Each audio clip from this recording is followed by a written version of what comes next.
Before we get started tonight, because of timing on meetings, we have a few proclamations we have to put out for the month of May. So if Steve McHugh, if you come forward.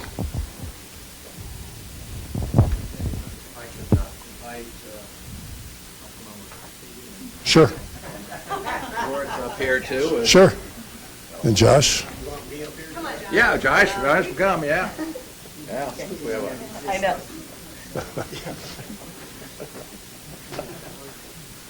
Whereas in 1958, President Eisenhower proclaimed Law Day to honor the role of law in the creation of the United States of America, and in 1961, Congress issued a joint resolution declaring May 1st as Law Day. And whereas the theme of Law Day 2024 is Voices of Democracy, despite more than 2 centuries of progress, our democracy still remains imperfect.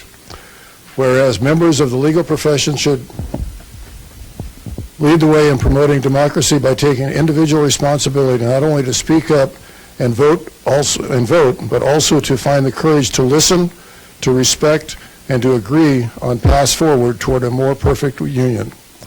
And whereas the theme of Law Day 2024 is Voices of Democracy, we encourage all Americans to participate in the 2024 elections by deepening their understanding of the electoral process, discussing issues in honest and civil ways, turning out to vote, and finally helping to move the country forward after free and fair elections.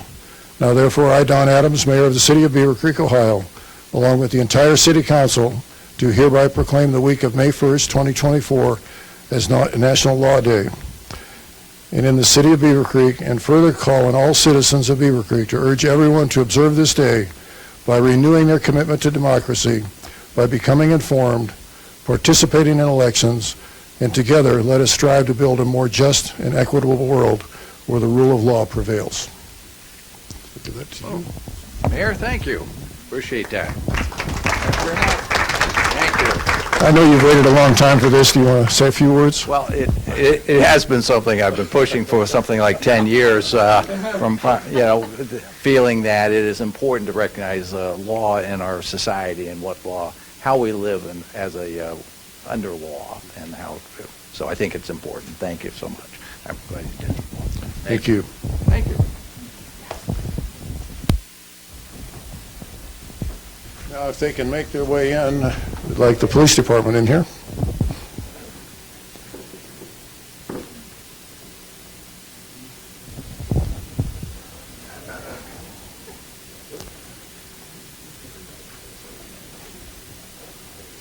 If it's going, it's fine.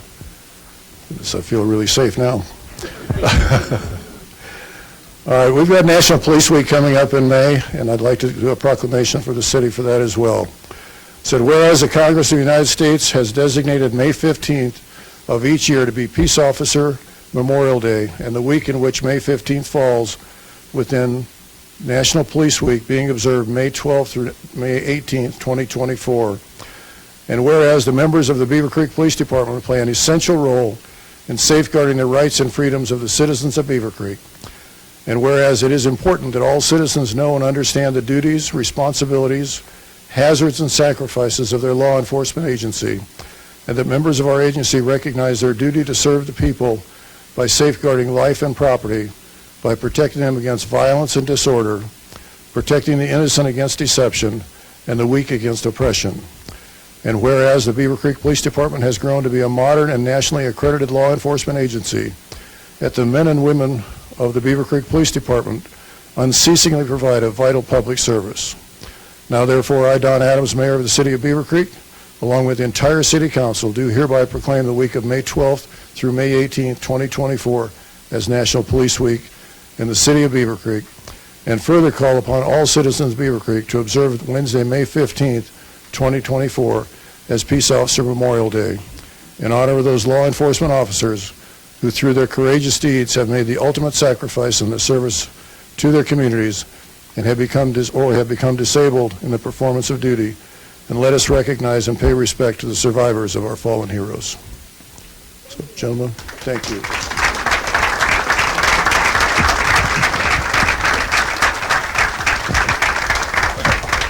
Thank you, Mayor. We greatly appreciate that. Thank you, City Manager and members of Council. most importantly, we thank you folks. If it weren't for you, we would not be needed.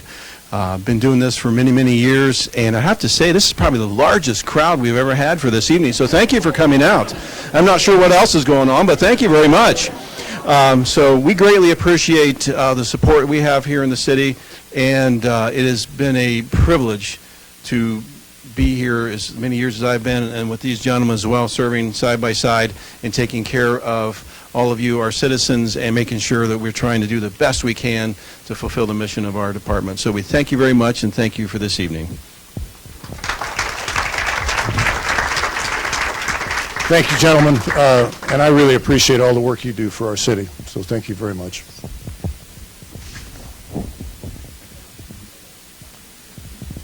I have one more. Debbie, you want to step down here?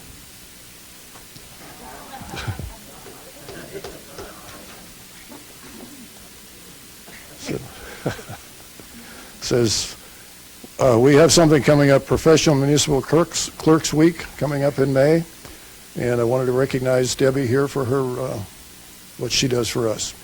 Whereas the Office of Professional Municipal Clerk, a time-honored and vital part of local government, exists throughout the world, and the offices of Professional Municipal Clerk is the oldest among public servants. And whereas the Office of the Professional Municipal Clerk provides the professional link between the citizens, the local governing bodies, and the agencies of government at other levels, and have pledged to be ever mindful of their neutrality and impartiality, rendering equal service to all. Whereas the Professional Municipal Clerk, it's easy for me to say, serves as the information center on functions of local government and community. And whereas professional municipal clerks continually strive to improve the administration of the affairs of the office of the professional municipal clerk through participation in educational programs, seminars, workshops, and the annual meetings of their state, provincial, county, and international professional organizations. And whereas it most appropriate that we recognize the accomplishments of the office of municipal clerk. Now, therefore, I, Don Adams, Mayor of the City of Beavercreek, along with the entire City Council, do hereby proclaim May 5th through May 11th, 2024 as Professional Municipal Clerks Week, and further extend appreciation to our professional municipal clerk, Debbie Haynes, and to all clerks for the vital services they perform and their exemplary dedication to the communities they serve.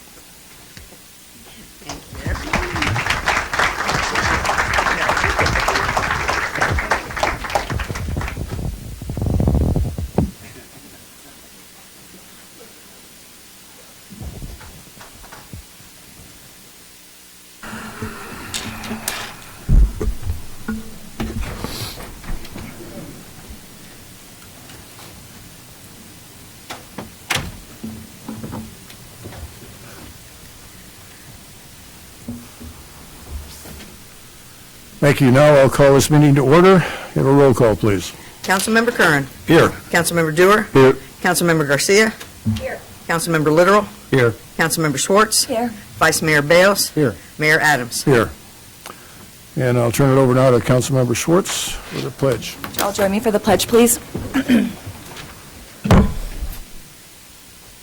I pledge allegiance to the flag of the United States of America and to the republic for which it stands, one nation, under God, indivisible, with liberty and justice for all. If you'd remain standing for just a moment. There were a lot of recognitions today, but one thing that was not mentioned was today is Earth Day. Earth Day is a reminder of the importance of environmental conservation and sustainability, encouraging us to come together and take action for a healthier planet and a brighter future. This means different things to different people. Beavercreek is definitely not the farmland that it was before. However, as I can assure you, our staff is constantly working to try and create as much green space as possible, whether that be through Springhouse Park or for being named as Tree City USA for the 6th year in a row. I would be remiss if I didn't recognize the irony of these statements given our agenda this evening. So with that, I would ask that we all bow our head for a short prayer. Dear Lord, help guide us to care for this earth in the best way possible. Help us to act now for the good of future generations. And Lord, I ask that you grant us the insight and the wisdom to always make decisions that are in the best interest of our community and its citizens. In your name we pray. Amen. Thank you. Thank you. Now, we have an agenda before us. Move we approve the agenda, Your Honor. Second. I have a motion and a second to approve the agenda. All those in favor signify by saying aye. Aye.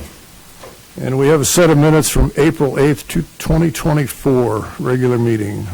Any additions, corrections? Move to approve the meeting minutes from April 8th, 2024. Second. I have a motion and a second to approve the regular meeting minutes for April 8th, 2024. All those in favor signify by saying aye. Aye. Opposed? I abstain. Okay, thank you. Thank you. Now, we have public hearing, PUD 23-4. PUD 22-4, ordinance number 24-7, an ordinance rezoning 16.7 acres from B3 and PUD B-398 B3, further described as Book 6, page 16, part of Parcel 1 on the property tax maps of Greene County, Ohio, to C-PUD 23-4, Commercial Planned Unit Development. Thank you. Do we have an application or an applicant presentation? Please step up to the podium, state your name and your address, please. Sure. My name is Richard Tranter. I'm an attorney with Dinsmore Scholl, and I'm here on behalf of the applicant, RACETRAC. It's my pleasure to be before you, Mayor, City Council, and Administration. I'm going to just make sure I know how to work this for 1 second. Can you give us your address too, please? Yes, 255 East 5th Street, Cincinnati, Ohio. Thank you. Okay, great.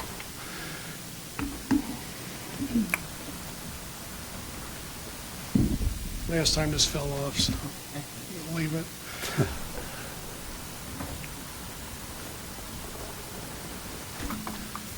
Again, it's my pleasure to be before you tonight.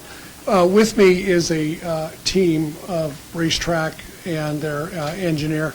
I have Zach Sen, and Zach, if you'll stand up, Brendan Sexton, both also from RACETRAC, and Kyle Rentmore from Manick Smith, our engineers. We are here tonight to request City Council adopt the draft ordinance that had been unanimously recommended by Planning Commission, with some modifications that we will discuss as part of our presentation tonight. As a note, we are not here to decide whether a gas station or convenience store is the correct use of the site, as it is a permitted site under vehicle service station.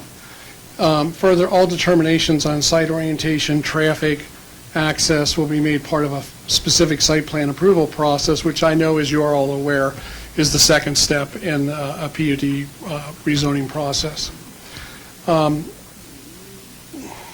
Little introduction, if you're not familiar with RACETRAC.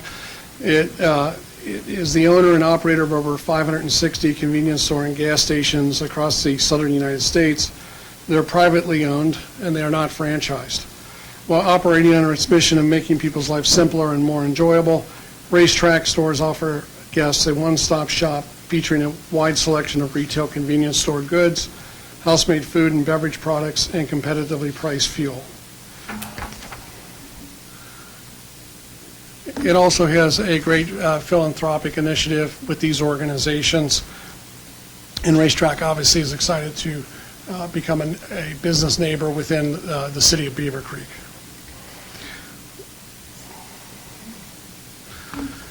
The RACETRAC fueling station and convenience store is about a 6,000 square foot convenience store with also restaurant products.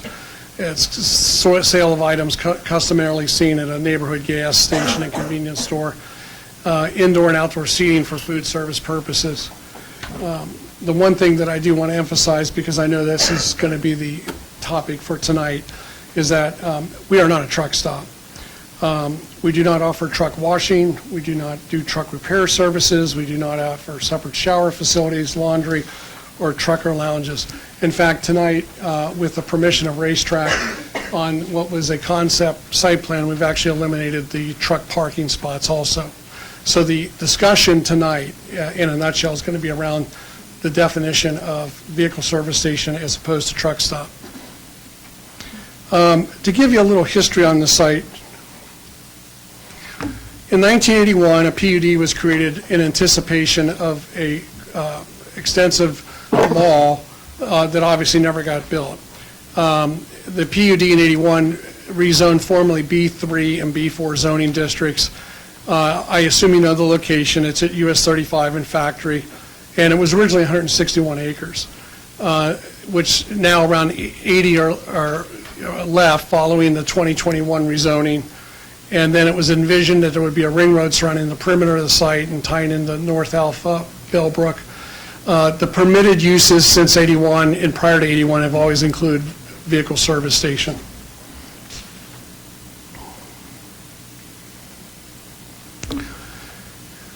On the land use plan, the site is identified as a mixed use, which allows a full range and variety of commercial uses.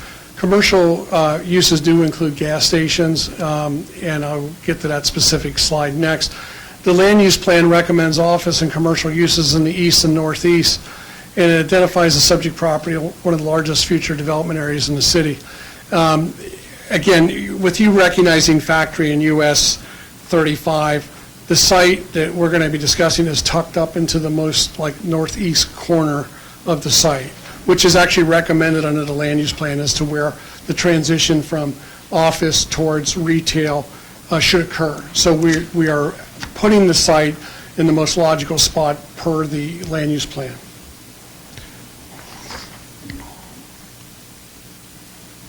Again, on the land use plan, goals and objectives, I just highlighted in yellow a couple of things. In commercial office, they do recognize gas stations, and also if you were to look at even regional commercial office classifications, they're to be located along major arterials.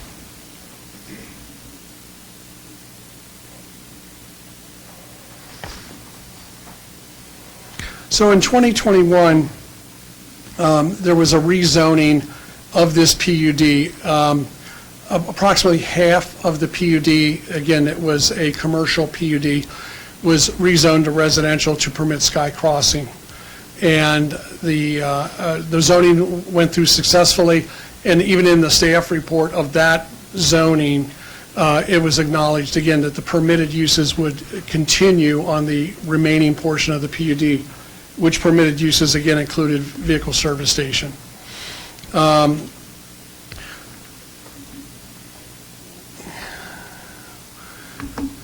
Now we come to our site. I'd like to give a little history. Racetrack reached out to Beavercreek in August of '23, and then there was a subsequent meeting around the late fall, October of '23, where we met with staff. I was actually in the meeting, and we met with Randy Burkhardt and your administration to discuss, Mr. Mormon also, to discuss the proposal for the racetrack. And at that time, there was no concern with the words truck stop. It wasn't even apparently part of your zoning code until that month. So I don't know if we triggered that ordinance, but the truck stop definition comes into play in October of '23. Again, we had been meeting with Beavercreek, and I say these things so that you understand, when you're out of state or out of city, you know, the only thing we can do is abide by your laws and your ordinances and what we're hearing from staff. So we did not hear the word truck stop coming into play as late as October. And then when I researched your code ordinances, it looks like the zoning code, the creation of the definition of truck stop occurred in October. Also, I want to emphasize, because at the Planning Commission meeting, there was a mistaken belief that somehow I created the definition of truck stop. If you actually saw the Planning Commission hearing, there was a lot of discussion by one particular opponent who thought I had Google searched and created your definition. I obviously did not do that. We're just working within your ordinances and your definitions. And so for a business to come into a community, we can only rely on what we see in front of us or what we're being told or what we're understanding. No business wants to come in and create a controversy, and people need to understand there's a lot of engineering, legal analysis, planning that occurs before we actually make the application, and we had been doing that from July through October.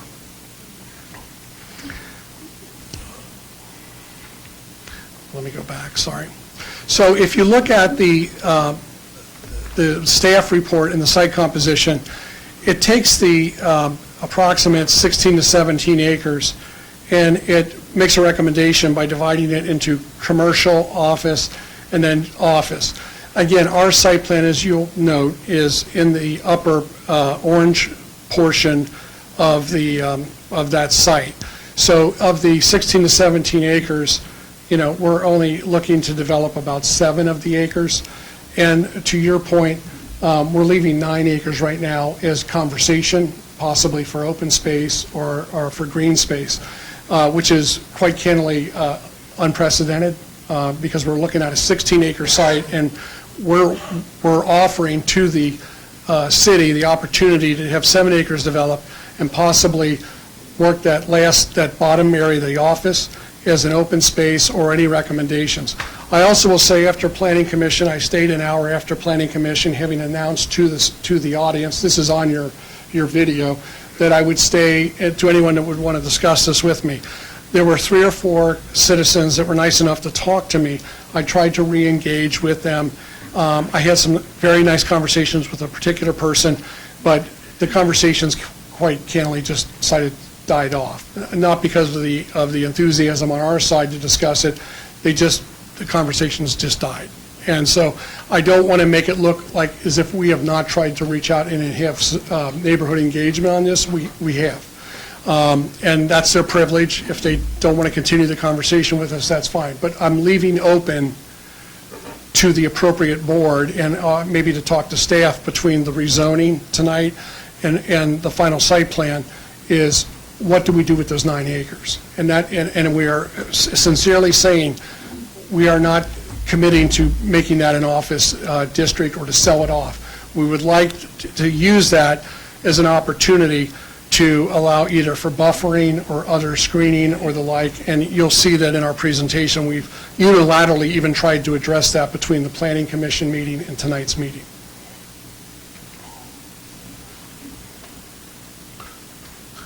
So the site plan that was filed, and I think we want to acknowledge where we are. I am in a simple rezoning stage 1.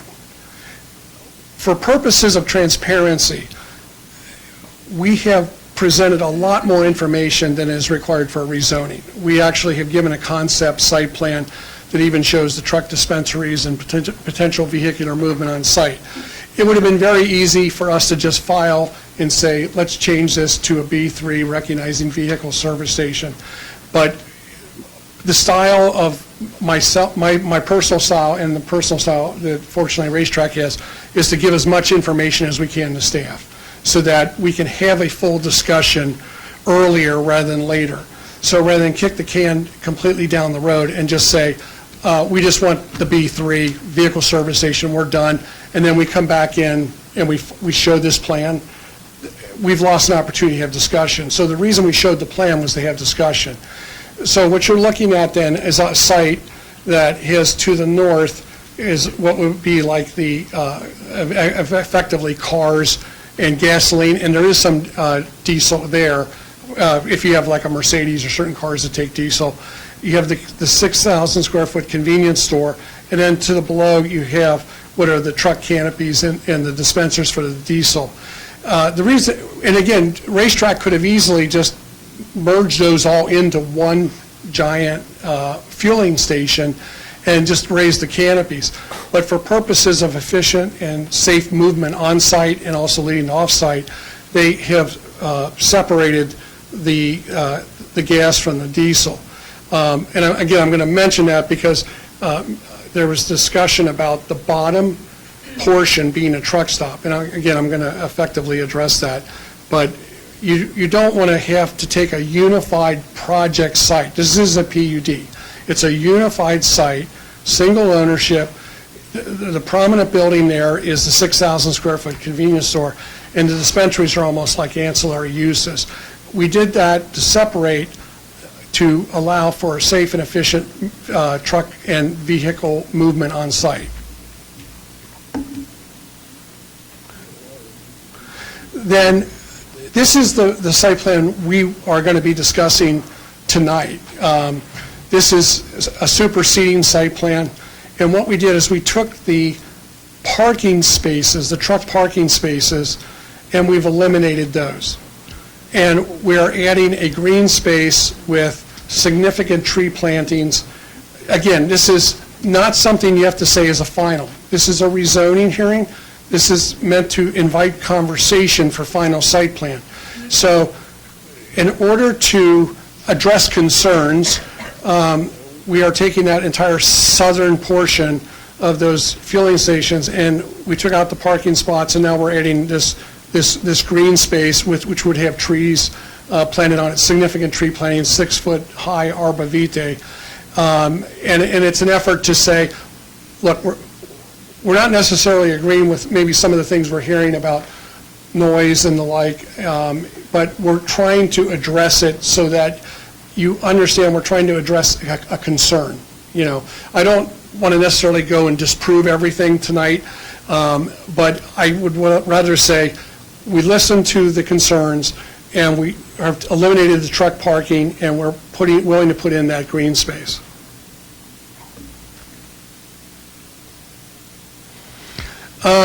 I just want to give distances because they're significant. From approximately the middle of the site, because that's all I could do here at this time, is I wanted to show the distances to both Sky Crossing and the Terra Falls.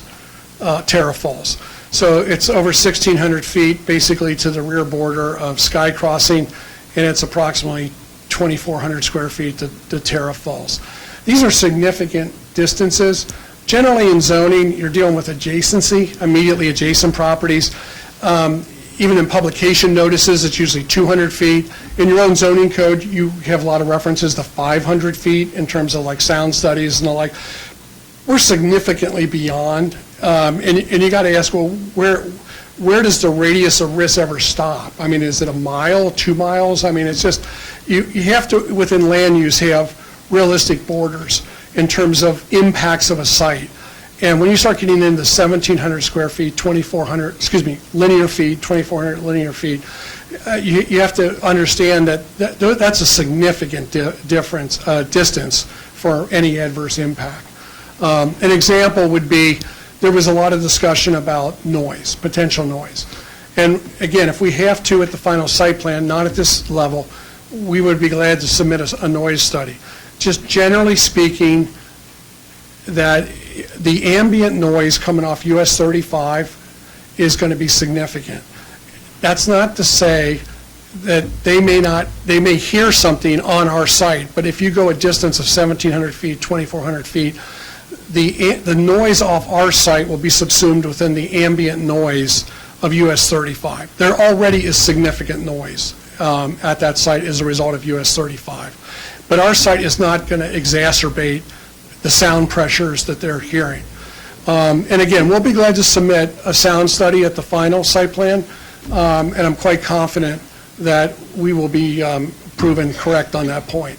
I just have a lot of experience with sound pressures in my zoning cases.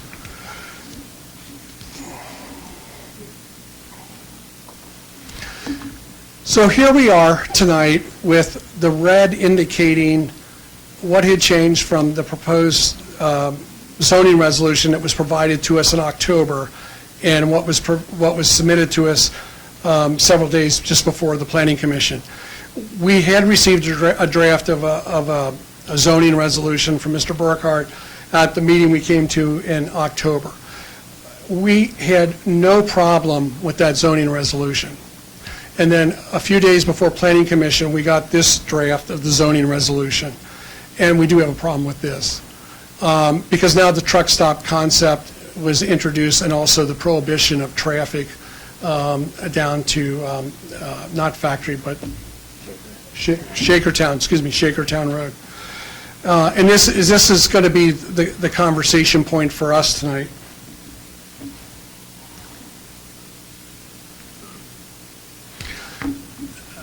Getting to the heart of the matter, a B3 district allows vehicle service station and convenience store. It does not allow a truck stop. I acknowledge that.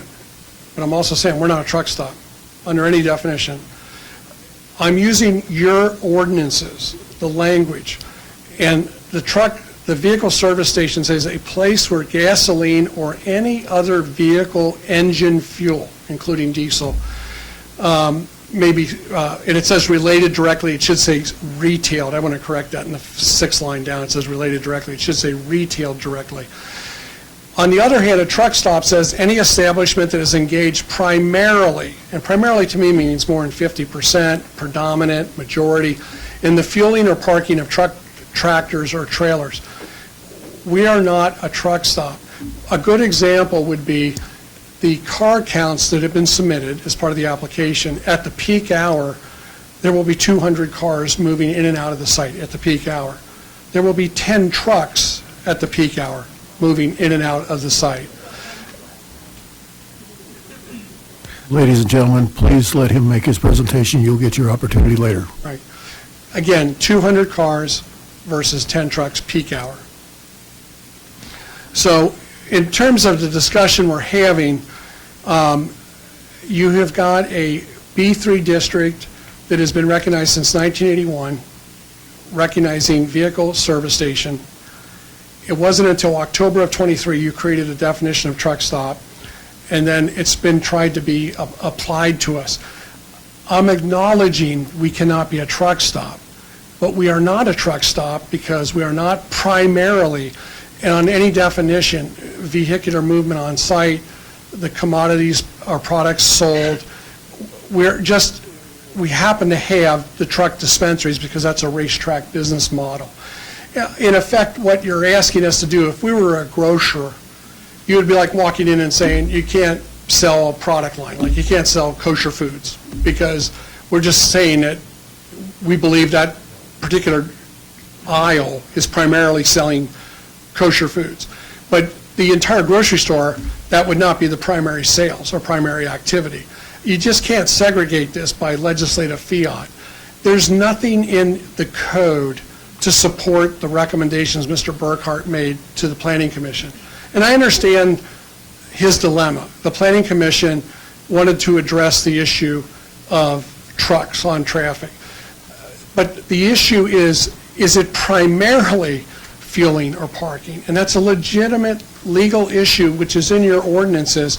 You can't just simply take something that doesn't exist in your code, compromise a definition that exists, vehicle service station, and then graft that on. If you want to do it by a separate legislative process after tonight and start a new definition, you can do that. I'm not saying you don't have the power to do it, but you don't have that legislation in place right now. Again, to demonstrate, in terms of just industry norms, we have no showers, no laundry facilities, no truck wash, no truck repairs, and those are indicative of a truck stop.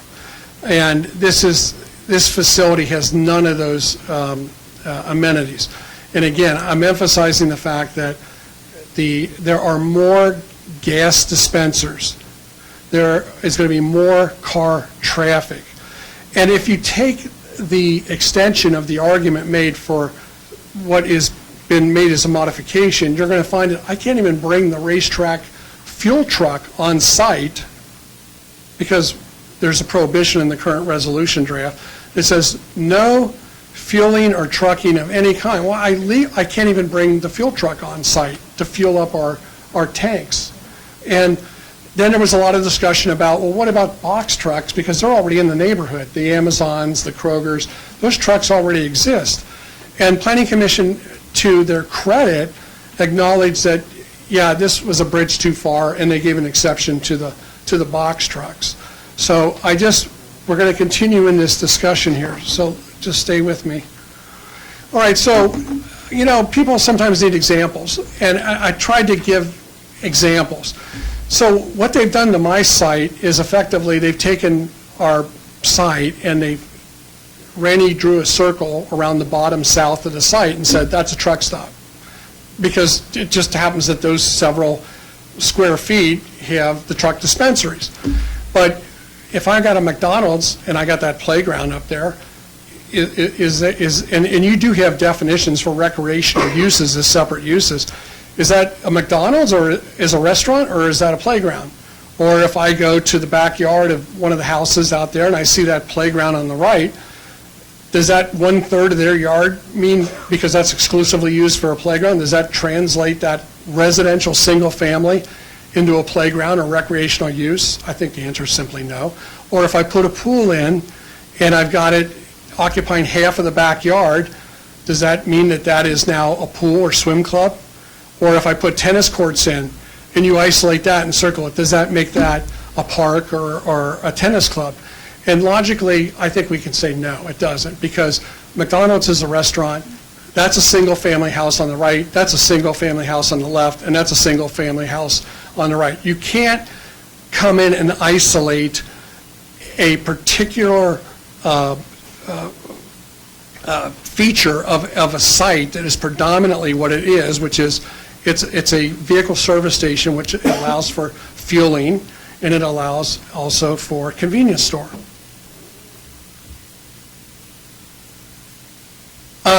This is for the attorneys in the room, and but it's worth mentioning because you're sitting here tonight as not judge and jury, but you're sitting here as a legislative body that wants to follow the law.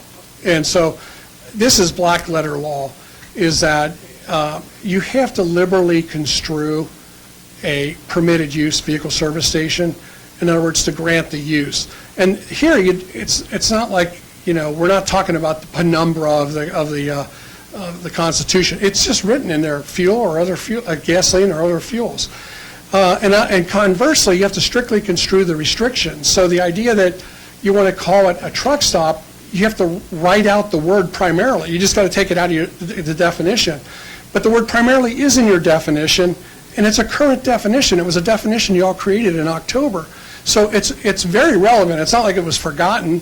You obviously focused on the issue, and you created the definition, and the word primarily does exist. So you'd have to write out the word primarily, and I don't think that's, I don't think you have the authority to do that. You have to abide by your own ordinances.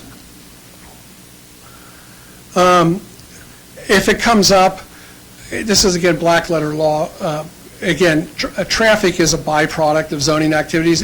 Once the permitted use is established, which is the vehicle service station, that the argument of you can't do it because it creates traffic is something that you just have to resolve it through the permitting process. And again, you do not have to solve that issue tonight. This is something that will be discussed between tonight and the final site plan, and that's a permitting authority that obviously you can weigh in on, but also involves, as I understand, the county, and there's been a lot of discussion as to that. And again, we have produced an interim traffic report, and there will be a final traffic report. And again, those recommendations and how that is handled is really not for this hearing tonight, that it is for the final site plan. When I talked about the trucks, I just wanted to give an example of box trucks, which I think the planning staff recognized. These are neighborhood, the traffic created by these box trucks is not created by racetrack. It's the homes that are generating this traffic, and we're just servicing their needs to allow them to gas, either by gas or by diesel. This, again, we don't have to get into the weeds on this because this is something for the traffic report and for final site plan. However, the roads, Shakertown and Factory, were designed and built to handle truck traffic. And so it should be no surprise there are trucks on these roads and are certainly traveling these roads now.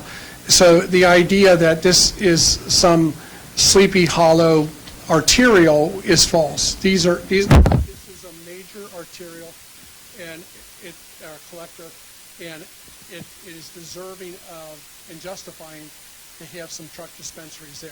It's not a truck stop. It's servicing an existing vehicular movement that is occurring now.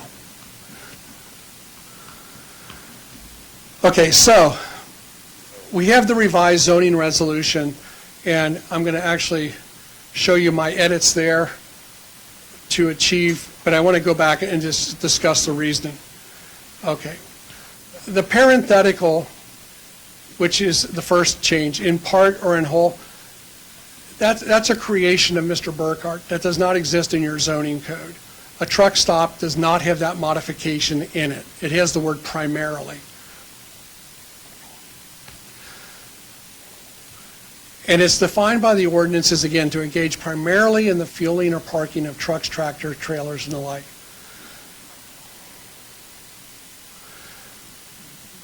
In condition 8, we deleted, again, these were effectively gratuitous statements that were, there's no basis for that condition in the zoning code. Those sentences are added. Effectively, it's like spontaneous legislative effect. If you wish to change your definitions, you have the power to do that. But you can't do it mid-process and specify it to our application. Your definitions exist, they're unambiguous, and we're working within the definitions. And the vehicle service station definition allows what we are proposing. The truck stop uses the word primarily, and as I've said 10 times now, we are not primarily truck fueling or parking. And that's why is these recommendations for deletion. These recommendations are intended to allow the adoption of a resolution that is consistent with your zoning code, that cannot be attacked as arbitrary and capricious, because now it could be, or it doesn't violate due process, because those conditions that have been engrafted onto this resolution, they do not exist in your resolution. And I don't think in all respects that there's no authority for this. It would be an abuse of process to just say, with this application, we're going to ignore the definitions and we're going to create a new definition, one that you can't comply with. I want to, first of all, Randy, I've enjoyed working with Randy, so I'm not intending to throw slings and arrows here. Your administration is very professional. The planning staff was very professional. I've enjoyed the working relationship with everybody at Beavercreek, so this is not intended to impugn anyone. I'm making a legal argument, and I hopefully am making a rational argument that would allow you to understand tonight we're just seeking a rezoning to the B3 with the edits I'm suggesting, because it will comport with your ordinances. If you have any questions, of course, we'll stay, and I appreciate again your time. Thank you so much. Thank you very much. Staff report.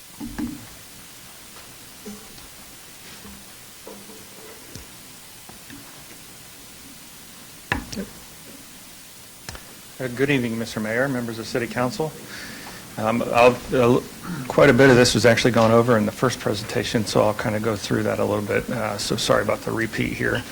But the applicant's requesting to rezone about 16.5 acres from a multiple zoning. One is an old PUD from the township days, and the other one is a straight B3 zoning district. They're requesting to do this in order to develop the site for a vehicle service station and convenience store. Properties in southeast Beavercreek is just south of 35, near the intersection of 35 and Factory Road. Just to go over the overall process, a PUD process has 2 steps. The first step being the rezoning. The rezoning has one planning commission meeting seeking recommendation. City council meeting is the second meeting, and the public hearing. And then the third meeting is city council, where they make action on the ordinance at hand. The first stage is intended to go over uses, conditions, and densities if it were a residential project. Assuming that it got through the first stage, then the PUD would go to a second stage where we get into more detail about the site plan, about the architecture, about landscaping, lighting, any screening and buffering requirements. So I just wanted to point that out so that we can focus on and understand what the stage we're at this evening. Let's see here. This is a closer view of the 16 acres. It has about 330 feet of frontage on US 35, about 1,180 feet of frontage on Factory Road, and about 330 feet of frontage on Shakertown Road. It currently is a smaller portion of an overall 61-acre site. And again, the north portion is zone B3, straight B3, and then the southern portion is part of the old PUD from the township days. This is a floodplain map, and everywhere in blue is in the FEMA floodplain. So you can see the entire PUD is within the FEMA floodplain. It used to be called the 100-year floodplain. Now it's called the 1% annual floodplain, meaning it's the same thing. It's just called two different things now, where it's, there's a 1% chance any given year that there could be that area could be inundated with a flood. Our floodplain regulation requirements require any construction. A building has to be at least 2 feet above whatever that elevation that is delineated as the base flood elevation.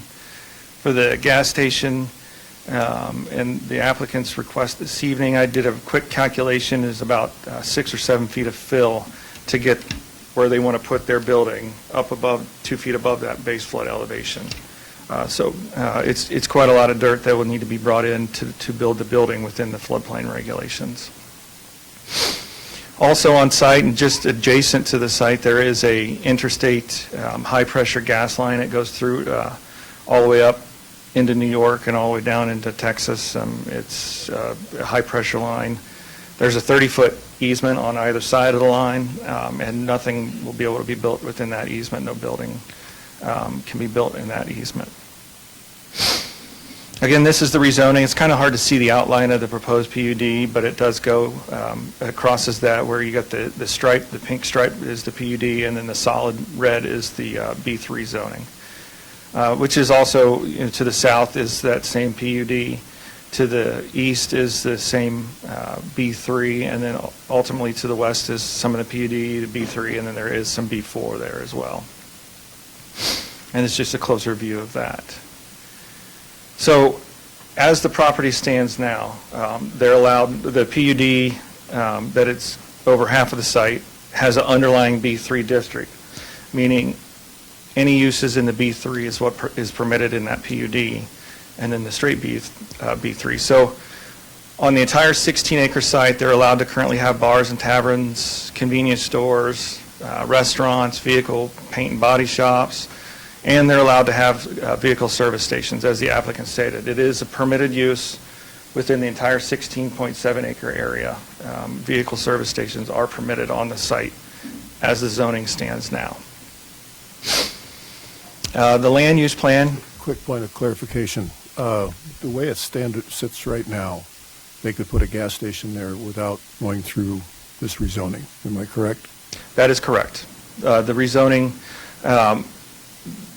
they could build their gas station without a rezoning. However, what they want to do is buy 16.7 acres of a 61-acre parcel, and those 16 acres have multiple different zoning designations. So in order for us to be able to split out 16.7 acres for them to buy it, we need to get under a uniform zoning district, which is why we're going through the PUD. Okay, thank you. The land use plan, that's how decisions of future rezonings are made or projected out. So we look at the land use plan. What does the land use plan designate for the area? And that's how we make our recommendation on a rezoning. This one is mixed use, and as the applicant stated, the text within the land use plan for this particular area, which is VPA 92, states that it should be single-family, low-density residential on the southwest portion of the site, and transitioning from that low-density residential through medium-density residential, and then the more higher-intense commercial up in the northeast corner of the site. So what the applicant stated is correct with the land use plan for this area.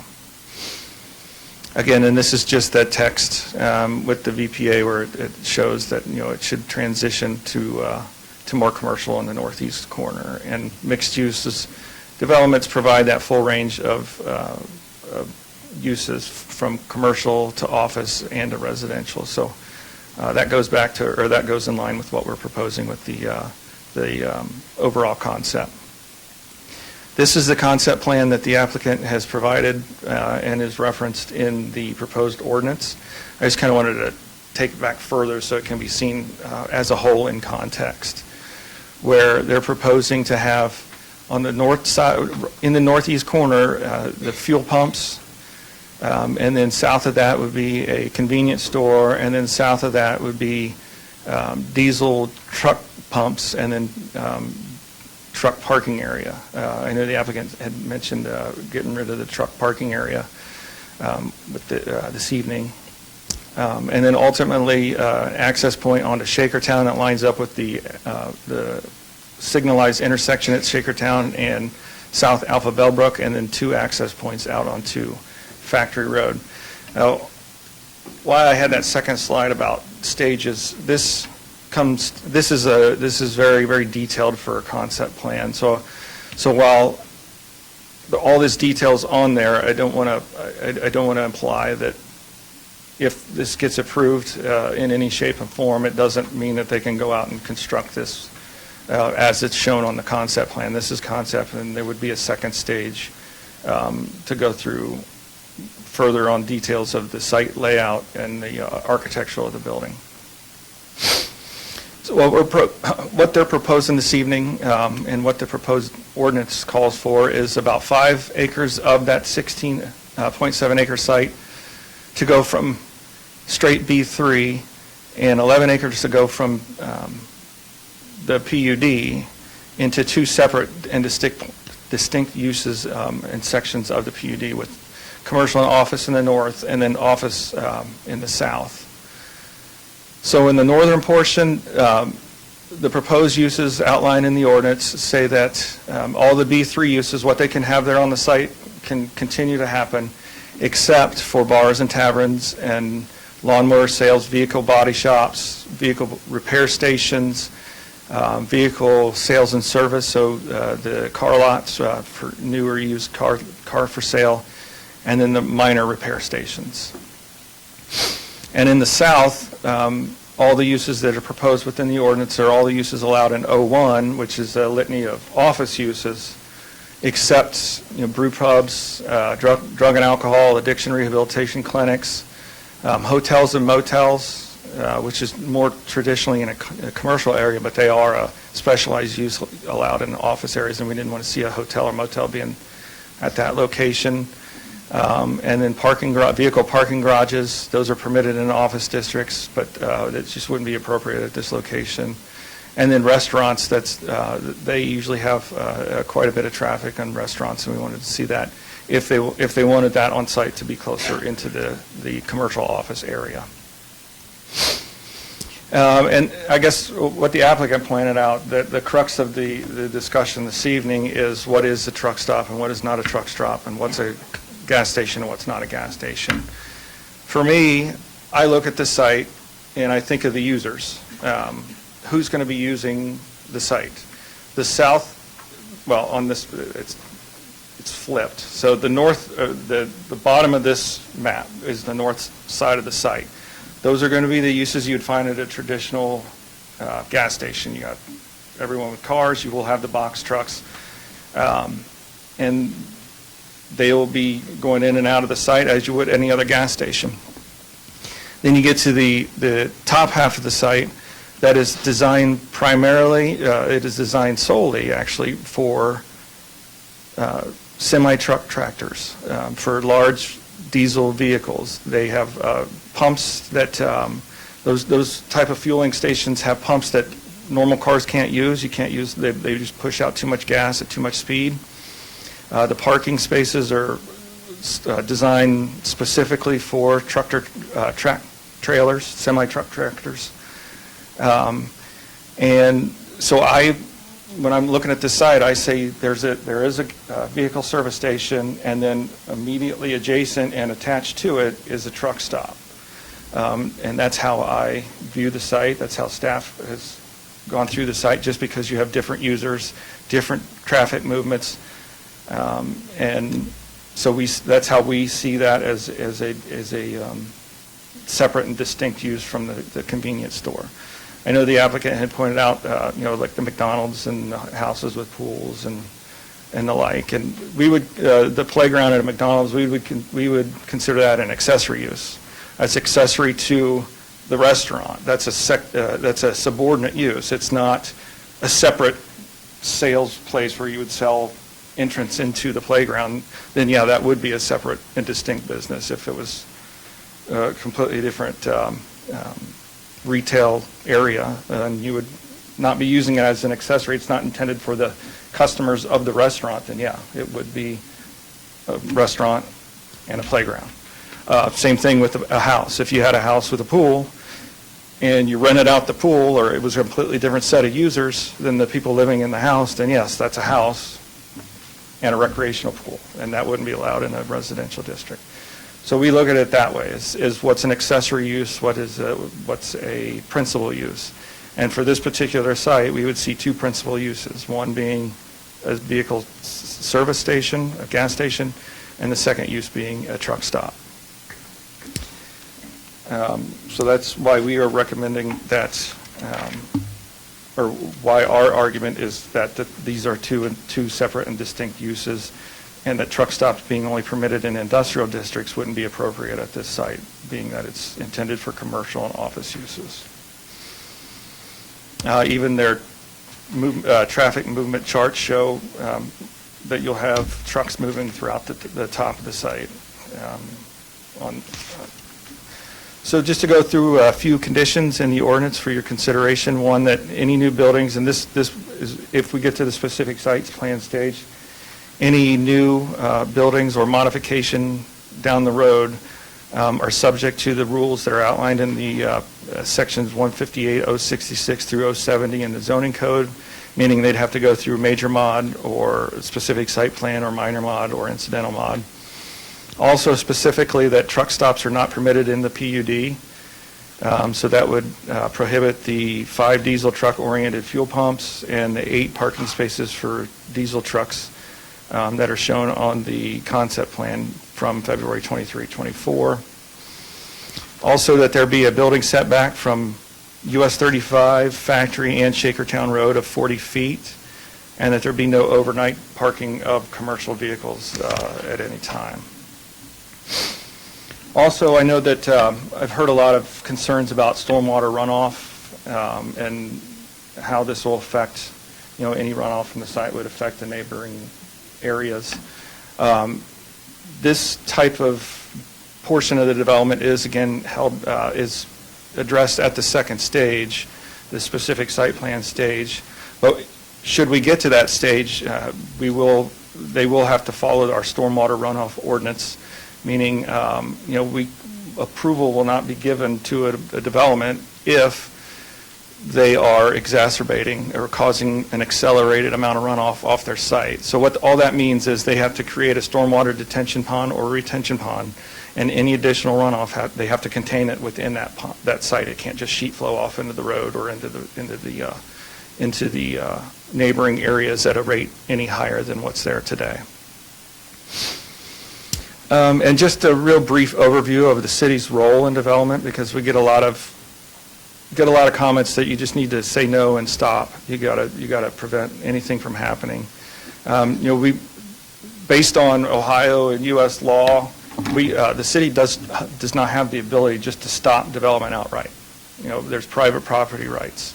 Zoning is not intended to stop development. It's intended to help guide it in an orderly fashion so that you don't have a factory in the middle of a residential neighborhood. You don't have something that's completely incompatible with each other, right immediately adjacent each other. From when we consider impacts of development, we can't consider the impacts of the school, and this is more relative to a residential project, but how it impacts the school population, or how the traffic is considered. We can't consider an applicant's cause of a problem that was there before, and so traffic's not something that we can just deny zoning for. And so I just wanted to kind of go over those brief outline of the city's role in development. We took this to Planning Commission in March, and the 9 conditions in your proposed ordinance are the same conditions that the Planning Commission had recommended approval of in their resolution. Planning Commission and staff recommend approval of the applicant's request, subject to those conditions, including the prohibition of a truck stop. Thank you, and I'll be happy to answer any questions following the public hearing. Thank you very much. I'm sure we'll probably have some questions for both you and the applicant later. At this point, we open the public input. So if you'd like to come up and speak, you have 3 minutes. Those 3 minutes can be added twice too if you can get 2 people in here to give you their 3 minutes. And please state your name and your address when you arrive at the podium. My name is Brian Jarvis, 825 Timberwood Drive in Beavercreek. Mayor, thank you. Vice Mayor, City Council, City Manager. I've given you the graphics for what I'm going to discuss this evening. When the Super Street was put in, the public was not pleased with that, not impressed at all. But we who were in office at the time understood that that was an interim, a temporary solution. A full overpass would be built there. The state said so. And very similar to what's at Woodman Drive at 35 right now.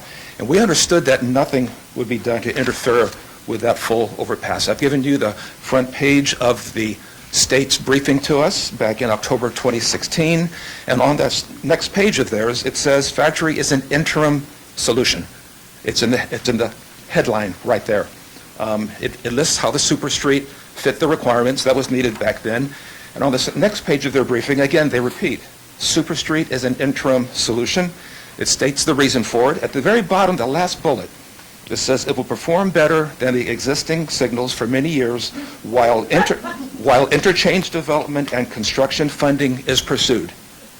Now we have a case where there's an application to reuse that for a different matter than what the state had told us they were going to propose, that they had proposed. A diagram of the Super Street with all the looms in it is shown next. I've got the cover sheet of the corridor study that was done for the MVRPC. Everyone understood what the intent was for that northeast corner. The cover sheet of the feasibility alternatives that ODOT proposed and presented to us. You can find all of these on the state's website, on ODOT's website. All parties understood this. The state, ODOT, MVRPC, Greene County, Beavercreek City, Township, and the property owner all understood this use. What would be there? A full interchange. It's clear that this project will prevent that interchange from ever being built. That is going to harm not just today, all future generations in the city of Beavercreek.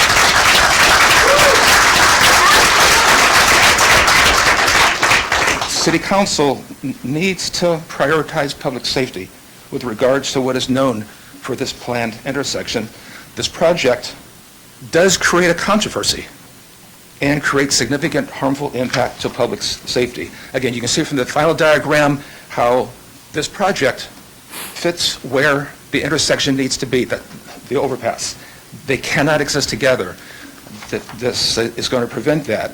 Your decision tonight, again, it will either benefit all future residents, drivers, residents, bicyclists, pedestrians, kids on bicycles who want to go to the soccer fields. Everything in the future stops with this one project. Please make a decision tonight that represents the people. Please make the right decision this evening. Thank you.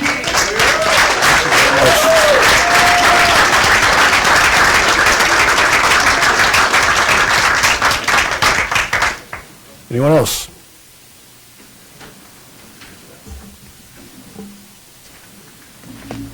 Good evening, Phil Parker, 667 Brookmead Court, Beavercreek, 45434, and thank you, Mayor and council members, for letting me have a few moments. I want to share some of my thoughts that Brian had shared before, that, my history has been that I've probably got more than 30 to 35 years of property and business development. And I was engaged with a lot of folks in the state, Greene County, and Beavercreek, as to the 3 traffic lights along 35.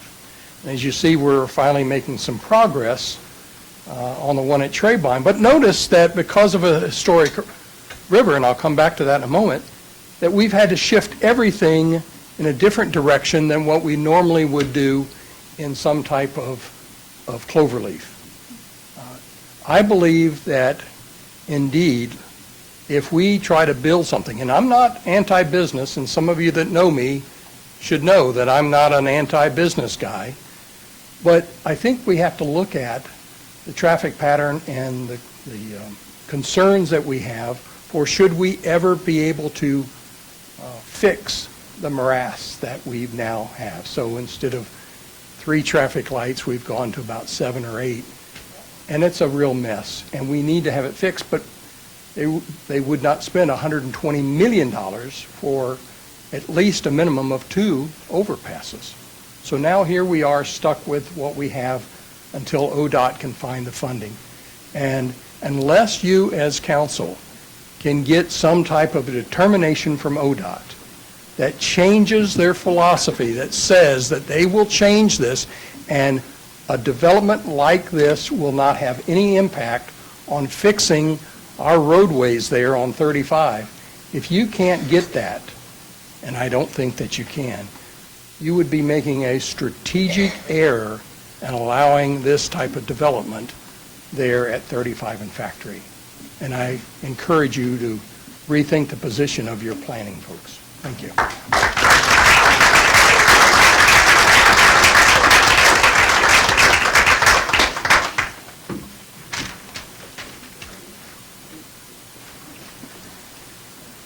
Harold Lewis, 1423 Town Hall. Back in '22, we passed a 2.1 mil road levy. And you read, what was that for? Construction maintenance of our existing 600 miles of roads. How much of our levy money is going to go into this facility? How much of it is going into the other 2 stations that have recently been built in the city of Beavercreek? I will shortly ask for that under the Freedom of Information Act. So get prepared. Okay? Now, if a playground next to McDonald's can present a problem from a zoning standpoint, then this does. I see a lot of bathrooms, a lot of urinals, so it's a sewage transfer facility. That's what it is. Let's look at the zoning code and see if we can have a sewage transfer facility out there. Let's look at the Michigan roundabout we got out there on 35 right now. Look at trucks going west and east trying to get into it. They're going to make that tight turn. Go out there in the summertime and look at the asphalt on that road where heavy trucks are making tight turns to get back. And what about the flooding of this facility? I hear a lot of talk about detention ponds, retention ponds, and all that. There's a little bit more to it than that. All over that apron out there is going to be oil and gas spilled. It's going to get down into the river. There's no way around it. There's absolutely no way around it. Have them prove that no oil or gas will go down into the river if this is built. Prove it. Thank you.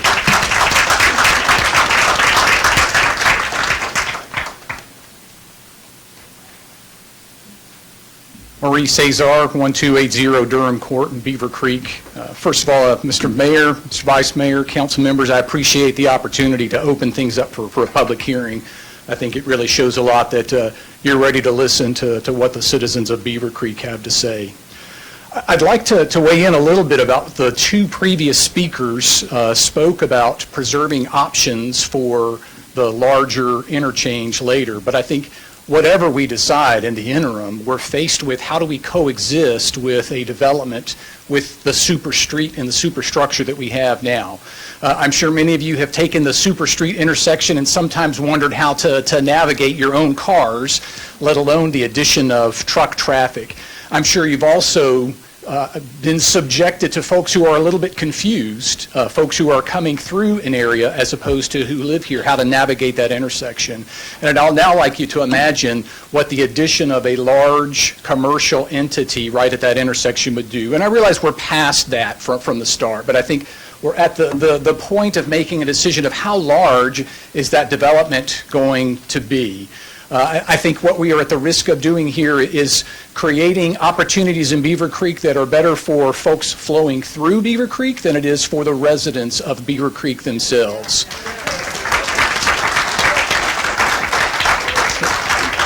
And I realize I'd like to thank the gentleman from RaceTrac. I'm sorry I didn't catch the name, but thank you for that presentation. And I know he would have us believe that we're really talking about the semantics of the law, but I think before this council here, and based on Randy's discussion, we're talking about the holistic duty of this council to have the wisdom to talk about land use in general, not about a transactional decision of is this okay or is this not okay. And lastly, I'd just like to say it's a bit ironic that we're talking about a 7 to 16 acre plot of commercial development from a beautiful green space on Earth Day. Thank you very much for your time.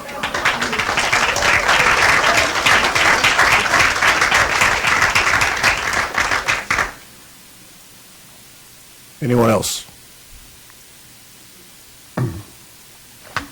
Mary Lou Hopen, can you hear me now? Yep. Mary Lou Hopen, 699 Brookmead Court in Beavercreek. I have two folks donating their time to me, and I invite anybody else to donate their time if someone else is speaking up. We can only do 3. Total of 9 minutes. No, two for other folks, for other speakers, sorry. That's fine. Donnie and Ed, did they have to come? Yes, they have to come up, give their name and address. They're donating their time to you. Donnie Collins, 2845 Rhett Drive in Beavercreek. Ed Collins, 2845 Red Drive, Beavercreek. I'm speaking up tonight on behalf of my family, my community. I'm president of Terra Falls HOA on Shakertown. Very first thing I'd like to take issue with is how RaceTrac calculated the distance to our fine, quiet suburban neighborhood. He said to the rear border. He said to the, so Terra Falls, right on Shakertown Road, we go way, way up, and he's calculated his distance from the parcel to the rear border of our neighborhood and to Sky Crossing as well. The citizens of Beavercreek are overwhelmingly opposed to this project. It jeopardizes our overpass. It impacts the environmental contamination into our river. Beavercreek's right across the street, goes down past our soccer fields. Another main issue here is just facts, and this is not conjecture, these are facts about gas stations. Right on 35, we have people telling us that heroin addicts will go into one of our local stores, they buy little tubing, they tie off their arms, and they go into the gas station bathrooms and shoot up. This is a daily fact of life right down the street. We do not need to attract that closer to our residences, closer to our soccer fields. Additionally, Dayton is the 6th highest human trafficking location in the country. Route 35 is a documented human trafficking corridor. Our kids will be riding their bikes to go get a snack at the convenience store. Our teenagers will be coming down from the new high school and stop by as well. So when crime appears at this 24/7 gas station, our kids disappear into the back of a truck and never come home. Who's going to be responsible for that? Part of the other issue here is just Attorney Tranter spoke about Shakertown Road and Factory Road being, I'm not sure the term he used, but basically, yeah, we're a free-for-all highway that big trucks can go down. Both of the entrances and exits on Factory Road coming off of 35 into this parcel both had said southbound. So you come southbound off of 35, you turn right into the proposed development, and then when you come out, you go further south down. And then where are you? You're at the intersection of Factory Road, Shakertown, and Yellow Brick Road. Well, the conditions attached to this project already say you can't put the trucks on Shakertown Road, so where are they going to go? They have no choice to get back to 35, but come out of RaceTrac gas station truck stop, take a left on Yellow Brick Road, right by our soccer fields that are already a congested challenge with lining up. There is no other way that they're going to get back to 35. This is insane. So who's going to be to blame for that? I'm telling you what, the citizens of Beavercreek are going to blame the city council if they pass that, and they're also going to, blame Racetrack. Now, Racetrack is currently just been sued because one of their gas stations down in, and I'm quoting a news media article, down in Georgia, a 19-year-old young woman was killed there, caught in crossfire. And they're being sued for their negligence with a document because they have a documented history of shootings, assaults, robberies, et cetera, at this parcel, and they've done nothing proactive to stop this type of thing from happening. So the other thing is we've talked to city officials. This project goes in, it's 24/7, and they've got a big provision, no overnight parking.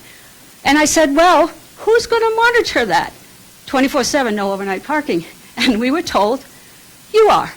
The residents, 24/7, 4 a.m., 2 a.m., middle of the afternoon when they're supposed to be at work. You are going to monitor this and, have to call the police with this.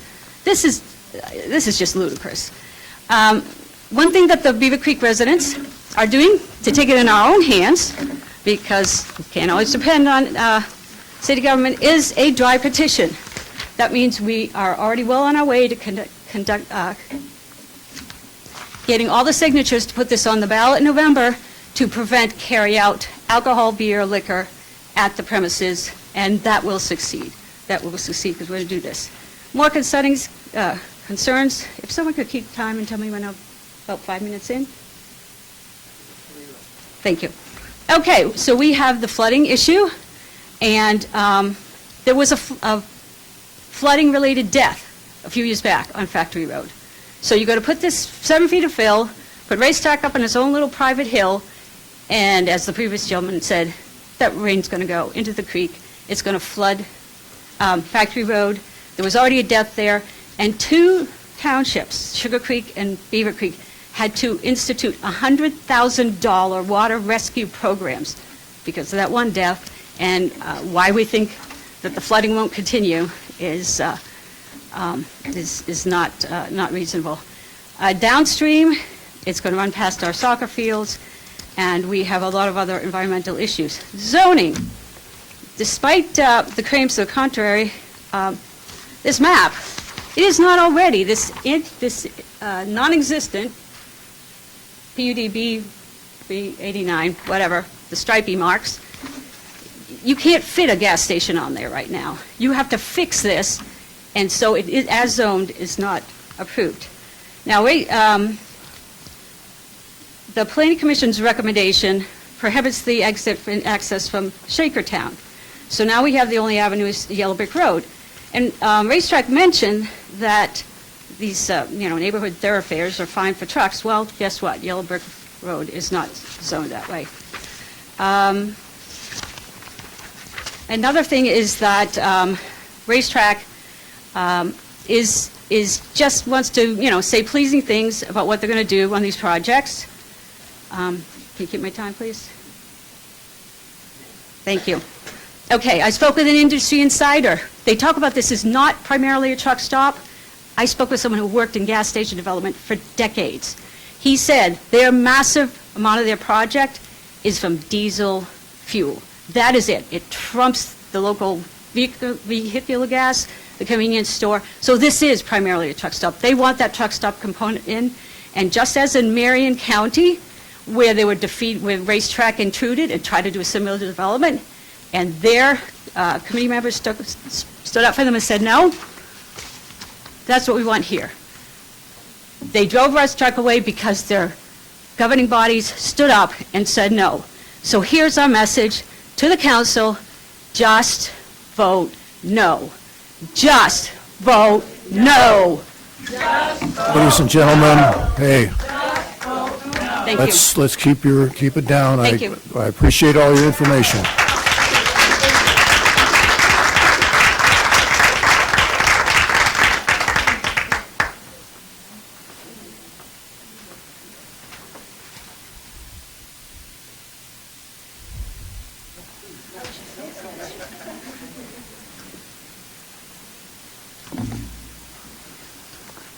Good evening. Paul Roederer Jr., 3210 Tarleton Drive. My wife Jill is donating her time to me, as is Alicia Hudson in the back of the room. She'll have to come forward and give her name and address. Jill Roeder, 3210 Tarleton, Beavercreek. Thank you. Alicia Hudson, 1999 Deer Hollow Trail. Thank you. Before I get into what I had planned to say here tonight, I want to comment on the graphic that the staff member put up on the screen that showed basically what I'm going to consider three separate areas on this property. You had a smaller section in the northeast corner that's for fueling cars. I would consider that servicing cars. You have a convenience store. That's something that people that are having their cars serviced can go in, they can buy things. But you don't have to buy a pack of gum to service your car. You understand that's not really necessary to service a car. And then you have the larger area, which is for fueling trucks. And if you look at the size of that, the predominant area, the primary geographical area of this would be used for trucks. And the convenience store is mixed. It's for both. It's for the trucks and for the cars. So when we get into what is primary use, please don't lose sight of that. I want to point out RaceTrac is an Atlanta, Georgia-based company. It's hired what I suspect is a very pricey legal team with one goal in mind: make this truck stop happen in our community. The Densmore firm website says the following: Densmore is a national law firm where accomplishment is the center of everything we do. Striving for the highest levels of professionalism, skill, and accountability, we challenge ourselves to be better attorneys and higher achievers for our clients. Densmore's client here is RaceTrac. What this means is that Densmore has invested many dozens of hours, maybe hundreds of hours, trying to accomplish the goal of putting a truck stop in our backyard at the request of RaceTrac. They've spent hours discussing what words should be used here and how to present this to our community so that their plan can be viewed in the best light possible for RaceTrac. They've billed thousands, maybe tens of thousands of dollars for this endeavor. So understand what we are getting here. This is a marketing blitz simultaneously packaged with their version of facts and arguments so they can turn to the courts and litigate if unsuccessful here. With their word sleuthing and marketing, they even go so far as to say, this is not a truck stop, or even, it's not primarily a truck stop. I used to have a professor in school that would often say, if it walks like a duck and quacks like a duck, it's a duck. Or in this case, if it looks like a truck and it stops like a truck, it's a truck. Last September, well, let me back up. RaceTrac is careful to not use the words truck stop as part of its application. But here are some of RaceTrac's actions, which in my opinion review the true nature of its truck stop. Last September, the Trucker.com reported, RaceTrac is celebrating National Truck Driver Appreciation Week all month long with special perks at its travel centers and EDO stores. Mark Reese, Vice President of Operations, was quoted as follows: as a business, RaceTrac relies on truck drivers not only to supply our store with fuel and products, but also as valued customers who stop in and fill up with us. They offered $4 meals, free hot dogs, and free items and coupon giveaways to the truckers. The Trucker.com further reported, RaceTrac travel centers and EDO stores are specifically designed with truck drivers in mind. They include a back canopy and additional lanes for high-flow diesel with bulk DEF to accommodate truck drivers. I believe this quote actually came from RaceTrac marketing promotions that were available, which I saw on the internet a month ago that I don't see right now. If it looks like a truck and it stops like a truck, it's a truck. And this is a facility marketed to the attention of truckers, calling for them to stop there. It is primarily a truck stop. How much traffic will this generate? I realize that's not the question for tonight, but I'm going to speak on it for a minute anyways, because I have 9 minutes. Probably not 9 minutes left, but RaceTrac franchises its stores under the brand name Raceway. According to Raceway's own franchising information, a Raceway without the large diesel truck fueling stations averages 38,000 gallons of fuel pumped per week. 38,000 gallons of fuel pump per week. An average car takes 12 to 16 gallons. Using the midpoint of that range, approximately 2,714 cars would fill up at this station each week to reach the average raceway volume. This is nearly 400 vehicles per day, nearly 150,000 cars per year without trucks at that dysfunctional intersection coming in and out. Since RACETRAC seems adamant that it doesn't want simply a gas station at this location, one must wonder how much more it stands to gain by the addition of a truck stop portion of its facility. There are reports that retail profit margins are much higher for the sale of diesel fuel than gasoline, but RACETRAC will argue, as they have tonight, that there'll be more cars at the facility, so it's not primarily a facility for trucks. The layout, as we already described, suggests otherwise, and I would suspect that the profit margins for diesel fuel sales are projected to exceed that of gasoline sales. A corporation for profit has one primary goal: to earn profit. I would suspect that motivation is what is behind RACETRAC's push to make this truck stop instead of just a gas station. This is simply a glaring example of corporate greed. RACETRAC is not motivated by philanthropic interest in our community. It wants to direct millions of dollars from our little community near our soccer fields and our neighborhoods to Atlanta, Georgia each and every year. The sound you will hear from this truck stop would not only be the sound of diesel trucks coming and going at all hours of day and night, but the giant sucking sound of millions of dollars leaving Beavercreek for Atlanta, Georgia. Yes, I'm quoting Ross Perot. In closing, I would like to say that I am personally tired of corporations telling us what is best for us. RACETRAC is like that schoolyard bully, trying to take from us what we hold dear, what is priceless for many of us. There are things worth standing up and fighting for. The peaceful enjoyment of our homes and community, the common thread that brings us all together in this room and connects each and every one of us, is something definitely worth fighting for. I challenge each of you to stand up to the schoolyard bully for us. Don't be afraid that the bully may take this fight to the courtroom.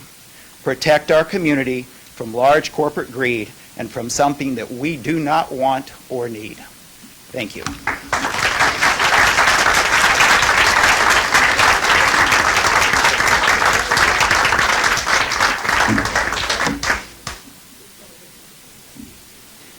Mr. Mayor, Honorable City Council, I'd like to bring my State your name and address, please. Yes. Kyle Hobbs, 435 North, Alpha Bellbrook Road. I have concerns regarding how close the refueling station is to the river and water treatment plant. Gasoline and diesel fuel have the risk of going into the river and the water table that the water treatment plant pulls from. According to a 2015 study on hydrocarbon release during fuel storage and transfer at gas stations, environmental and health effects from the current Environmental Health Reports Scientific Journal, fuel can be released via liquid and vapor during delivery, storage, and dispensing. And I quote, "Evaporation is greater for gasoline, while infiltration is greater for diesel fuel spills."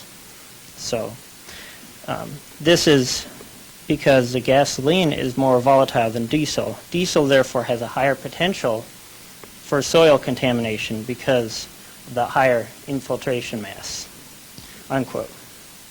The study also concludes that the customers, gas stations, workers, and nearby residents may get exposed to the toxic chemicals that are put on at the water table from the fueling stations.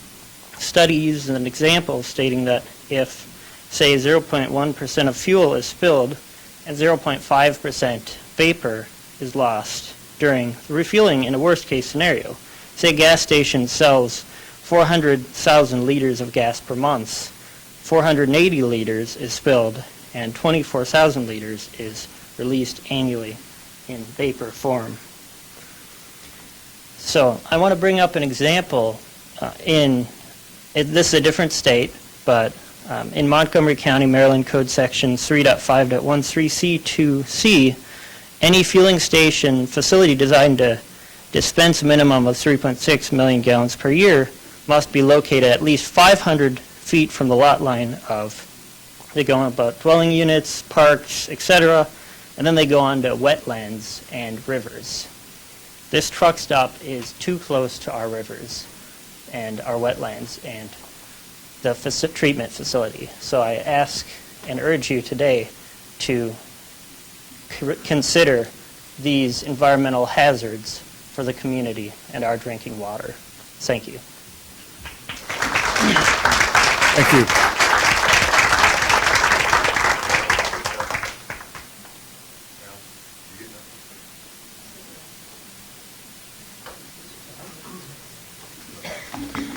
Mayor, council members, my name is Bill Sheeman. I live at 5580 New Burlington Road in Wilmington, Ohio, presently, but I'm a former resident of the city of Beavercreek, and I've spent many, many years working with watershed action groups and people who are concerned about things like groundwater and drinking water quality. I've got 4 quick points to make tonight. You can easily access a report by the American Economic Association published January 25th, 2021, titled Danger Lurks Below. About 60% of all underground storage tanks end up leaking. That's more than half eventually leak, and that's whether they're made out of steel or fiberglass or any other material. They will eventually have a leak. Those leaks are estimated to cost state and federal government at least $1 billion a year. Clean up, do the remediation on the soil and water. And that doesn't get down to the personal level of what they do to people's wells, if there are wells in there. We have a county drinking water well field very close to where the station is proposed. Besides that, we have a water treatment plant located a few hundred yards. They're using a lot of groundwater to do the water treatment there. If they're not pumping it out themselves, they're using the county water. That water that's used in water treatment that comes out of the ground goes directly into the Little Miami River after it's treated. Any contamination of groundwater in this floodplain is an environmental disaster. There's a large number of backlog leaking tanks to be cleaned up today in the nation. So, I mean, you've got tens of thousands of tanks currently leaking that haven't been cleaned up yet by state and federal funding. I want to urge you from a zoning standpoint, and Mr. Burkett knows this very well, the Supreme Court has said zoning is valid if it is to protect public health, welfare, and promote community character. This was decided long ago in a case known as Euclidean zoning that went to the Supreme Court. Do not let this argument come down to, well, B3 is grandfathered under previous language, because the courts have a long history of considering valid community logic, reasoning to reinforce your case, and it's not going to come down to a pure case of this is grandfathered. Last thing is, you have an environmental... Time is up, sir. Okay. We have volunteers. Okay. Thank you. So my last point will be very quick. Lenore Sarber, 2349 Hartman Drive, Alpha. I thought I could all do it quicker. But No worries. the city has an environmental advisory committee. We're talking legally about what's grandfathered and what isn't, but I don't think this has been given enough environmental weight, okay? Do you have a report from your environmental advisory committee? I mean, this has been going on for months. Have they been tasked with weighing in on this? I'm assuming that they're part of the local community who's been appointed to that committee. If they haven't weighed in yet, I urge you to give them a chance to weigh in on this very important topic. Thank you for your time. Thank you very much.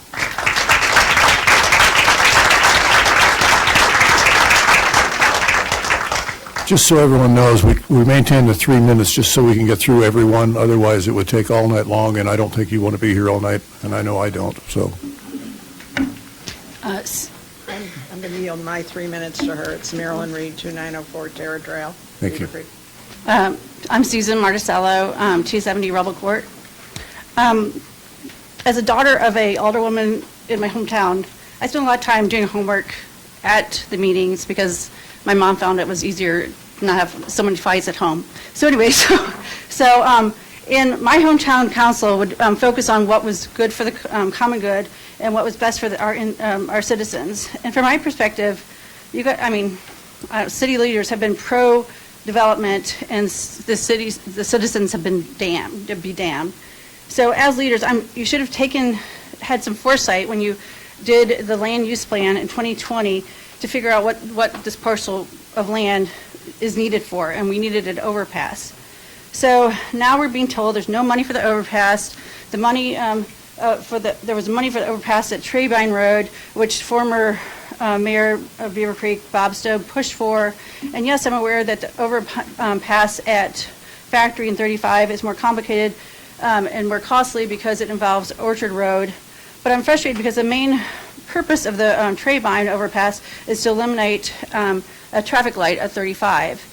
And the amount of travelers who travel from one side of Trabine to the other is much less. There's a cemetery, a airport, and some farms over there, and then there's neighborhoods over here. The 35 is dividing Beavercreek. We have south side of Beavercreek and we have north side of Beavercreek. And I love it for my friends from the north side to say, hey, we're going to Ritter's, or we're going to the whatever brewery there is over there, and I could make a nice drive over a bridge to them and not have to go let me go have my stress level rise and my blood pressure because I have to go through the whole maze. So the super streets, and I don't understand why there's money to repair the Smithville overpass and get a whole new overpass at Woodman, and then the Trabine overpass, and we're stuck with super streets. So I guess our leaders have not advocated for us or something. I don't understand what the problem is. So the accidents will increase dramatically with this truck stop to gas station, whatever it is going to be. And now we're getting a high school down here. We're getting two different subdivisions being built. It's going to be like 2,300 students who are going to be traveling with the staff and teachers and everyone. So we're going to get a whole lot of traffic, and I don't think the super streets can handle this. We need an overpass. And that's why I made the video. That's why I'm up here. I know I'm probably mud to you all, but I'm trying to make a point here. But as far as truck stop, we were in contact, and I was asking him, can you just please move over? If you could just move over to the other side of the parcel, then we could have our overpass, and you could have a truck stop, and maybe you could not have a gas station. Have the truck stop have a gas station. And you said you wanted that corner, so that corner is a problem because we need an overpass. And so, and this is the Rest Track way that says that they want to put people first, and we care to put others. We care about others and putting their needs ahead of ours. We want to think about how our decisions impact others. Excuse me, but I don't think this is going to be a good fit for us because we need an overpass, and you're on the spot that we need an overpass. So anyway, sorry, I lost my spot. So I'm frustrated that we're in this situation. We do not, I'm upset that we don't have a specific person representing us. Like my mom was an alderwoman of Ward 1, and we should have a representative who lives down where we are and who has to go through super streets and navigate that with us to understand what we're going through. And so I hope that you will represent us tonight, do the right thing. We hope that you vote no on this racetrack proposal and choose to do the right thing and remember, or we'll remember it next time we vote. Thank you. Thank you.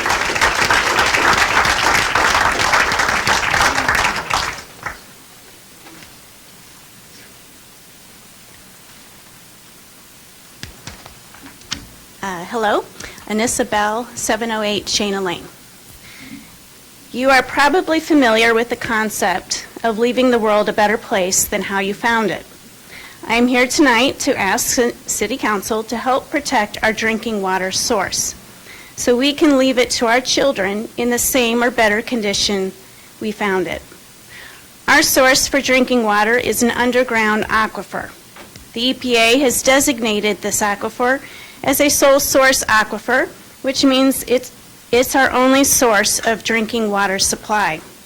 The EPA has determined that our aquifer, if contaminated, would create a significant hazard to public health. The EPA has also determined that our aquifer, which supplies our water treatment plant via wells on Beaver Valley, has a high susceptibility to contamination due to its characteristics, a documented contaminant plume in the uppermost aquifer, and the presence of contaminant sources near the protection area. This means that the likelihood of our aquifer becoming contaminated is high. The county's own drinking water quality reports and literature state how susceptible our water source is and that it needs to be protected. This is why the subject property that we're discussing tonight is in a source water protection area. Water from our aquifer not only serves Beavercreek, but other communities, including Xenia Township, parts of Kettering, Sugar Creek, Bath Townships, Cedarville, Shawnee Lake, and Wilberforce. The aquifer also supplies residents who have private wells. Other communities down gradient to us use this same aquifer. Contaminating our aquifer with hydrocarbons does not benefit us or our surrounding communities. Our water treatment plant was not designed to remove hydrocarbons from the water, and in general, water treatment plants are designed to remove particulates, hardness, harmful viruses and bacteria, but not hydrocarbons. Although our water treatment plant treats water to meet health-based standards, due to treatment being expensive, it just cannot address every kind of potential contaminant. The subject property also resides within a floodplain. FEMA identifies this floodplain as being high risk and has designated it as a Special Flood Hazard Zone, AE. Has a study been performed to evaluate the effect of racetrack structures on the floodplain? I've lived here 18 years and I have witnessed flooding in the area. In conclusion, Racetrack's mission statement is to make people's lives simpler and more enjoyable. Would having our drinking water contaminated make our life more enjoyable? Would siting a gas station within a source water protection area and a floodplain make our lives and that of our children more enjoyable? My answer is no. We should leave our drinking water source as we found it or better. Thank you. Thank you very much.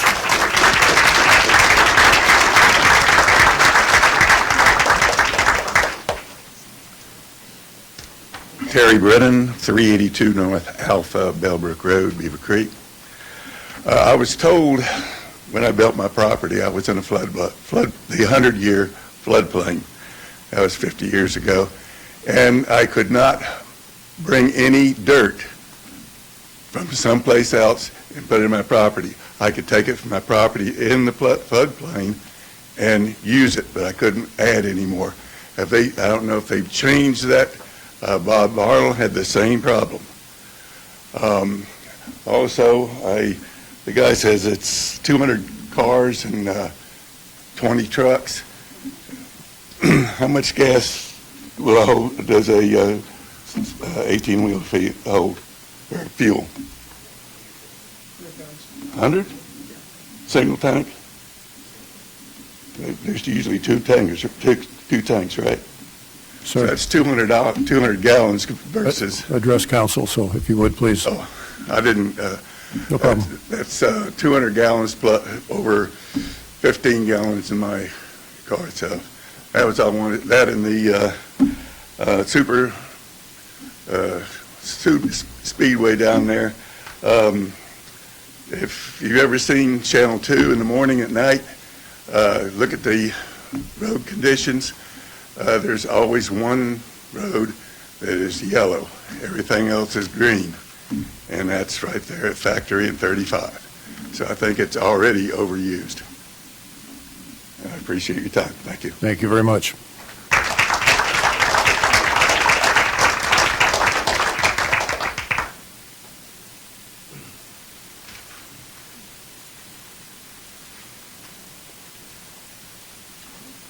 Mark Schumacher, 305 Bell Watland.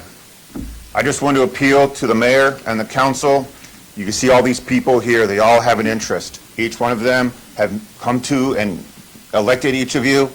I'd hope that you take that into consideration because we're passionate about our homes, we're passionate about our community, and we're hoping that the council will make the best decision for the community and the people that are here that are fighting for their communities, for their safety, because Beavercreek is a safe community. But how much longer do we have when we start inviting companies like RACETRAC on a major artery that comes through this area where we're going to have vehicles stopping, trucks stopping in this neighborhood? Do you want that? I also ask to sympathize with everyone that is here who have an interest and is fighting right here. How often do you see this hall, this crowded? I think a policeman earlier during this council meeting even stated, wow, there's a lot of people here.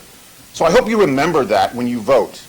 I hope you remember that when it comes time to make that decision, because everyone here is here for a purpose, and they're watching each and every one of you in what decision you make tonight. I appeal to you. They can move down the street to Trebine. I think, because I live here, they don't.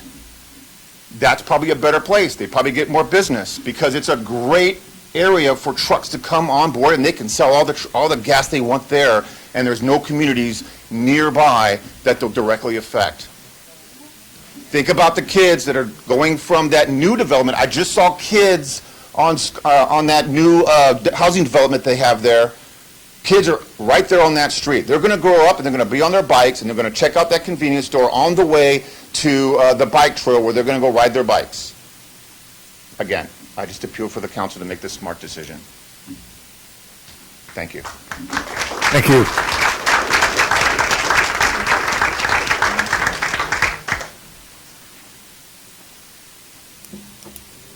Good evening, Douglas Gaudette, 2535 Sugarloaf Court, Beavercreek.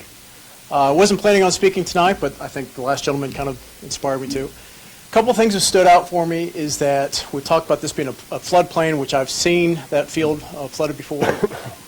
Gentleman referenced because it's a floodplain, it needs the property needs to be, or the building needs to be 2 feet above that. The fuel tanks are in the floodplain. The fuel tanks are in the ground, not above the ground. And I don't see how anyone's not addressed this yet. So fuel tanks go in the ground. They're in the floodplain. And as the last gentleman just said, when's the last time we had a council meeting that was this popular for people to come and argue about something? Usually when a business is coming to a particular restaurant or something that people get behind, you get excited about it. Hey, did you hear so-and-so's coming? Did you hear this restaurant's coming? I can't wait. Microbrewery's coming. It's going to be really cool. Nobody in this room wants this truck stop, and the only guy that does is getting paid to sell it. One person wants it, and he's getting paid to want it. He doesn't want it. 10 trucks per hour?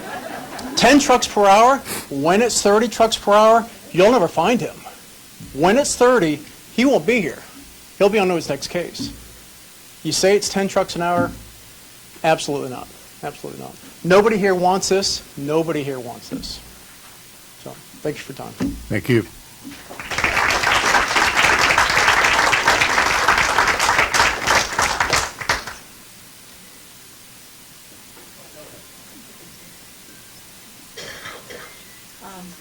Veronica Desert, 2637 Peyton Randolph Road. I'm sorry, can you repeat that? Veronica Desert, 2637 Peyton Randolph Road.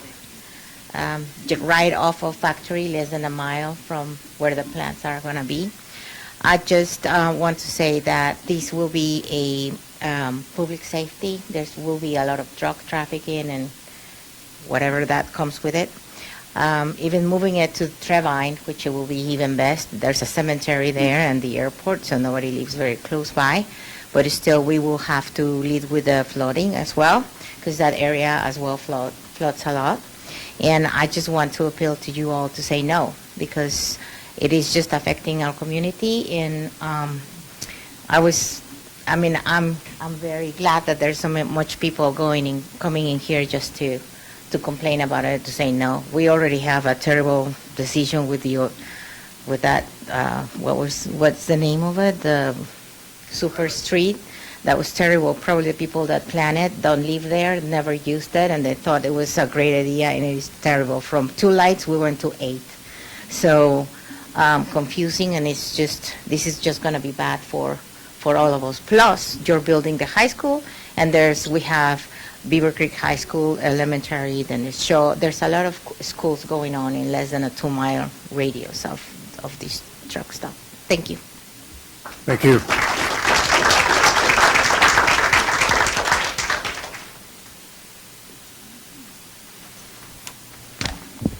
Hello, I'm Stephen Selm, 1244 Freedom Point.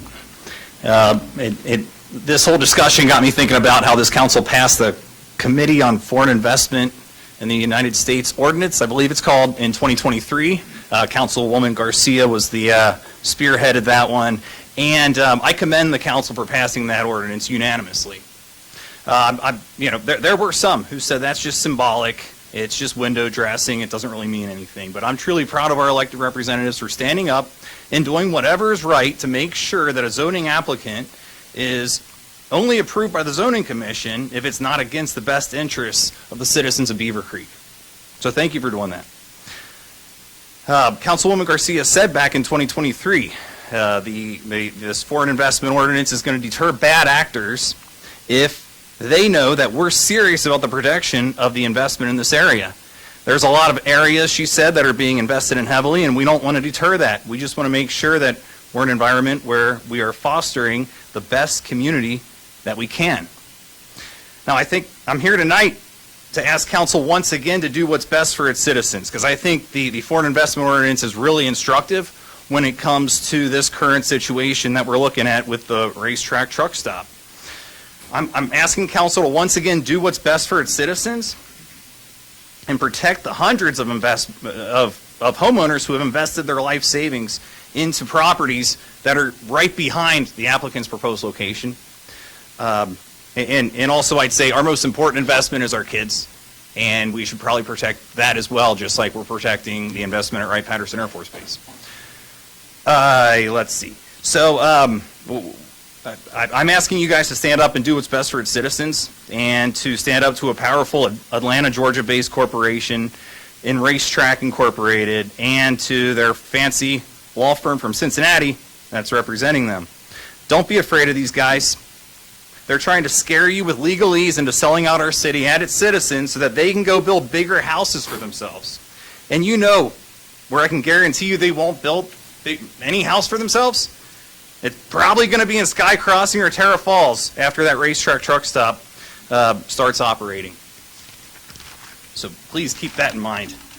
Now one entity that hasn't been discussed to date, and I just want to bring it up here.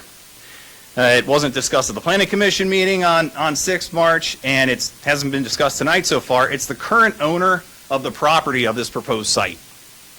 I'm not an expert on who owns what undeveloped land around here in Beavercreek. I've tried to do some research on it. It's confusing, it's complicated, but the answer's out there, and I think you guys know who owns it. I'm not positive though.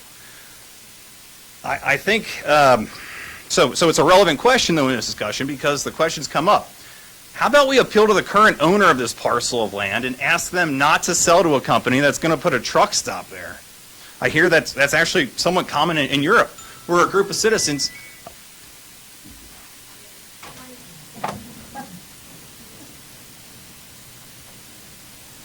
Lisa Lofthouse, 972 Greenway Drive. Thanks, Lisa. So where a group of citizens come together and say, we're going to band together, we're going to go appeal to the non-dark side of the person who's selling this property and say, will you sell to us? Just appeal to their better nature, right? Well, how about we appeal to the current owner of this parcel of land and ask him or her not to sell to a company that's going to put a truck stop there? We probably should ask the current owner of this property, and I hope he or she's watching tonight. Is this how you want your family's name to be remembered by our city? And I'd like to make clear to the current owner of the property like I said, I hope they're watching, that if he or she presses forward with selling this land and being responsible for a truck stop going in next door to several high investment developments and also next to where I coach my daughter's kindergarten soccer team, then we need to rename any city-owned property that's currently named after that individual's family.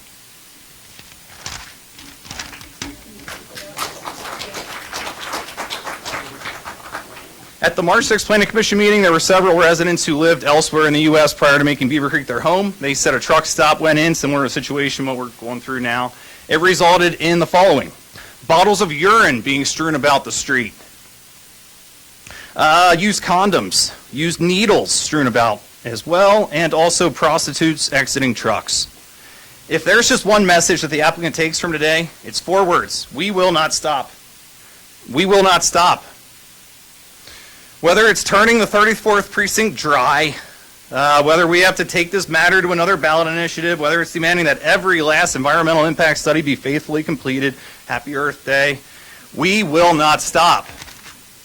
We're not going to stop because we care too much about where we live to let this place turn into a Pottersville. That's a reference to the classic movie, It's a Wonderful Life. Frank Capra, Jimmy Stewart. You remember Mr. Potter, he was a greedy old banker, he only cared about the almighty dollar. We learned in that movie that if it only took one selfless and determined human being, George Bailey, to prevent the charming community of Bedford Falls from becoming Pottersville. Pottersville was a haven for prostitution, substance abuse, serfdom, frankly, and squalor. Here today in person are over 50 George Baileys behind me who care enough about this city to show up here tonight, sacrifice another night of family time, the second time, because we all did this on March 6th with the Planning Commission. Hope you guys watched. And fight for our community. The applicant is strident in defending its legal rights. They've made that very clear, and I respect that.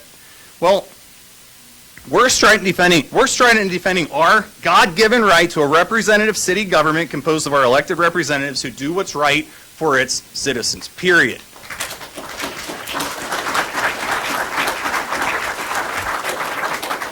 Now, you all did what was best for us with that foreign investment in the U.S. ordinance that Beavercreek passed in 2023 unanimously. Awesome job. Now let's deter bad actors from setting up shop here once again by showing them that we're serious about protecting the most important investment in this area, which are the citizens. We the people. Citizens have been able to date to feel safe, have a great place for our kids to play soccer, and a great city in which to establish their forever home. Someone else? Terry Buchanan, 679 Brookmead Court. Thank you. Thanks, Terry. So, like I said, great place for our kids to play soccer, great place, great city in which to establish their forever home. Like I said, there's people who invested their life savings to live around that area. And, I think we asked back on March 6th whether, I can guarantee you none of the folks who are being paid right now to try to get you all to sell out our city, to make it a Pottersville, live within 1,600 feet of a truck stop. Mr. Mayor, you did say earlier you don't think everyone wants to be here all night. Well, we truly are willing to do whatever it takes. Whatever it takes.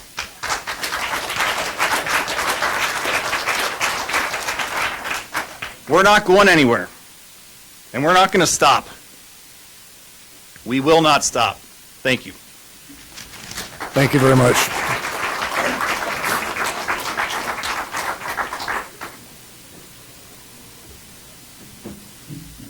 My name is Deidre East. I live at 745 Alpha Road, Alpha, Ohio. As we are all aware, definitions are not as clear as they may seem these days. When we have seen basic definitions of words change radically, why should we trust that the definition of truck stop won't change? I do know what the definition of or, may, and may not mean. And the definition that I saw on the monitor briefly does apply for the definition of what they're calling is not a truck stop. However, the definition I saw does apply because of those powerful words of or, may, and may not. The link, www.horsefarmsforever.com, call it what you want, it's a truck stop, declares that Racetrack has tried this tactic before. They've done this in Florida, as reported in the link that I just mentioned. They use the same terminology, extended diesel offering. Also in the Florida case, they took away the truck parking spaces, as they have conveniently done tonight. They too use the tactic of saying that they are not a truck stop. To paraphrase U.S. Supreme Court Justice Potter Stewart, I know it when I see it. We just got a Sheetz nearby. We have a site station and a marathon station at Orchard and 35, and there are a few stations at 35 and 71, which is an appropriate place for such truck stops. Noise. Respectfully, the attorney does not live in Beavercreek. I do, right off of 35. Because of the super street, there is jake braking, which is the engine braking that goes all day and all night because of that monstrosity. The rush hour now begins at 3:30 and doesn't subside until 6:30. We were told that we were going to get Texas U-turns. We ended up with Michigan U-turns. And I used to live in Texas. We now have triple the number of lights, none of which are calibrated properly to allow any vehicles, especially trucks, to even get close to highway speeds. The only winners of that mess are the concrete and traffic light providers. We are opposed to another bait and switch. The fact that this proposed development would basically torpedo the overpass that we were promised is not acceptable. And the citizens of Alpha have already had to deal with a business polluting our groundwater. Because of that pollution, that business had to pay to have city water come to all of our homes. But they're not paying for that city water. We have to pay for that now because they polluted our wells. I doubt that RACETRAC would pay when they end up polluting our water as well. And as far as the peak vehicle statistics, I would just wonder where the attorney is getting these. And I think that we, the citizens, would like to have access to that kind of factual information. And with that, I yield my time. Thank you very much. Thank you.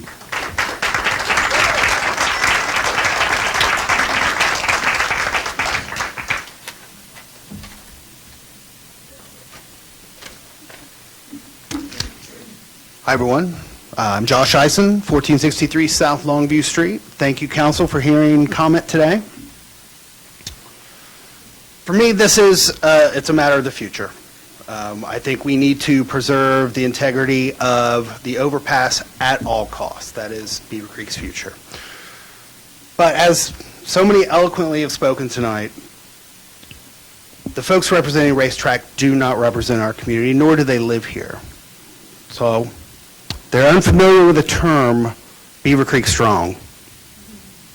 We are the people that survived and rebuilt after the tornadoes. We're Beavercreek Strong. I understand that City Council has limited options of what we can actually do. You know, Don, Mr. Mayor, excuse me, we've spoken at length of someone wants to sell something and someone wants to buy something. It's hard for any government, any leader, any elected official to get in the way of that. We're asking for this council to come up with a legal and creative way in which to stop these proceedings. We don't have to overturn them. They are a corporation, they have a bottom line, and these attorneys, have a client that they represent. We need to send them home with the message that we remain Beavercreek Strong, and our resolve is something they have not run into in the past. They clearly are working from a playbook. They know where to give, where to bend, to move their agenda forward. I say we send them a message home of what Beavercreek Strong really means. Thank you.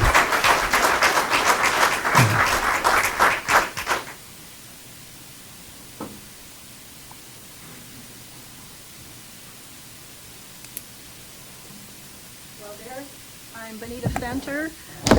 I live at 2298 Abbey Lane, and it's Beavercreek Township.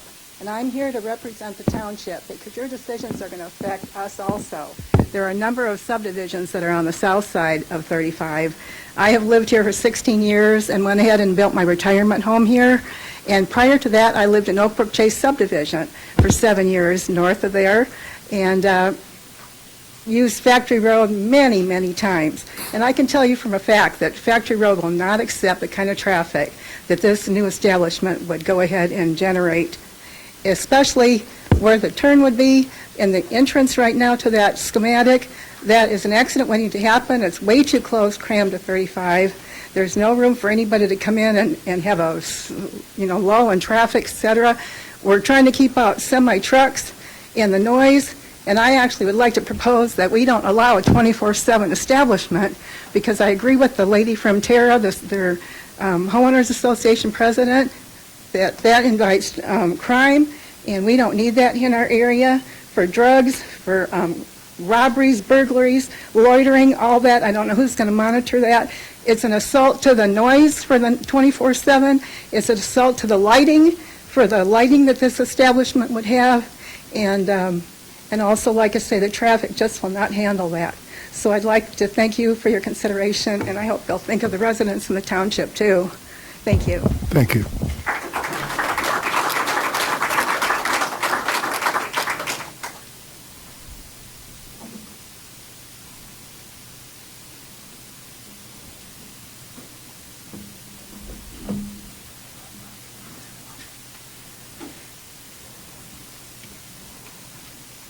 Hi, I'm Ann Dixon from 2630 Patrick Henry Way.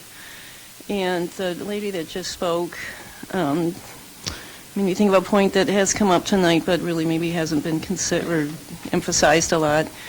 We live in Arlington Place subdivision, and just south of that is the new place where the high school may be going in at some point. And if I'm trying to imagine all these high school drivers and their parents too, but going to and from on Factory Road to 35 and trying to cross it or get where they need to go. And if that convoluted intersection stays the way it is now, it's really going to be difficult with all that additional traffic. That's something that's not a problem. Well, it's an inconvenience now, but it's not really a problem right now as far as all the high school traffic would be, but that certainly is something that is very much a potential future problem if that intersection has to stay the same way it is. Something to consider. Thank you. Thank you very much.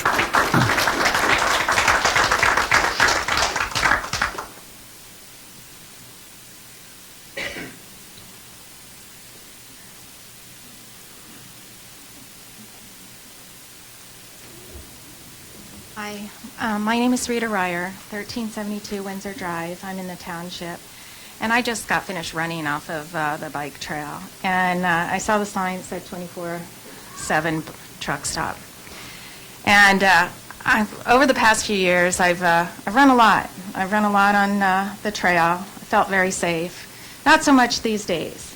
We've got a bar there on Factory Road. We've got a convenience store that sells alcohol. Much of the traffic that parks at the Girl Scout facility or the park area comes from the, 818 bar, kind of on the weekend. So I don't feel very confident about the safety. So usually when I run with mace, and I don't feel comfortable. And I see the high school kids run there. I see Carroll High School kids run there. And I just wonder how long, they'll be feeling safe to run, especially with a truck stop that has, you're already anticipating traffic going across 35 because on the lights there is a traffic, or there's a walk sign. And so it's just a matter of time, and I just came back from New York, and I just drove 10 hours, and I saw a lot of truck stops. And I know what these truck stops are. And they're great. They're great for transient. There's, go in the bathroom, moving on. But many times, people are staying there for a long period of time. Trucks are sleeping there.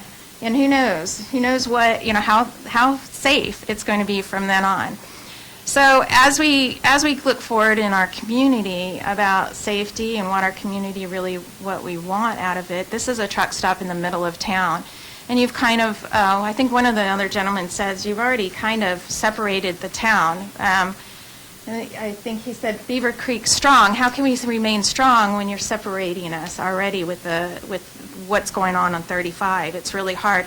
I used to run at Sugar Creek Township all the time, but I don't even go there because I can't get past 35 without taking extra 15 minutes. And so just for the safety aspect, for the schools, I know I heard of several people talking about schools and running and the kids. And, you know, what are we here for? Are we here for the next generation of kids? Or are we here for the next generation of corporations? So just a thought. So I just wanted to share that with you. Thank you very much.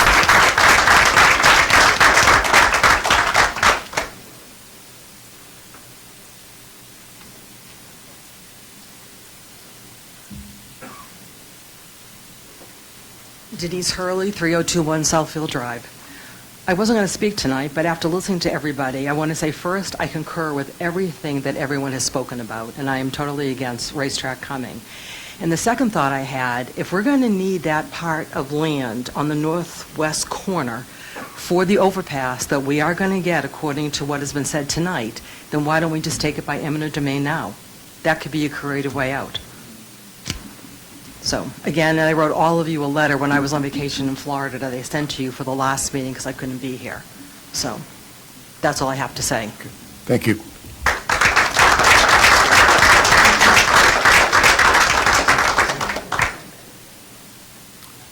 Anyone else?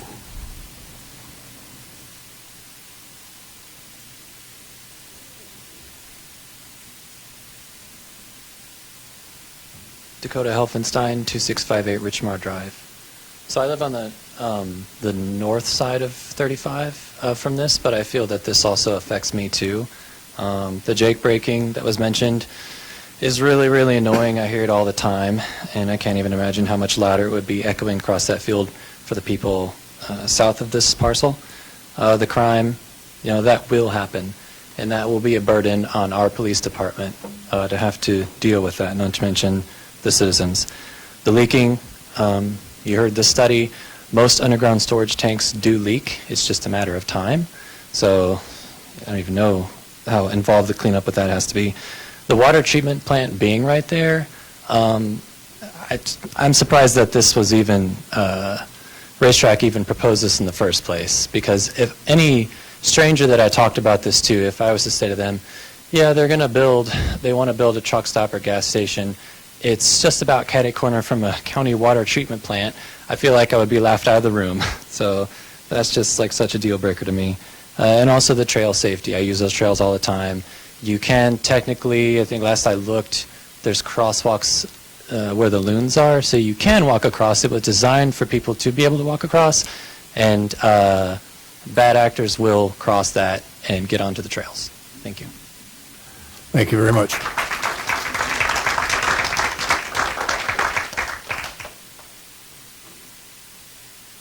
Anyone else?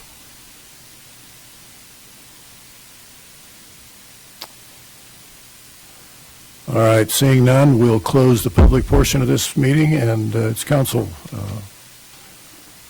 input. Let's just start with Councilman Literal.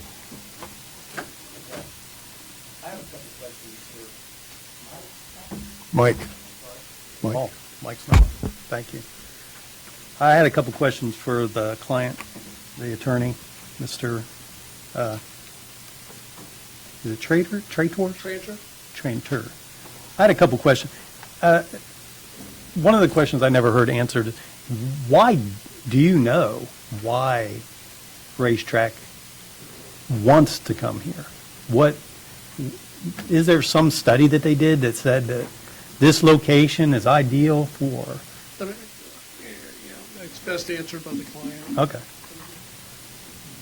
Zach Sim with Racetrack, address is 200 Galleria Parkway, Suite 900, Atlanta, Georgia. Our Racetrack real estate team looks all over the regions we work in. and sees that this is a great market for us, just for our community and for the professional driver on the roads. We look at multiple intersections, but at the end of the day, we can only work with who's willing to sell their land and work with us too as well. So you find the location and approach the owners and ask if they'd be willing to sell. Okay. I know that you stated some of the research that you had done, obviously, going way back when we talked about building the Fairfield Mall over there. Correct. Okay, that was a long time ago.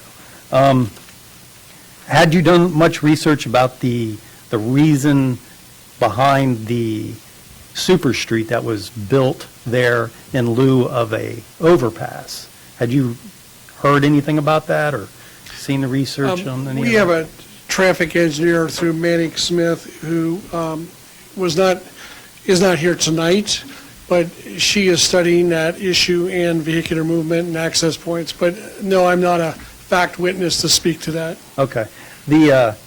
I'm a retired deputy. I had worked out there whenever they were building it, and just by happenstance, I was down at the Circle K down the road from where your proposed location is, and I was having a coffee, and one of the engineers that were building this disaster, we were trying to figure out, I'm sure everybody can remember, trying to figure out what they were doing when they were building it. And when I spoke to the engineer that was in there having his coffee, he told me that it's to provide efficient flow of traffic east and west, period. He said that it is basically, it's not for people traveling north and south. It is almost to discourage north and south movement of traffic, is what he told me back then. It made no sense to me, but I was just a law enforcement officer. I just figured it's going to cause a lot of crashes.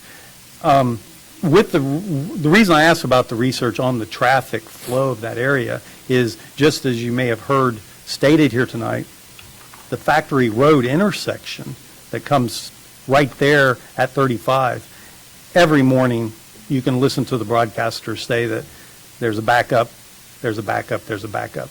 The only customers I could possibly see your racetrack, especially it's tractor trailer vehicles, okay? Pulling in there would be only people headed east. That's the only feasible, everybody going west, nobody going west is ever going to pull in there, especially in a tractor trailer. So that's going to bound to cut your number of vehicles in there significantly. My other question is, you stated several times that the primary purpose for the facility is vehicle traffic. You're looking to service cars mostly. You're saying it's 10%. Trucks coming in there is 10% of, less than 10% of the total vehicles. So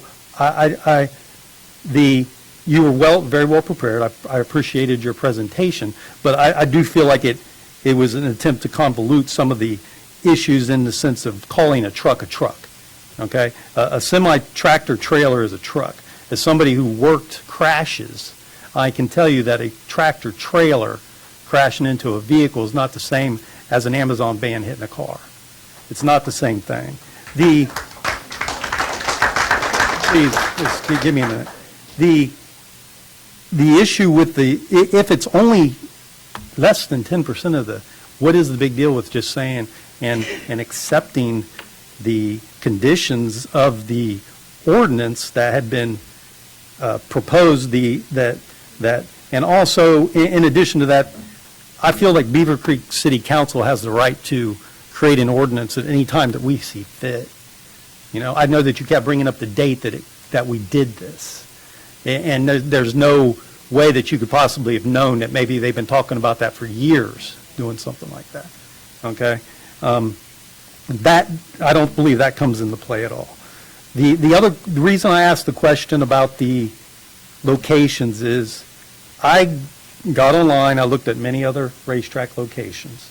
I'm trying to figure out why you would select an area that is truly so close to a residential area. Many of your locations, you just opened, or you're proposing one up in, is it Dalton, Ohio? Delaware, Ohio. And that one's a perfect location. It's right outside a trucking facility.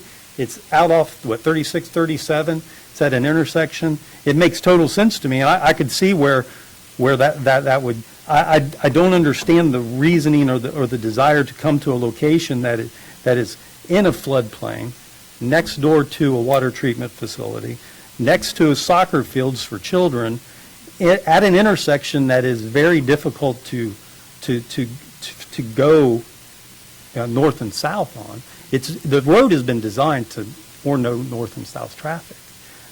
I was told that.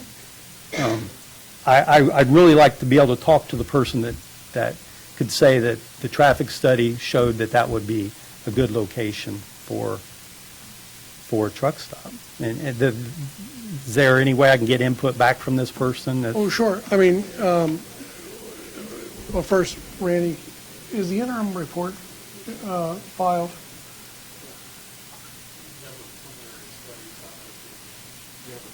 Okay.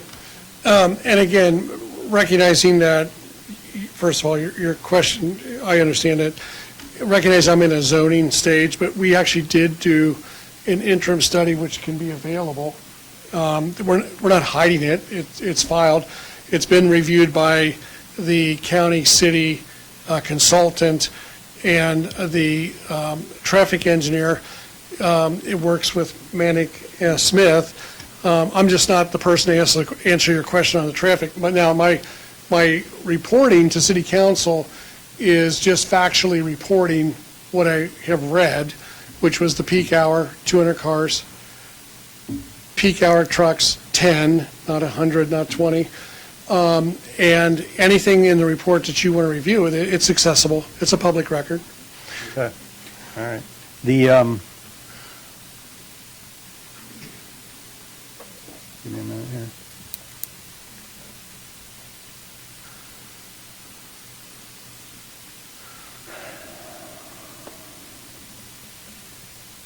The actual rezoning of the, and this may be better answered by you, if you wouldn't mind coming up there. Sorry. And can we get that one slide up with the different division of the actual, what we're trying to rezone here? That one. Okay, that's perfect. Okay. The southern area of that rezoning request, I understand businesses, they usually purchase what they need. They'll cram everything they need into what they need. And I'm curious why we need not just the corner, but everything all the way to Shakertown Road. And I don't understand that. So why are we asking to rezone this rear area here? Well, the rezoning application was based on their request of the area they wanted to rezone. And I agreed that we should separate the uses, so that's where you get this diagram here where the commercial office and commercial uses would be up in the northeast corner, and then everything south of that would be office only. Okay, all right. Well, in order to separate those uses and keep the more high activity uses and then separated away from Shakertown. Okay. Thanks. I appreciate that. Okay, then that my question's for you then. If the filling station is what it is, it's a gas station and tractor trailer filling station. The entire facility fits in the southern, or I'm sorry, the northern part of that actual B3 zoning right now. I'm not sure what the reason is that your racetrack would come and purchase such a large area of land. Well, and I did not negotiate the contract. Other attorneys did, which are not with Dinsmore, so I can't explain why 17 acres, except to say, in speaking to the client, we anticipated that there may be a need for stormwater retention, detention, so the additional land was to allow for that site to be used in that way. As I said earlier in the conversation, I think to Mrs. Schwartz on the Earth Day comment, they have no designs in terms of developing that 9 acres. And it was thought that it gives us something to use in terms of discussion if there's to facilitate or mitigate any adverse impacts from the site. And that conversation, unfortunately, has never occurred with anybody. And we still offer that for purposes of discussion because for good, bad, or whatever. We listened to the comments from the Planning Commission. I think Racetrack did a prescient purchase to get the extra acreage because, if there's an allegation of light encroachment, an allegation of they just visually don't want to see it, we've got some land to work with. So I can't explain to you the magic of why that configuration or 17 acres. I've been doing this for 40 years. Buyers and sellers choose the acreage they want to sell and subdivide depending upon, their profit incentive of the seller, how much land they want to give away at this initial stage. But this is the configuration you are working with. And again, we're just being candid with you to say, we don't have designs on those bottom 9 acres, so there's some flexibility here, and I've been trying to invite this in conversations to say, we're open to something along an open space discussion. I don't care, as long as it works with our site plan, potentially recreational fields, whatever it is. All I know is this is highly unusual. Excuse me. Ladies and gentlemen, please. This is highly, people don't want to hear what I'm saying, but I want council to hear what I'm saying. This is a genuine invitation, and I've been doing this for 40 years, where we're not trying to overdevelop that site in terms of the office. If we say to you, we don't have design on it, that's not meant to be a trick statement. That's meant to be an invitation to say, if you participate with us and tell us how that can be used to maybe address issues that you've heard. And by the way, 90% of the comments tonight have been about an intersection we had nothing to do with. I agree. And so I don't want to take every sling and arrow, and every allegation of heroin and prostitution and everything else as the fault of Racetrack. What we are here is we want to be in your community because, as Mr. Sen has identified, it's just as it was identified that it was great for subdivisions, right? So now you've got a number of new subdivisions coming in. It's the same reasoning. This is a logical point of contact to put in this facility, and there's nothing here that is contrary to land use. If you've been involved with a lot of land use, this is a classic where you position a commercial use, especially one so close to a highway. And I can go up and down, and there's a lot of statements made, and I'm not going to get into my personal background, but I live in a very dense neighborhood where I do have a number of gas stations right around our area. I live in the flight path of Lunken Airport. So, I understand people's concerns, but the fact that piece of land, it's not going to stay undeveloped. That land is going to get developed.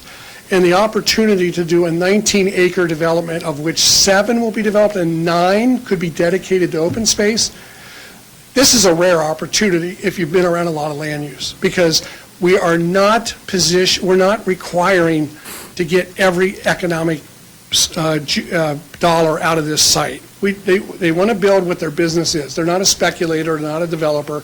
They're an operator, and they build racetracks. And they've identified this as a good site, and that's what they would like to do. And they have a residual 9 acres that they're telling you with no intention other than say, we have 9 acres we can talk about, but I cannot get into a discussion with anybody about the use of the 9 acres. And I think it would be good for the community. Okay. I'd really love to talk to somebody about the selection that was, because anybody that knows that area, it is, you may or may not have driven. I have several times. It is very, if you go down there, 4:30, 5 o'clock, afternoon, any day, Monday through Friday. I stood at the intersection and listened to the sound, just the sound.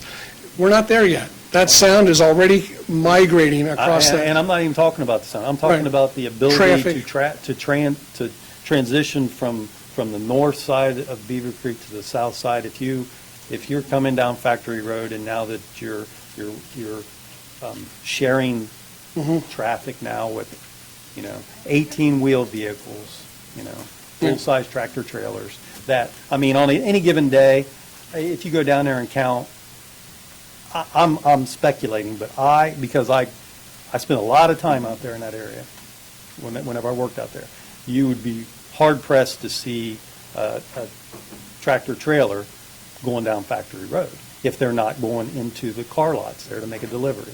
That's it. That's the only time you'd ever see one. So outside of that, this is going to 100-fold, 200-fold the amount of tractor trailers that would be on that road. That would be commingling with regular, people taking their children to the soccer fields. So I understand the citizens' worry about that intersection, because it is very difficult to traverse, to get from one side of the... That's why I don't understand the selection of the location. And then going through in Indiana and Indianapolis, I looked at you have one there, it's on 465, it's on the bypass going around Indianapolis.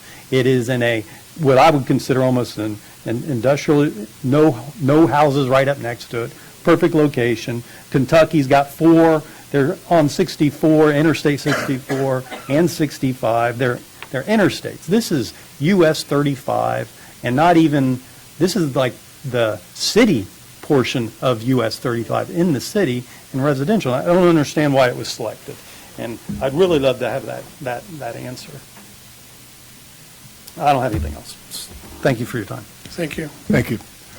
Councilman Dewar. First, I would like to offer a major thank you to everyone for coming out tonight and for coming out to Planning Commission as well. I know it's time away from your families, and so we really do appreciate your input, and we're very thankful for it. It's helpful in making a decision. To start, I have 2 sets of exogenous but related questions, and there's always a caution of asking exogenous questions because questions should be related to zoning. But I feel like in order to make a sensible decision, we need to walk through a few things. The first is that Beavercreek is divided into 4D precincts in terms of voting.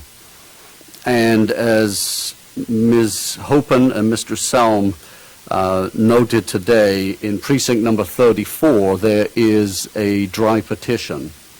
So my question to start is for our legal counsel in terms of an order of operations, because let's say hypothetically tonight we pass this, move forward, and then we have a dry petition.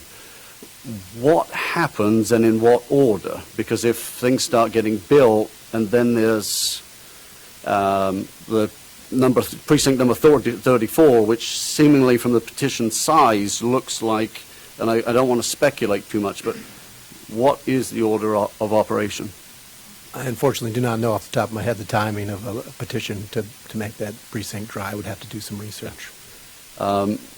Ms. Hopen, do you have a sense of timeline? If you could, where are you? How many signatures do you have? Please, if you... Care to see it? This is a precinct 34. Yes. So we are in the process of gathering signatures. We have several more months to finish getting those. There's a minimum number. And then the petition would go to the county, and it would be on the November ballot for anybody specifically in 34 to vote on. And in the meantime, we'll be notifying other entities that are required to be notified, the State Liquor Board and some other entities. So that is like the general, whether we get it on the, when it gets in the petition, that doesn't determine when we hand it in. That doesn't determine anything. It's when it's voted on in November. Does that help? It's very helpful because, it puts us between a bit of a rock and a hard place in terms of making a decision, and yet there's something that could occur as well. So I appreciate your... Sure, and what happens is when we notify and turn it in to the county, they will make sure all the parties involved, such as racetrack, et cetera, that may be contemplating anything on that parcel, that they are aware that this is happening. Thank you. Thank you. Appreciate it. The second set of exogenous, again, outside type questions. Mr. Trainter, I think you very adequately brought up the July 23rd, 2020 land use plan that was sponsored by Councilmember Curran. In what ways did you, as an applicant, seek to fit VPA 92 that is listed in the packet? What did you try to accomplish, given what we have on page 11 of our packet, where it has both commercial/office and office that fits in a much broader land use plan that we put together, bearing in mind again that a land use plan is movable, malleable, it's not set in stone, so you're certainly welcome to make changes, but I'm curious as to what you did to try and fit that. In objective review, I'm really not trying to fit it. I'm trying to analyze what your land use plan says, what your zoning code says, and to try to apprise what the permitted uses will be allowed. And it seemed relatively obvious to me that the PUD history and the current PUD allowed B3 uses and vehicle service station, and I saw no contradiction between that and the land use plan, which is why I included them in slides, because I think they support the argument. Appreciate it. So related to that, because VPA 92 also incorporates MI homes and what we passed there in terms of Sky Crossing. So have you, as an applicant, reached out to MI homes? If so, what have they said? Is there any interaction there? No. What I did was, as I said, I stayed and I announced myself at the end of the Planning Commission meeting that I would stay as long as people wanted to talk to me. And there were several people. Susan Marticello was one. I spoke to Hope Taft. I spoke to an ODNR representative. I spoke to a former councilman of Beavercreek. And we spoke until we were pretty much exhausted on conversation. And I said, would you mind if I follow up and call you or email? So I was trying to take the initiative. Okay. And I did do that. Susan and I had a number of fair conversations. She clearly has her position, and she understands ours. We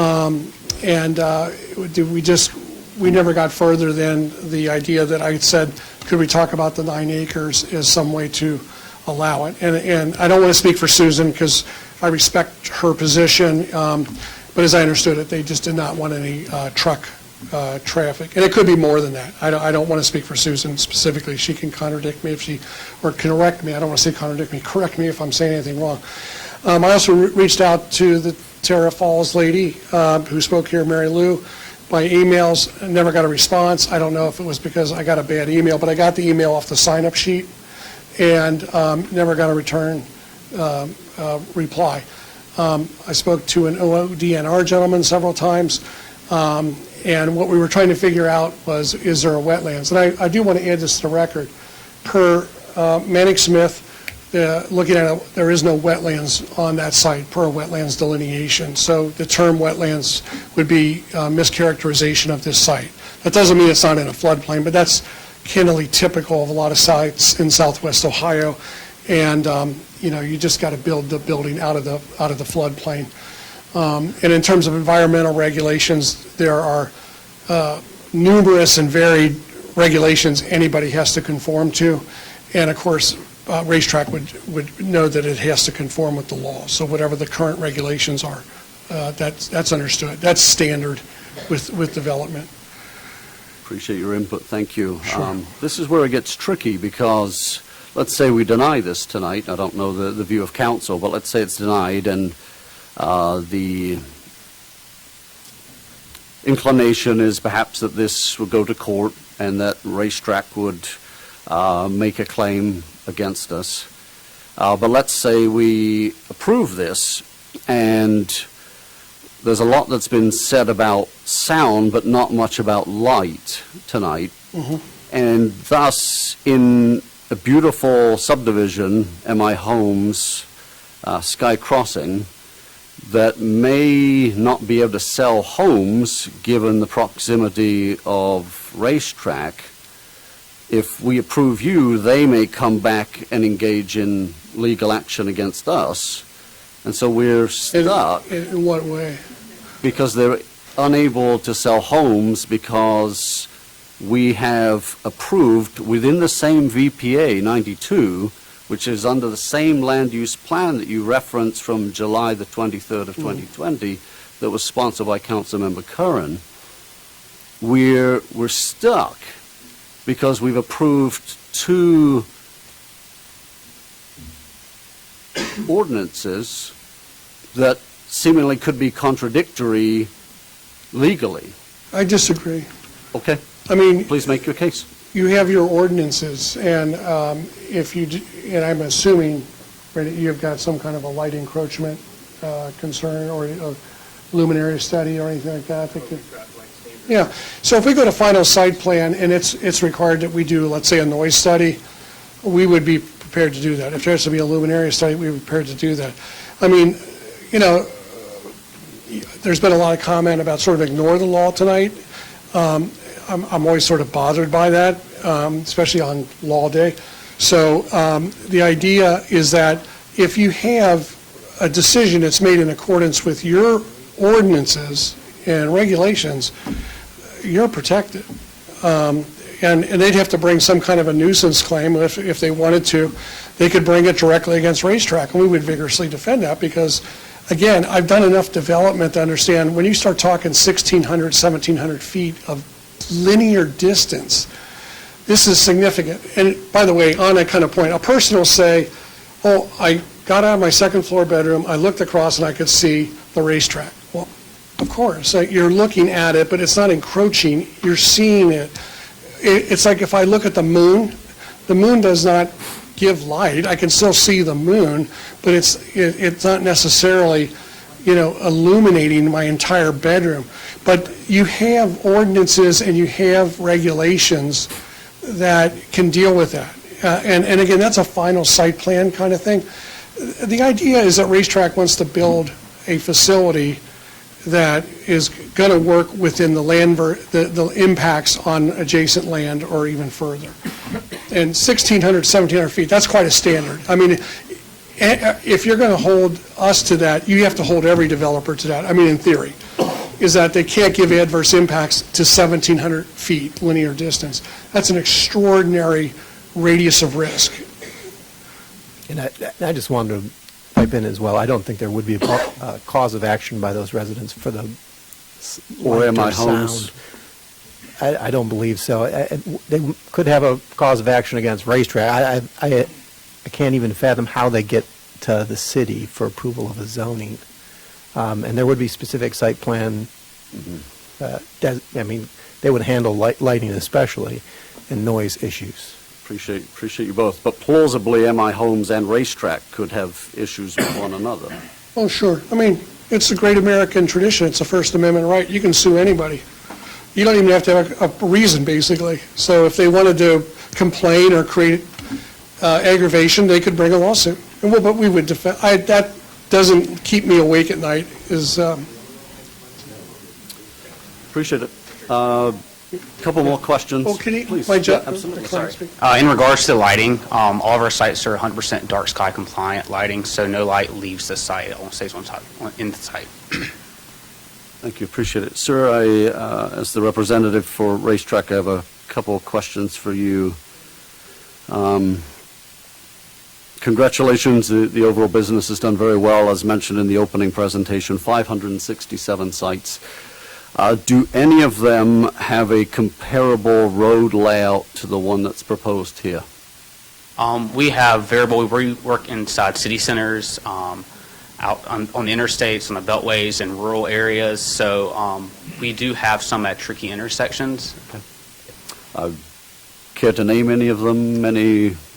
I don't have one off the top of my head, but it's over 500, 610 that we've developed in And you're certainly more than welcome to provide it later. I know it's Yeah. difficult For- to yeah, ask. for sure. I mean, I forgive the question, but it's just, a lot of the case that was made hinges on the word primarily.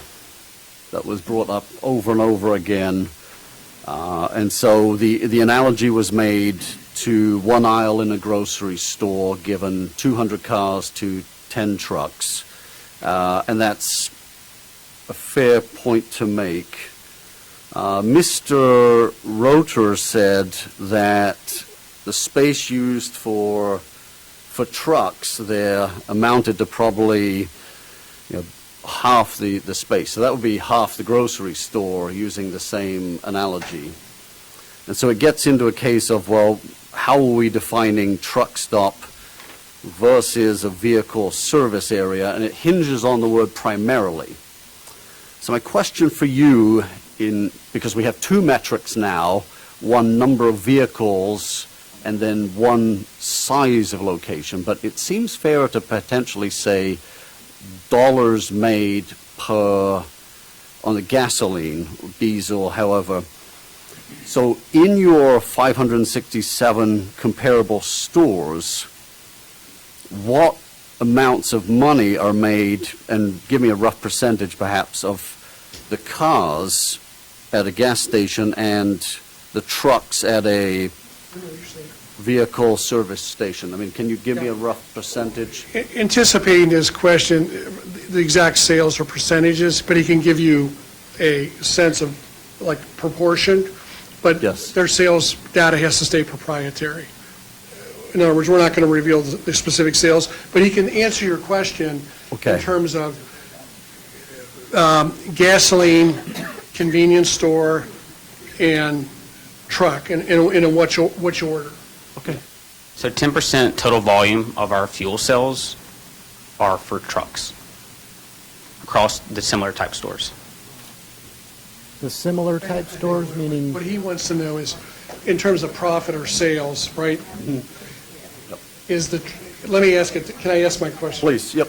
I got to be careful in this area because this is proprietary. So if we are looking at sales from the northern dispensaries, that's the gas, and we're looking at sales at the convenience store, and we're looking at sales at the truck dispensaries, is the truck dispensary sales first, second, or third? I'll say if it was not first. Okay. No. It's not the dominant sales. So it would be number 2 or number 3? Correct. Okay. And you could provide data to back up this point? Well, if you needed an affidavit or something to that effect, and there's also, I'd look at Josh, I mean, some kind of in-camera review, and that means you got to maintain strict confidentiality or you potentially expose yourself to lawsuit. But no, we could back that up. I mean, we would just need to make sure it was not part of the problem is it can be part of the public record. Mm-hmm. It's going to stay proprietary. Yeah, but his testimony is clear. It's not the dominant. It's definitely not the dominant, correct? Okay. And how are you defining dominant? Is the most dollar signs in front of, I mean, the most dollars behind a dollar sign? So is it majority or a plurality?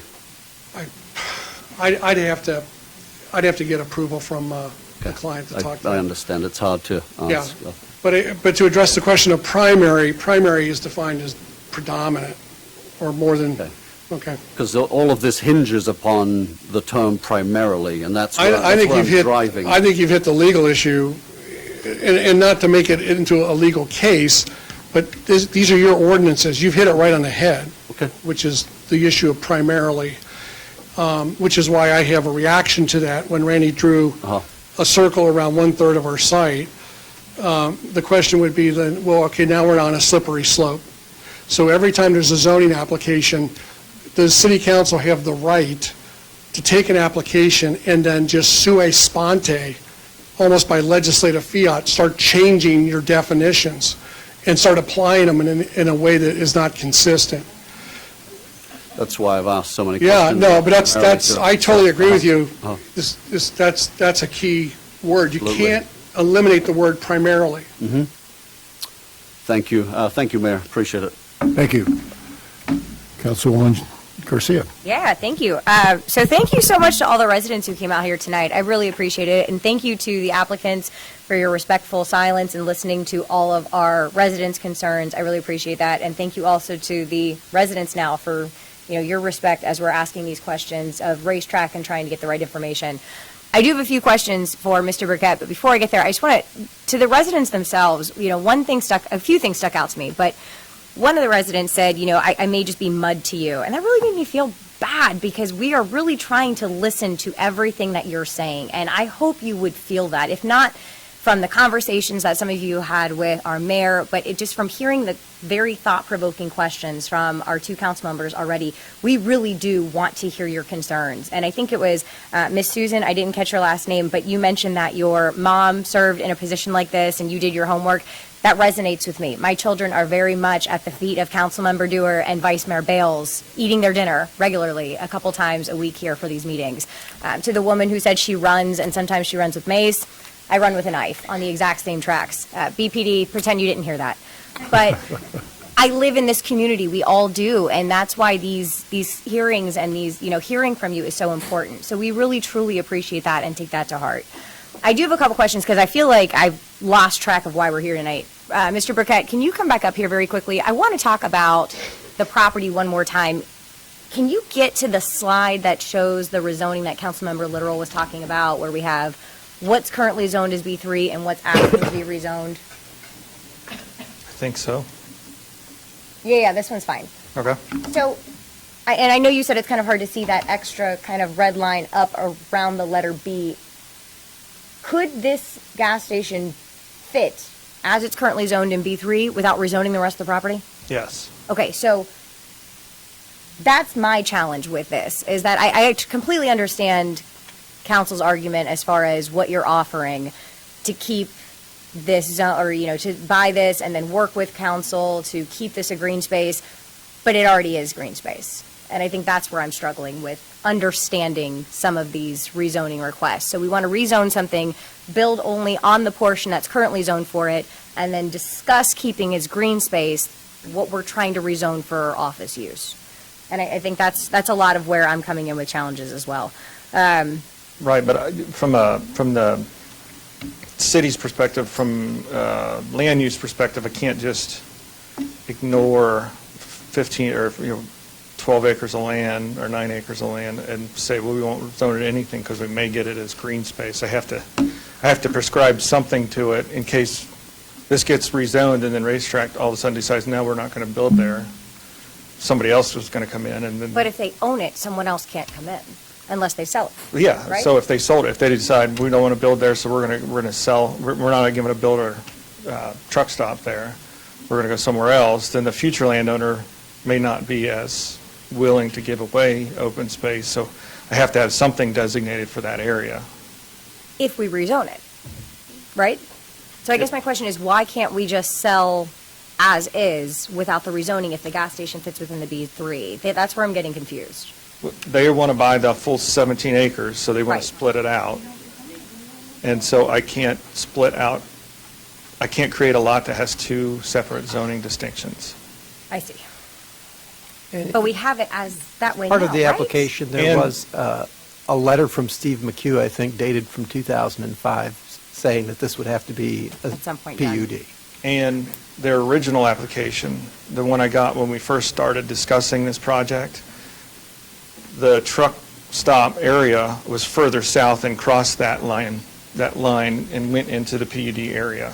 And so I didn't want to have a use crossing two different zoning districts. No, I appreciate that explanation. I think that's where I was getting tripped up a little bit tonight as far as what we were being asked to do for the rezoning. Okay. I think that's it for me. Thank you. Appreciate it. Thanks, Mr. Mayor. Thank you very much. Councilor Kern. First of all, I'd like to thank the audience, the members out here that made some very, very strong comments tonight. Appreciate it. Also, I want to thank the applicant for being available for questions. I had my first question is to the attorney. If they dry the precinct, what impact does that have on Racetrack's decision to locate there? I can't answer. I don't know. I just don't know. Does I mean, anybody know? It's a hypothetical, and I can't answer that question for you, with all due respect, All right. Councilman. Another question, I think, Randy, would be for you or the manager, and that's the Environmental Committee. Did we get any input from them? This question was raised. We would typically send site plans to them. I'm sorry? On that second phase is when there's... Second phase, they would be brought in? Right, when there's actual plans, construction plans. But you do plan to bring them into the At the second process? phase, yeah. Okay. Another question for council, and maybe you can't answer this, but was Trayvine Road, that intersection, ever looked at? It's been brought up tonight as a possible location for a racetrack? If I could ask the client. Is Trayvon come up? I answered earlier. We've looked at multiple sites. This is the one we landed on, and like I said, we can only work with people who will willing to sell their land at the end of the day. Did you look at that site? I did not personally. I do not. I'm not working the real estate selection team. So. All right. Well, I think a number of the other questions, Your Honor, that were raised by both council members and were areas that I was going to touch on. So that's what I have. Thank you. Very good. Thank you very much. Councilman Schwartz. Thank you, Mayor. I too want to express my gratitude for all of the residents that came out today. It is very important, and to echo the words of Councilwoman Garcia, we do value your input, and so I do appreciate you being here. I do appreciate you coming and taking time. My mic's on. Is that better? Better. Okay. I know, I'm sorry. So I do appreciate you taking time away from your families to be here this evening and to be there for the Planning Commission meeting as well. The beauty of being the last person is a lot of my questions have been answered. Council Member Doer, you asked the question that I had about the sales and what percentage of sales or what generalization of the sales would be considered primary. I also had a similar question to Councilmember Curran about the liquor permit and its impact on the potential development. This is a really difficult issue, and we're put in a very tough spot. There are a lot of different things that we need to take into consideration. That's all I have to say at this time. Thanks. Thank you. Vice Mayor Bales. Thank you, Mayor. Thank you, everyone, for coming out. The comments that we heard tonight were not unlike the comments we heard during the planning board meeting, and I really appreciate you coming back and sitting through another 3 hours tonight. I would also like to thank the folks from Racetrack for presenting. Quite frankly, I'm not necessarily opposed to a gas station along US 35. US 35 in the corridor seems appropriate if zoned correctly. The quantity of gas stations along the corridor, if zoned correctly, is not really a concern of the city. I don't think it should be. It's fair market. And I've been to a racetrack before, and I will say that they're nice gas stations. The retail location is not unlike any of the other retail gas station locations that have recently popped up in Beavercreek. I also want to thank the Planning Commission. I thought they did a nice job on their homework and standing firm on the definition of truck stop. And to that end, I think we've got a big hill to climb between the city's perspective and the developers. I have a few questions. I'll start with you, Mr. Burkett. With approximately 7 feet of fill needed to bring this site up out of the floodplain, how does the city effectively measure post-development, pre-development, and post-development runoff when we're bringing in, hundreds of truckloads of dirt to fill that site? I mean, they're at the next step. Their stormwater detention pond is going to have to take in consideration the raising of the site and where the water goes and how and the design of the pond at that point. So they look at the study would look at what the runoff rate is at current development configuration or an empty field, and then they do the calculations on what the post-development rate, the flow will be based on the design of the hill that the gas station will be on, and based on the valley that the detention pond will be on, and they run the numbers, and that number cannot be any greater. So that number of runoff, cubic yards per foot, or whatever the number that they use to measure it, can't be greater than what it is now. Including the amount of fill that's brought into the site too. I mean, you're bringing in fill, you're going to create a lot more shed. It seems like the existing or the leftover 9 acres is all going to be detention pond, perhaps. That would make sense. That would you know, like trying to fill a glass full of dirt with water. It's all just anyway.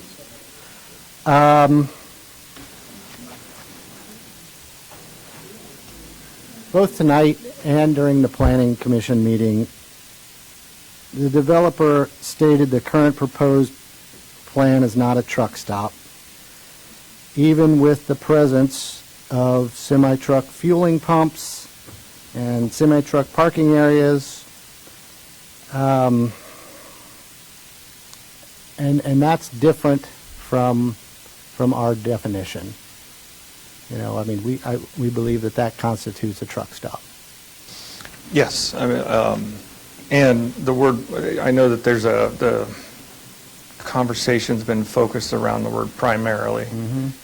From my point of view, I'm looking at it not as the whole operation, where if you looked at it as the whole operation, maybe it isn't primarily a truck stop. I'm looking at it as the gas station and then the truck stop. So that second portion I'm looking at, the truck stop, it's not only primarily, it's completely being utilized as a truck stop. Yeah. And that's how I'm looking at it in my view. So, Mr. Trainter, since the planning board clearly removed the ability for you to have high flow pumps, truck stop, or truck parking, if we approve this tonight, how are we going to settle our differences? I don't like to speculate on what you're going to do tonight because it's going to come across inappropriately. We have a disagreement, and I personally think tonight you can avoid the disagreement because most of these issues can be resolved or even, again, debated at the final site plan. Tonight is a simple Ladies and gentlemen, please. Because we're providing more information than is required for a stage 1 zoning, we're having good discussion on issues. But candidly, tonight, you're voting on a rezoning, a legislative act to just recognize the B3. And you have these additional conditions, and Josh, may I refer to our conversation at one point? Okay. Sure. Out of a spirit of just efficiency, I was saying that if you want to approve this tonight and then have your admonition, thou shalt not be a truck stop, but if you take out the sentences that I'm asking to be edited, you can reinsert those sentences if you are so inclined still at the final site plan. What I'm trying to say is it's a rezoning stage 1. It's a B3. We are a vehicle service station, no question about our permitted use. We're also saying to you, we disagree about definition of truck stop, but I'm telling you tonight, if you put thou shalt not be a truck stop, that's fine, because we'll have that debate at the final site plan. And there may, again, as Randy noted, we have submitted merely a concept plan. And things may change. We may be able to berm it in. Maybe we have discussion on nature of dispensaries or the like. But I right now am unequivocally unambiguously convinced we are not a truck stop if you're using the word primarily in a correct manner, and you're not bifurcating, trifurcating, slicing, dicing our site. That is completely contrary to planning principles, because it's a PUD, it's a Plan Unified Development. You cannot start picking and choosing, because that was the examples I was showing with if I've got a playground in the back of a residence, if I've got a pool. I understand your point. Okay, thank you, sir. So you're asking us to just kick the can down the road to the next phase? Well, I'm saying to do what is procedurally correct, is that this is a stage 1 rezoning. I have a question for the planner about this exact thing. I understand. Okay, thank you, sir. So as our recommendation stands now from the Planning Commission, there would be no high-flow gas pumps allowed? I have to get the exact language in the ordinance.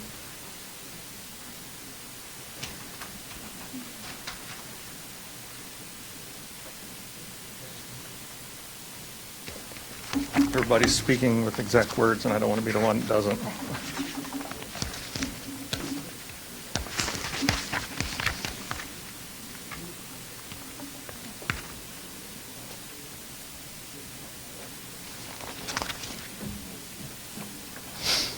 On condition number 5, where it says,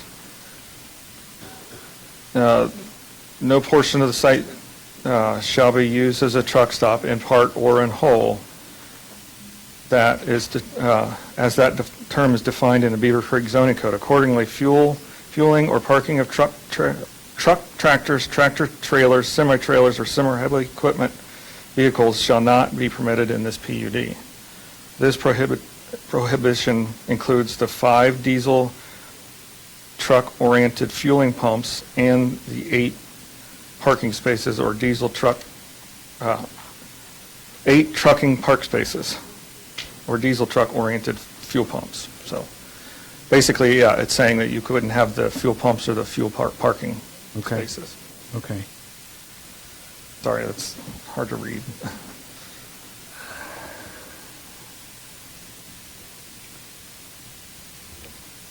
So if we approve this tonight,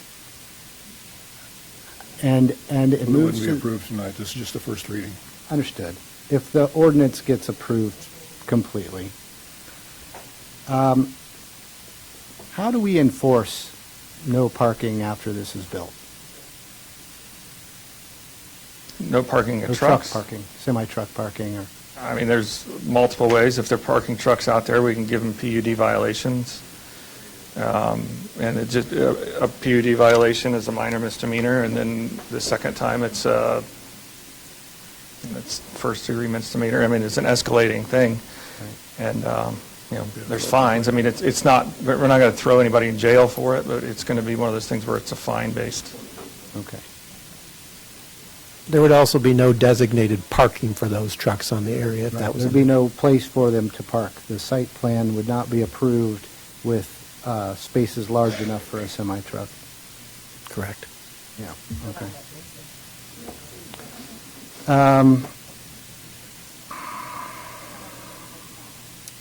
Mr. Tranter, I have one more question, I think, or maybe a couple. You mentioned the racetrack business model includes semi-truck fueling. However, I mean, I've been to a dozen racetracks that don't have that component.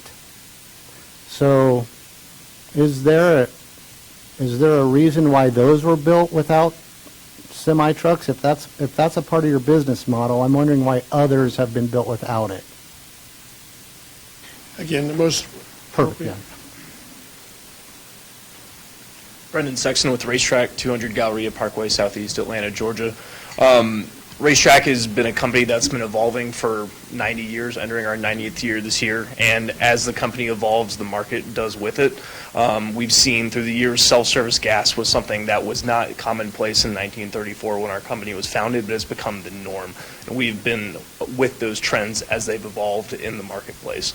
So one thing we've noticed in entering the space of marketing diesel to a different end user, is that we found that to be an important part of the business and to serve the motoring, a different aspect of the motoring community.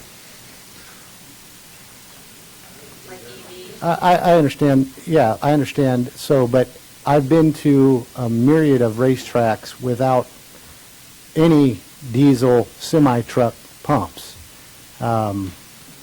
Just wondering if that differs from your current business model, or do you still build those type?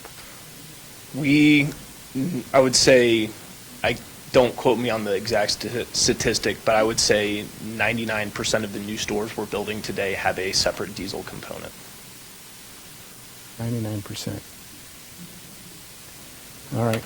I mean, I went to one that was just probably opened a couple of years ago, and it did not. So, is that a new business model?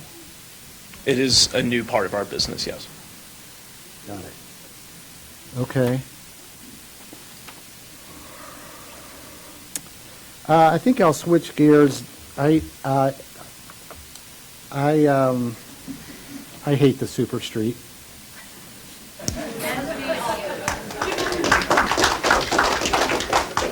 And, you know, I do want to talk about ODOT and their future development.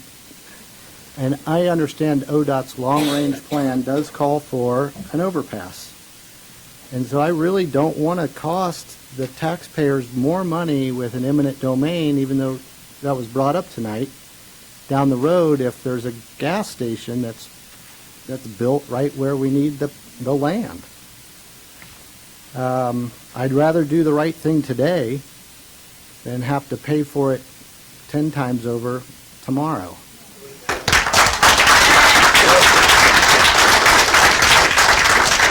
My question to the planner is, have you had any discussions with ODOT about this particular development?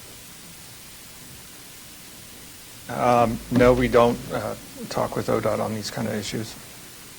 Okay. I mean, they're not the owner of record of the land. You know, we understand what they want in the future in terms of their overpass design, but until they own the land, I mean, we can't stop development on land for somebody that may own it in the future. Completely understood. I just didn't know if you'd looked into it with ODOT to see where they were at in their plans, because they clearly mentioned it in their, in their documents, that Super Street was temporary. Mr. Mormon know anything else? Yeah. Mr. Mormon, do you have anything? Yeah.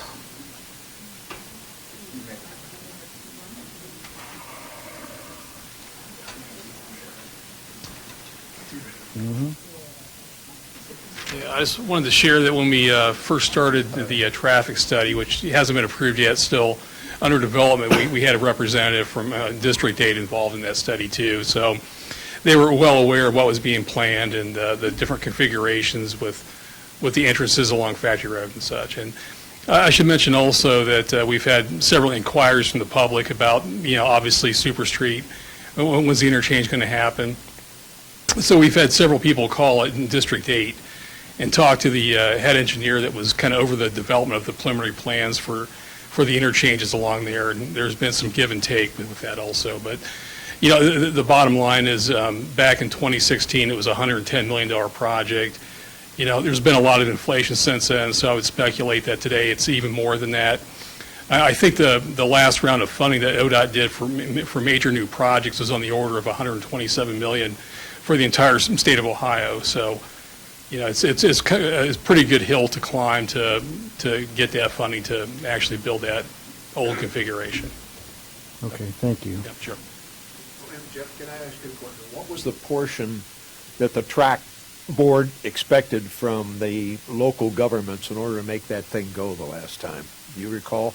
Yeah, I'm not sure it really got that far. They typically, a lot of times they want to see 50%, but at the very minimum, it's 20 is 20. Usually the bare minimum, yeah. But one like this, it's kind of variable where the TRAC, if they choose to, they could go higher than that, but they typically don't. But.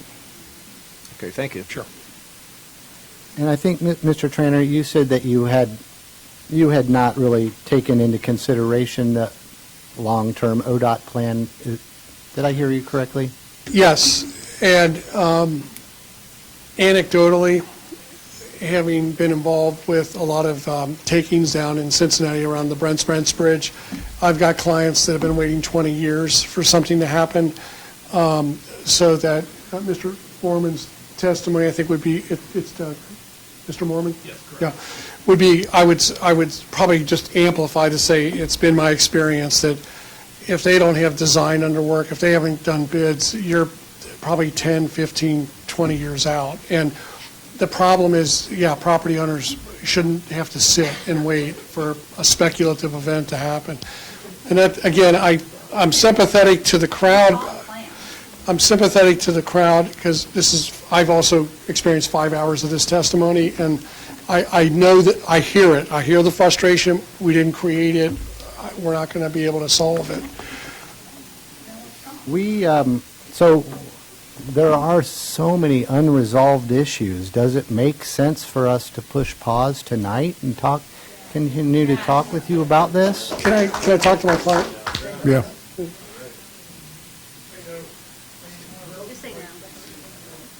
Well, I can hear the audience behind me, but of course we would be glad to sit and hit pause and talk. I think that I think this is a good land use, and I think there's an undiscovered value in this 9 acres that needs to be discussed a little bit. That I answer your question. Yeah, we could hit pause, and if you want to continue, but I don't know who I'm speaking with. I have exhausted I have exhausted myself trying to get in touch with people that want to discuss this. So, That's a good question.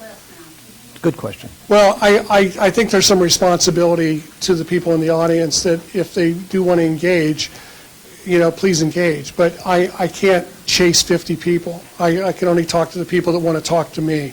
Or I can talk to Randy, and if he wants to mediate, or if you want to put together a mediation, one of the legislative persons to mediate. I'm an attorney, right? So I have no problem talking. So I will meet where, when, and continue discussion on it if that's your suggestion. Well, I have a responsibility to everyone in the audience as well, and I feel as strongly as they do, especially for the long-term interest of our community. I understand your points, but I just, at this point, am not willing to accept them. So I'd rather.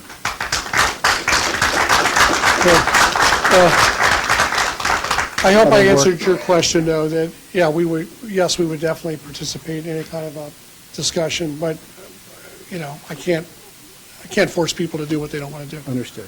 Thank you. That's all I have. Thank you very much. Most of mine have been, and first of all, thank you, everybody, for being here. We really appreciate the coming out. I think the whole thing about being involved in your community is one of the most important things you can do. It is your community. We're representatives of you. We have legal responsibilities that we have to adhere to, that we have to look at. But you are the electorate here. You are the ones that control what happens in our community. I do have a couple of questions here. One goes back to what Councilman Literal said. With trucks at this location and the loons, and by the way, I agree with Vice Mayor Bales. I avoid that area. I go around it. I don't want to go there. But you're only going to be servicing eastbound trucks because westbound trucks can't get back on the highway. Because of those loons, it says no trucks to turn around. So, I don't know how you're going to get back on without going back in east quite a ways to turn around. So, or coming down Shakertown Road with all the developments down through there. So I have a real concern about that. The other thing I have brought up is, you're talking about 6 to 7 feet, as you said, to get it out of the floodplain. And as Vice Mayor Bales said, we might need a retention pond that's 9 acres wide. Okay, where the green space, how are we going to mitigate things with the green space if it's all detention pond? Because it sits up 7 feet higher than it is now.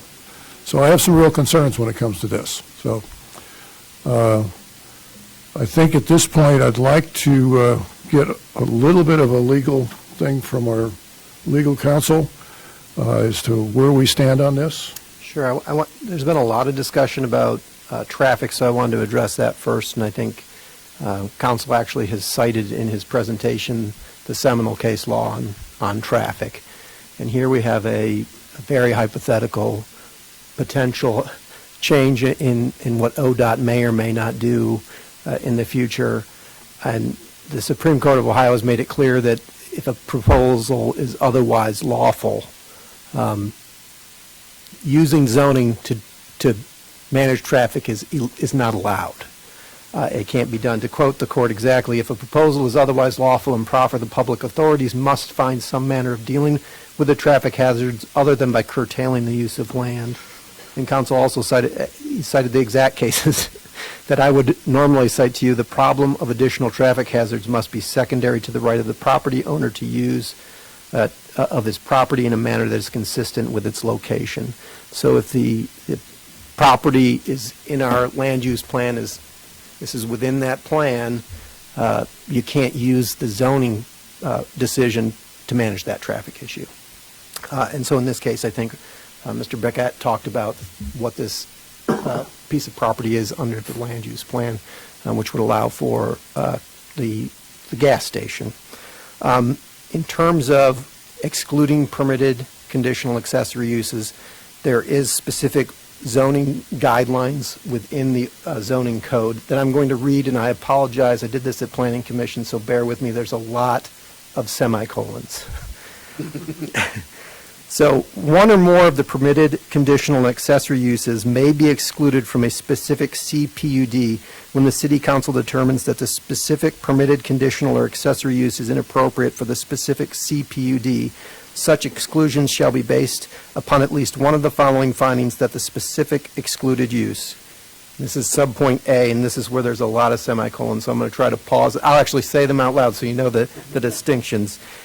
Cannot be serviced by adequate public utilities, semicolon, or presents the potential for significant environmental damage and a satisfactory plan of mitigation has not been provided by the applicant, semicolon, or is inconsistent with the overall character and other uses of the proposed PUD, semicolon, or is inappropriate for the topography of the site, semicolon, or is incompatible with the surrounding legal land uses or other approved land uses, semicolon, or is inconsistent with the city's land use plan or other approved plans of the city, semicolon, or will create a hazardous traffic conditions, semicolon, or will impose an unmitigated burden on the public services and facilities such as fire and police protection, semicolon, or, and then we're on to B, will not promote the purpose and objectives of the planned unit development provisions of this code, or provision C, does not advance the general welfare of the community and immediate vicinity and will adversely affect the impact adjoining the surrounding development without satisfactory mitigation measures. And the one that, because we have talked about the land use plan, I wanted to point out was that if it's inconsistent with the land use plan, that is a reason that a use can be excluded. In the CPUD zoning, it allows for, and Randy, I'm missing this off the top of my head, I believe it allows for commercial and, here we go, residential, commercial, and light industrial. So light industrial use would be truck stop. Gas station is consistent with land use plan. Truck stop would be industrial, which is not consistent with land use plan. Josh, can you go back to the semicolon about the traffic? Something you said we can't consider traffic, but you mentioned there's subsection A has a semicolon about hazardous traffic conditions. We'll create hazardous traffic conditions. In this case, we're talking once again about conjecture. There's no traffic study done. And once again, we also have overriding Supreme Court case law that says if it's otherwise legal, you can't use zoning for regulation of traffic. So I would caution any reliance on traffic concern, although I've certainly heard it today. The Supreme Court, unfortunately, has made it pretty clear that a zoning issue is not properly, not the proper manner for addressing traffic considerations. Could I touch on two of the other ones? I apologize, I'm losing my voice. Environmental damage. So it specifically talks about, and I'll read that one again, presents the potential for significant environmental damage and a satisfactory plan of mitigation has not been provided by the applicant. And Randy probably, and the applicant can probably go through what the environmental requirements are to get approval from state agencies on a gas station. But I haven't heard any solid evidence that there would be an environmental hazard here that can't be mitigated. But Has a plan, Randy, I'm sorry, has a plan been presented?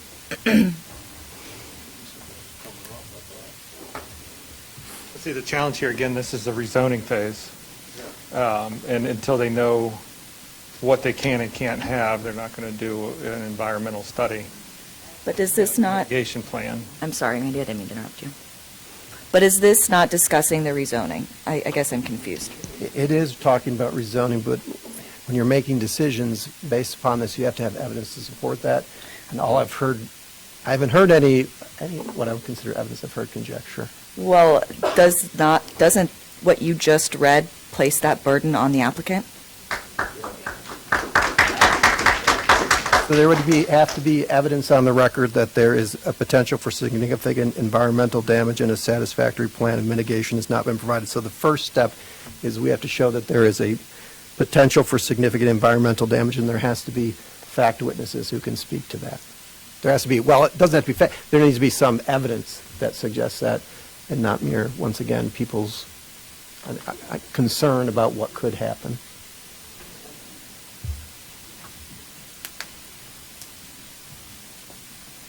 Has the city taken any steps to look at whether or not this could present a significant environmental impact? In order to do that, we would need to hire a third-party consultant.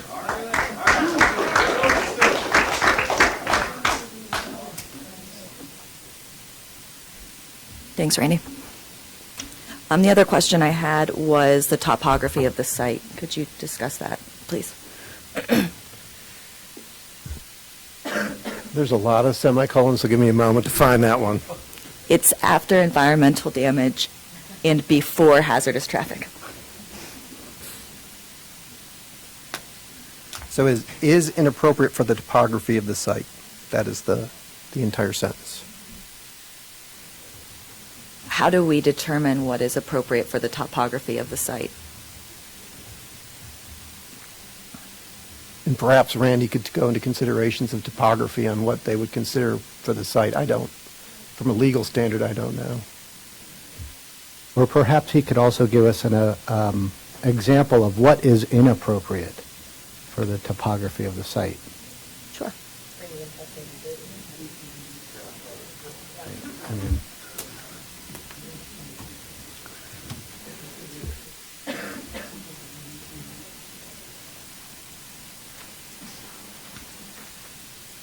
Again, I think the question was what's inappropriate as far as like grading for the site. Is that kind of? Sorry, what?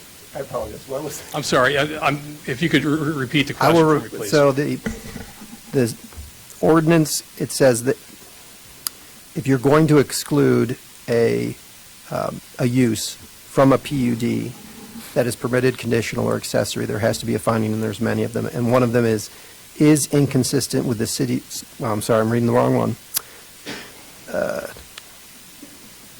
Okay, here it is inappropriate for the topography of the site. Okay. Yeah, I would think that would be the slope stability. If you try to build a slope too steep, it wouldn't be stable.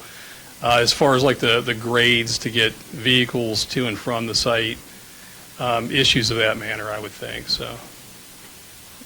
Would trying to mitigate the floodplain and bringing in, 7 feet of dirt? Sure, and our zoning code does permit to fill in the floodplain, so that is permitted. And we have our stormwater orders to fall back on as well, where, if they change the flow from one watershed to another, we wouldn't permit that. Or if they build it up and they direct water where it doesn't go today to somebody else who gets damaged by that, we wouldn't permit that either.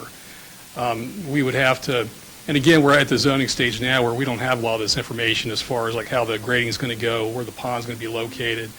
any kind of calculations at this point, but there are controls in place where we have the ability to stop them from sending water to where it's not supposed to go, to releasing more water than they're permitted and doing damage to somebody downstream. Thank you, Mr. Mormon.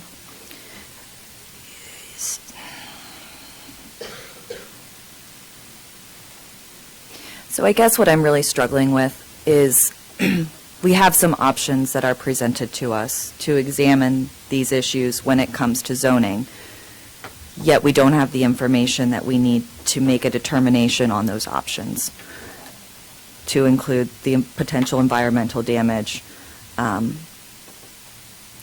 hazardous traffic condition apparently we can't take into consideration given the Supreme Court case. I, too, Vice Mayor Bales, am really struggling with this. As an attorney myself, I think that's where I'm really struggling. But as a representative of this community, I also need to really take into consideration what the residents want. And frankly speaking, I have yet to hear a resident state that this is something that they are in favor of. I think that the residents have been made aware of the possible repercussions if we were to deny this application, those repercussions being legal costs, potentially significant legal costs, in a city that is based solely on property taxes. And so that's also something that I have to take into consideration as well. I'm really wavering on this issue. I would be amenable to tabling the issue, but I don't know that we're going to get any additional information. And that's my fear. So, Counsel, if I hear you correctly, though, a truck stop is inconsistent with the land use plan. Correct. It would be an industrial use. It's not consistent with the land use plan. Thank you. Anything else? This is a first reading, and we've reached the point where we have to have a motion to move it to the second reading. So if I have a motion.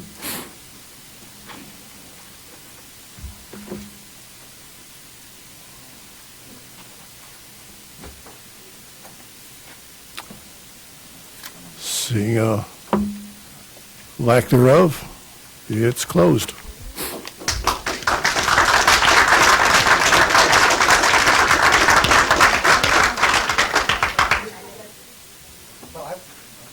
Same as if you made the motion and all voted down, it would be the same as it fails for first lack. Motion for second, so. It's the same as denying, so.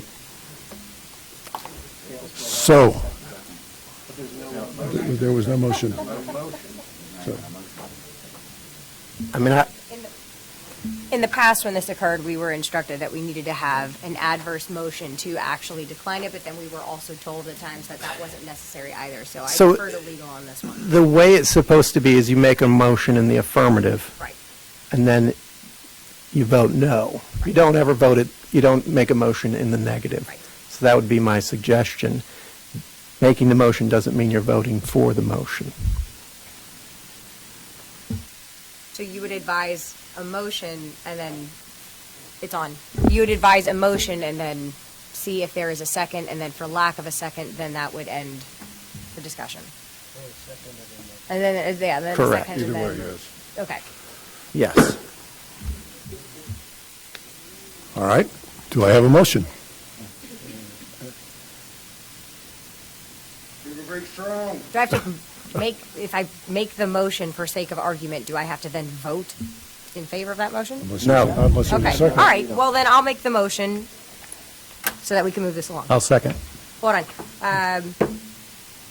I motion to move ordinance 24-7 to a second reading. A second. Wait, procedural. We have to do this. Ladies and gentlemen, We have to procedural. follow this. Procedurally, we have to follow the law. That's what I said earlier. It's law day. We have to do these things. We have a motion and a second. All those in favor signify by saying aye. Opposed? Same sign. Aye. Motion fails.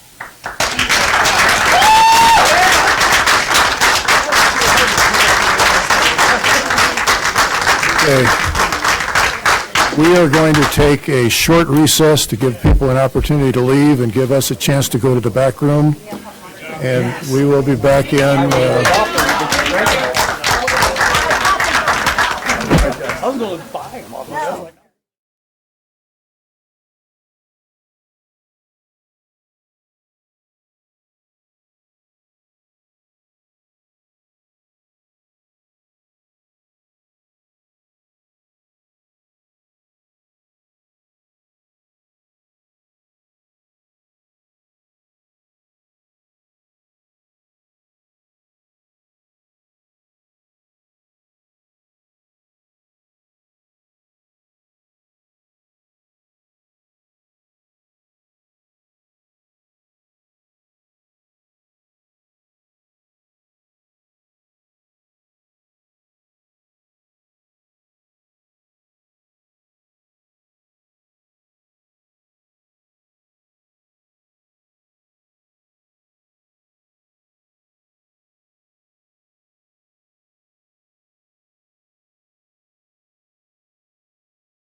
Welcome back. We will reconvene the meeting.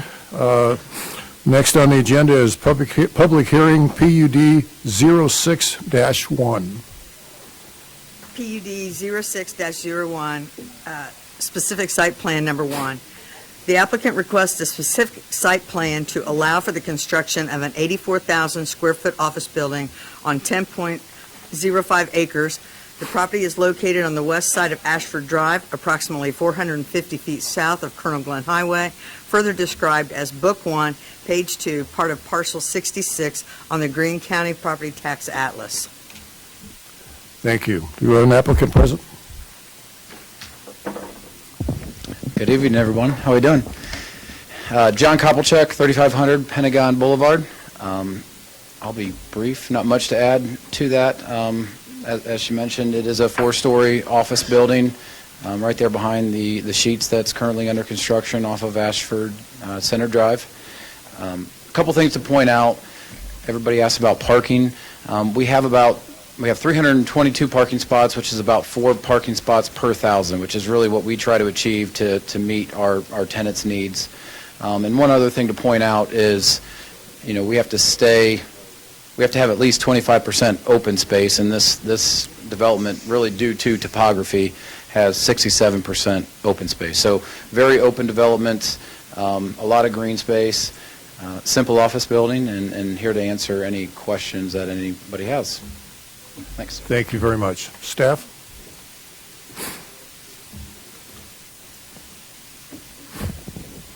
Hi, everyone. My name is Colin Carville. I'm the city planner here.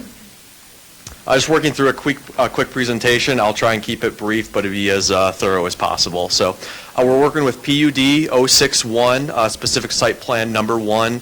It's located at the southern end of Ashford Drive. It kind of works into Colonel Glenn Highway to the north there. The request overview, as the applicant stated, they're creating a 4-story office building, 84,000 square feet in total.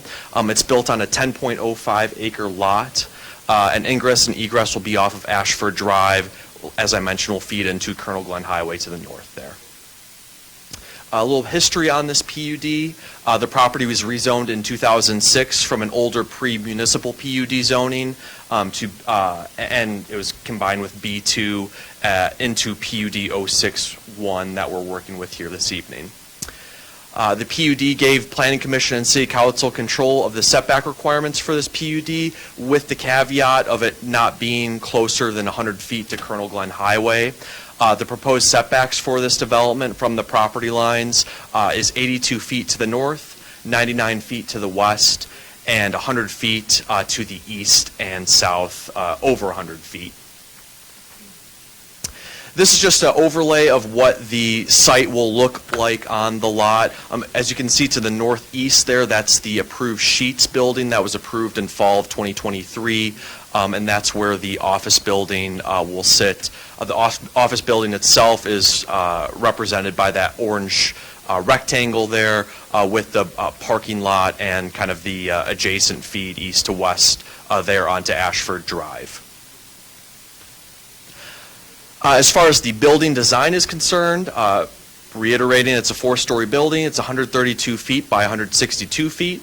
The lower portion of the building features a robust brick facade with dark brown bricks transitioning into a lighter beige brick, mixed in with a bunch of windows, as you can see. And there's just a more closer look at the overall elevation of kind of what the conceptual drawing, what the building will look like.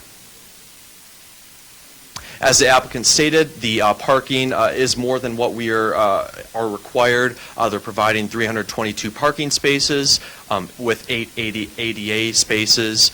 Just a quick calculation, their minimum parking that they need to provide would be 280, so you can see that they're exceeding that by quite a bit. So we're happy with the parking, what they're proposing. I think that'll be suitable for the space. And as far as signage is concerned, they haven't officially submitted a sign package. However, some of the stipulations that we're putting on them is pretty congruent with our code. Just 1.5 square feet of building signage for every lineal foot of building frontage, And then we are permitting a ground sign as well, provided that it's a brick base and 32 square feet per face maximum. They have a pretty robust landscaping plan that far exceeds our expectations. We're very happy with this proposal. Here's a better look at that. Just you can see the amount that they're providing. I think it'll be more than enough for that space, and will be great for the office workers that are working there. As for a recommendation, based on the analysis, we received unanimous approval from our Planning Commission. All 5 voted to approve this onto City Council. So therefore, staff is recommending, once again, approval of the motion, subject to the conditions that we've outlined for you all. I'm happy to answer any questions that Council has for me after public input. Thanks. Thank you very much. This is a public hearing. So is there any input from anyone? Seeing none, I will close the public hearing part of it. Council, anything from you? I do have one question. Sure. Could we go back to the map that shows where the Sheets is, please? I think we discussed this with the Sheets development, but I just want to make sure I'm recalling correctly. Are we intending on putting a traffic light up at that intersection?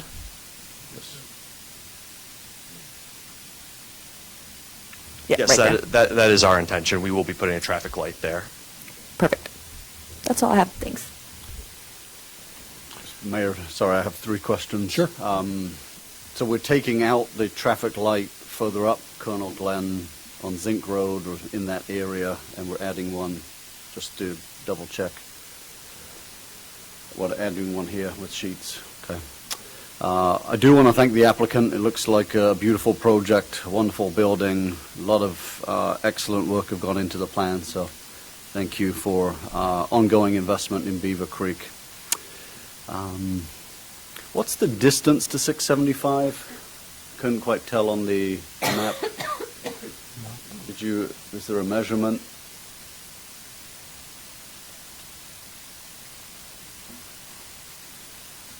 Yeah, so from the northern property line, I believe, let's see what that was. Yeah, so it was 82 feet to the northern property line, and then there's obviously a significant amount of open a business there that covers that. Thank you. Forgive me, I missed that. Then finally, the traffic circle on Ashford is going to stay the same, anticipating sensible amount of traffic that would fit the building. The existing roadway is going to remain roughly the same, or any changes to it? Yeah, when the Ashford Center was built back several years ago, it was always anticipated there would be an offshoot to the west and a singular building. It was designed adequately, more than adequately, for a singular building on this site. Appreciate it. Thank you. And just wanted to also point out that Ashford Center Drive is a private drive, so the city wouldn't be maintaining any of the street or that traffic circle or the landscaping thereof. Thank you. Anyone else? I guess it's time for a motion. Move for the purpose of taking administrative action, approval of the specific site plan PUD 061, Project Rainier, on the basis that City Council finds the facts submitted with the application and accompanying materials satisfy the standards and criteria set forth in Section 158.080, Standards and Criteria for ASRA Approval of the Beavercreek Zoning Code. I further move that this motion, with all conditions, be fully recorded in the minutes of this City Council meeting. Second. I have a motion and a second. All those in favor signify by saying aye. Aye. Opposed? Same sign. Go build your building. Next up, public hearing PUD 93-3. PUD 93-3, excuse me, the applicant requests a major modification to allow for the construction of a 510 square foot beverage business with associated drive-through on 0.61 acres. The property is located at 2500 North Fairfield Road, further described as Book 4, Page 4, part of Parcel 5 on the Greene County Property Tax Atlas. Do we have an applicant?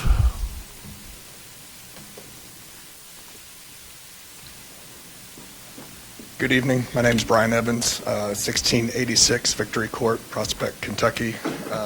Going to be very brief tonight, give you a very quick overview of VIII BREW, coffee shop, 510 square feet.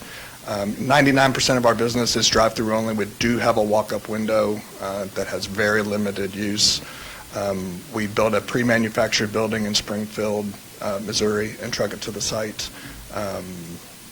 We offer coffee, energy drinks, tea, smoothies, but we do not offer any food.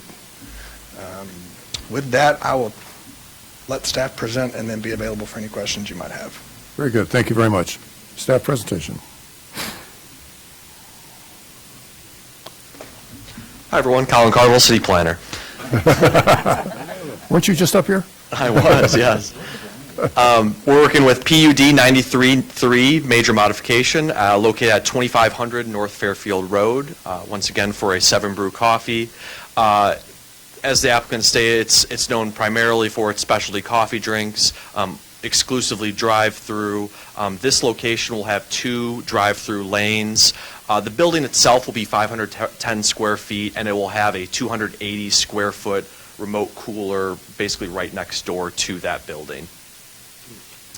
The history of this PUD, it was rezoned in December of 1993 from A1 to CPUD 93-3. The setback requirements for this PUD were 70 feet from Fairfield Road and 50 feet from all property lines. Based on the proposal, all setback requirements are met with this. As for the surrounding properties, the PUD states that they have a 375,000 square foot maximum for all buildings on site.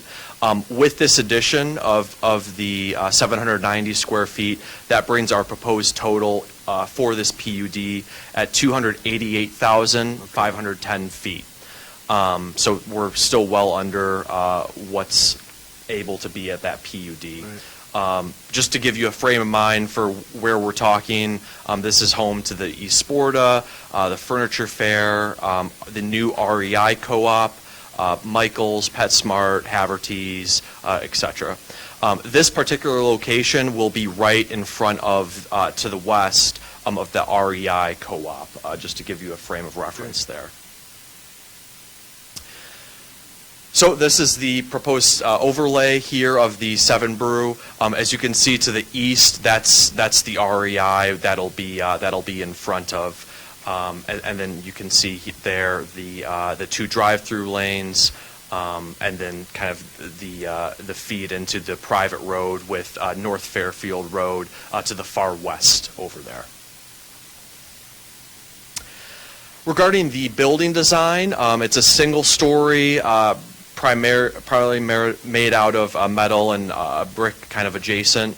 It's Pacific blue, white, matte black, and black metal, and then has a unique roof line and overhang as seen in the second photo here. So we were happy with kind of the aesthetics of what is being proposed. This is very similar to a lot of their locations throughout the country as far as building design. One of the challenges with this lot was the access that it was creating, since we are creating, a little outlot at that area. So what staff was recommending that the applicant was more than willing to accommodate was making those 3 driveway islands at the kind of the western end of the REI parking, just to create that drive lane for easy access in and out for patrons of REI, then as well as other stores in that area. Once again, primary ingress-egress will be off of Town Drive, which is that private street that I mentioned earlier. And I think working with Jeff and Randy on this, the 3 driveway aisles was more than enough to kind of accommodate the flow of that area. So we are losing a significant chunk of land for this, but the parking will still be satisfactory for what is being provided for the PUD as a whole. This particular location will be providing 12 parking spaces, 11 standard and 1 ADA. Based on the square footage of the entire 93.3 PUD, there's 288,510 square feet. That would require, based on our code, a minimum of 1,154 spaces. With the creation of this development, that'll leave us with 1,223 off-street spaces, which is still in excess of what we need for that development. We haven't heard of any concerns regarding lack of parking in that, so we didn't see this as an issue in what's being proposed. And then as far as signage is concerned, a total of 114.77 square feet of signage is being proposed. One of that circular sign, two on the northern and southern sides of the elevation for that rectangular sign, and then just some directional on the building to help customers kind of navigate the standard drive-through. And as staff was okay with what is being proposed, it's very similar to some of the other outlot buildings in that similar development. And once again, at the Planning Commission level, we received unanimous votes of approval to bring this to City Council. So being in line with them, staff is recommending approval for this development as well. Happy to answer any questions that City Council has after public input. Thanks. Thank you very much. As he said, this is a public hearing. If there's anyone in the audience that would like to say anything about it, please step forward. Seeing none, we will close the public hearing part. Anything from council? I have a couple.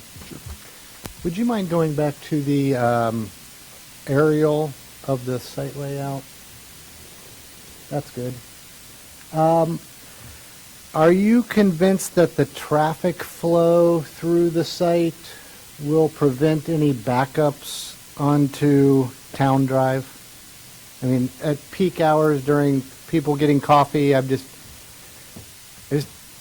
we've been through this before with Chick-fil-A and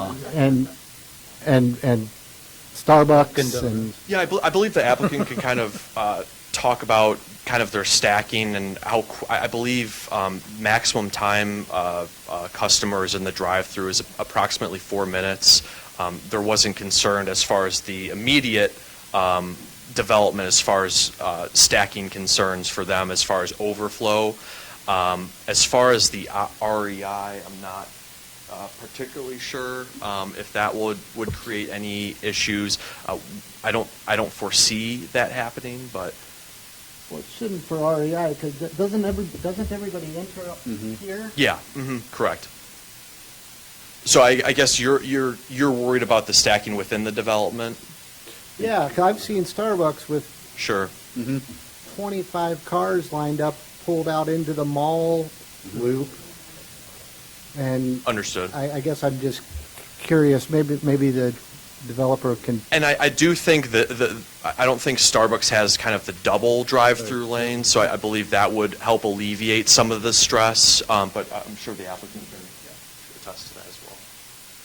So yeah, we do have the double drive-throughs. So we've got from the windows basically 12 stacking spaces in each lane. What differentiates us from Starbucks is we don't have food, which slows drive-throughs down. So we're, from the time you order till you get your drink, 3 to 4 minutes on average. And you said 12 per lane, so you can stack 20 Yes, sir. And plus cars in there? We kind of work like a Chick-fil-A, so especially during peak hours, we'll have 3 to 4 individuals out in the drive-through lane with an iPad taking your order. Okay. So they're taking multiple orders. It's not just an order window. Well, that works very well at Chick-fil-A. We like to call ourselves Starbucks, and Chick-fil-A had a baby, and it was the same thing. That's good. Okay, well, I mean, do you have any mitigation plan if there were to happen to have cars? Do you have staff that would kind of get them off the road? During peak hour, we will staff about 10 people in 500 square feet. So if we need to run some traffic control, especially in peak hour, that wouldn't be a problem. But, what we find is that 12 per lane, really takes care of us in a peak hour. Okay. And fortunately here, even if there were a small backup, it's onto not a primary street. It's still within the shopping center access lanes. That is true, but even though that access lane is used a lot. So, Okay. My other question was, is this curbing here? Or if I'm in the parking lot, can I cut across here? It's not curbing, but one of the conditions of approval that we agreed to at Planning Commission was to put the bumper blocks there to alleviate people jumping through there. This bumper blocks. Yeah. Yeah. So I have a different train of thought with the bumper blocks. Are people going to be able to back out of there if cars are stacked in both lanes? Or would it be more efficient to leave it open so they can pull through and get out? Those are really for the employees. Okay. Since we really don't have there is no interior public space, so those parking spaces are really for employees. So you said you'd have like a walk-up window. Where is that located? It's actually on the south side, closest to those. Closest to those spots? Those spots, yeah. And it's for, emergency vehicles that don't want to go through a drive-through that may want to walk up. We do 50% for first responders discount, so it's really what we see as the walk-up. Okay. I go jogging along this route, so I could just take a run up. Stop But for we would coffee. welcome you as a walk-up too. Okay, good to know. Get you an Or a energy run-up. drink to finish that run. So with the walk-up window, is there any type of seating outside at all? I mean, no place to sit it or anything? So you have to, How many of these do you have, or how many are out there? Just curiosity. So the concept was born in Arkansas in 2017, and I think we're across the country 250 and hope to get to 400 by the end of the year with growth beyond Okay, that. that's great. So pretty steep growth projected. Must be really for the good next few coffee. years. Be incredibly really good helpful coffee. this evening. Well, and, you've got 10 people for 500 square feet. You're moving a lot of coffee. Yeah, we'll employ at any one site 45 to 50 people. So, and we, pay $16 or $17 an hour, so pretty good for fast food type use. Could use a So- part-time job. Just, I suppose, a comment, coffee shops, drive-throughs in Beavercreek can be very popular, so. Yes, just they to can. They have put no that out grounds there for to you. concerns. That's why we're here. Oh, no. May need a next- Chuck, I've been waiting for that all night long. Okay, anything else? I move for the purpose of taking administrative action, approval of PUD 93-3, major modification, 7 Brew Coffee, on the basis that City Council finds the facts submitted with the application and accompanying materials satisfy the standards and criteria set forth in Section 158.080, standards and criteria for ASRA approval of the Beavercreek zoning code. I further move that this motion, with all conditions, be fully recorded in the minutes of this council meeting. Second. I have a motion and a second to approve PUD 93-3. All those in favor signify by saying aye. Aye. Opposed? Thank you very much. Thanks for choosing Beavercreek. Ordinance resolutions and PUDs. Ordinance 24-8. Ordinance 24-08, an ordinance by Beavercreek City Council repealing the current Chapter 154 Stormwater Management of the Codified Ordinances of the City of Beavercreek and enacting a new Chapter 154 Stormwater Management to the Codified Ordinances of the City of Beavercreek. Yes, Mr. good evening, Mormon? Mayor, members of the City Council. The last update to our stormwater ordinance was back in 2006. And since that last update to the ordinance, a lot of changes have been made in the Ohio EPA permits and other stormwater standards. What we've done with this update is to try to capture all those changes since that last 2006 update and include those in the current copy of the ordinance you have before you, the changes. I should also mention we had Ohio EPA audited our stormwater program back in late 2023, and this is one of the measures that we promised them we would do, is to make these changes to the stormwater ordinance. So with that, I'd be happy to answer any questions. This is an ordinance, so it is a public hearing. If anyone in the audience would like to come forward and speak, please do so. Seeing none, we'll close the public hearing part. Council, any input?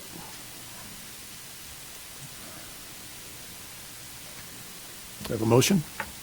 Motion to move ordinance 24-8 to a second reading. I have a motion and a second to move ordinance 24-8 to a second reading.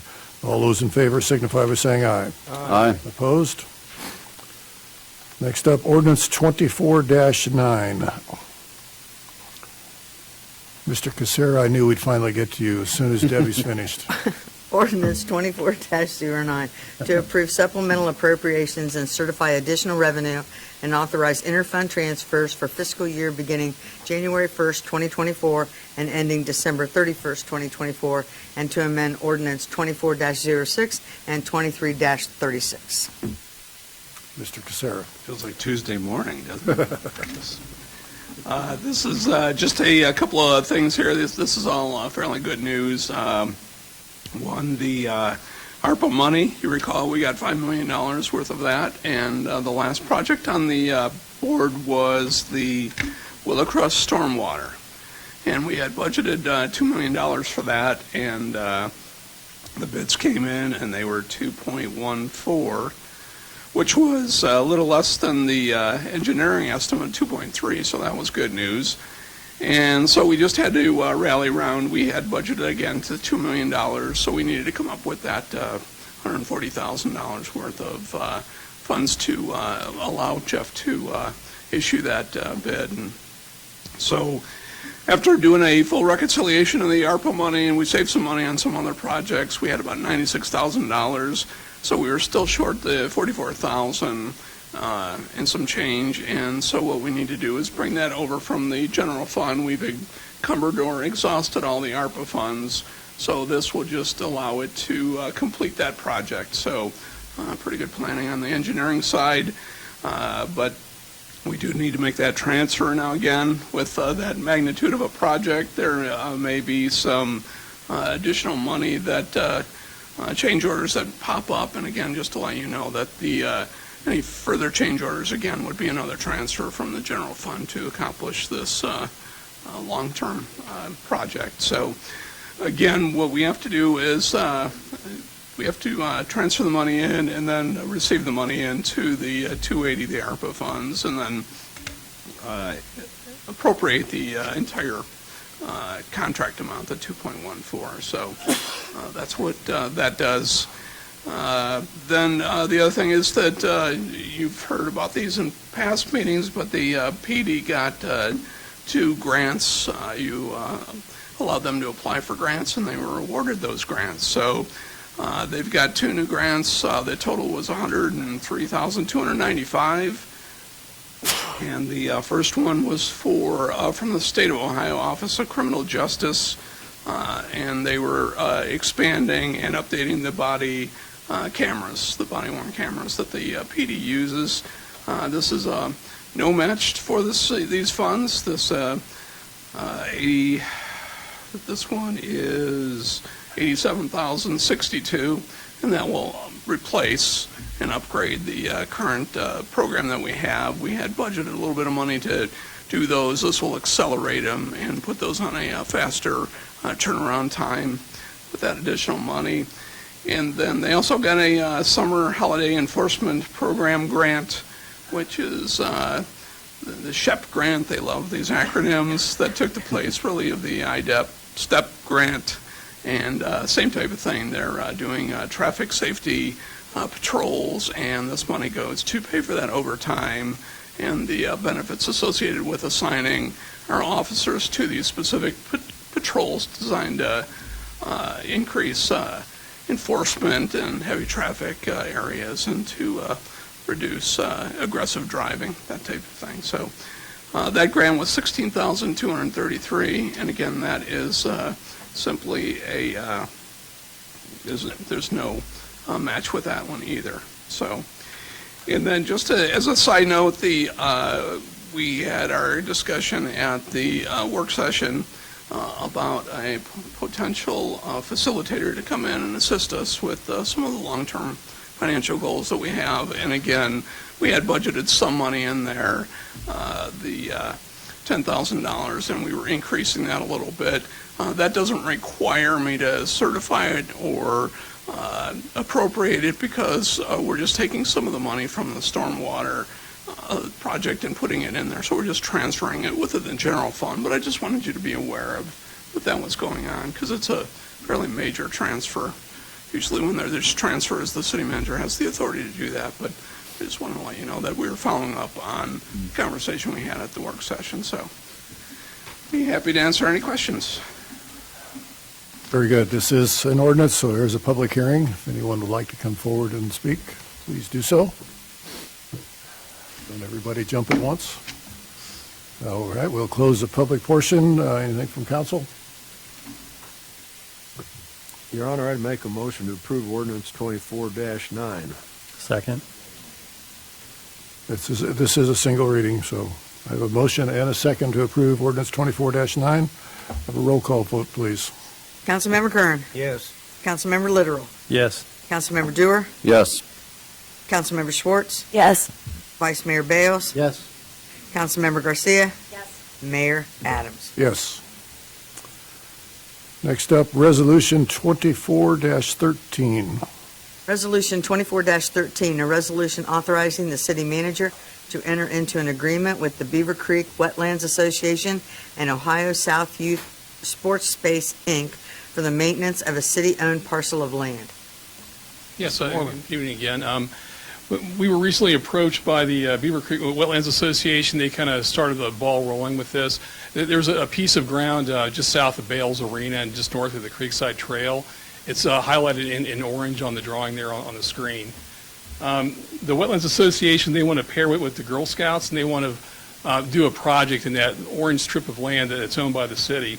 They want to try to create a habitat for natural vegetation to reestablish in that area. It's kind of a wet area now, so it'd be kind of wetland kind of soils out there, and so it'd be that type of plants, wetland type plants, would go in that area there. There's also another party involved in this agreement. That would be the owner of Bales Arena. In the past, the city has taken care of this piece of ground, and suffice it to say, they weren't happy with how often we cut the grass adjoining their parking lot.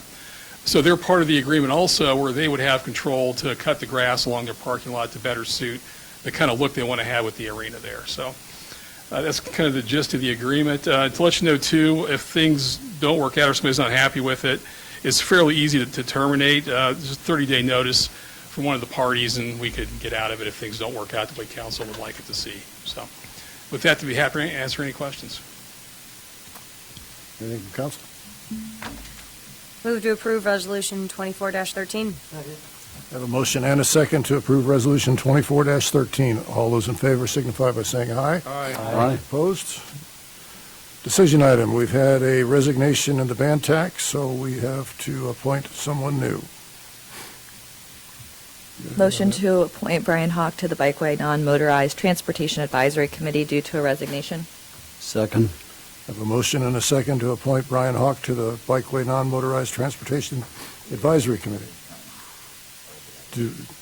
For the unexpired term, do we know what that is? What's what? What his unexpired term is? Whatever that is. Okay. All those in favor signify by saying aye. Aye. Aye. Opposed? Council time. Let's be quick. Councilman Literal. I really don't have anything. Good.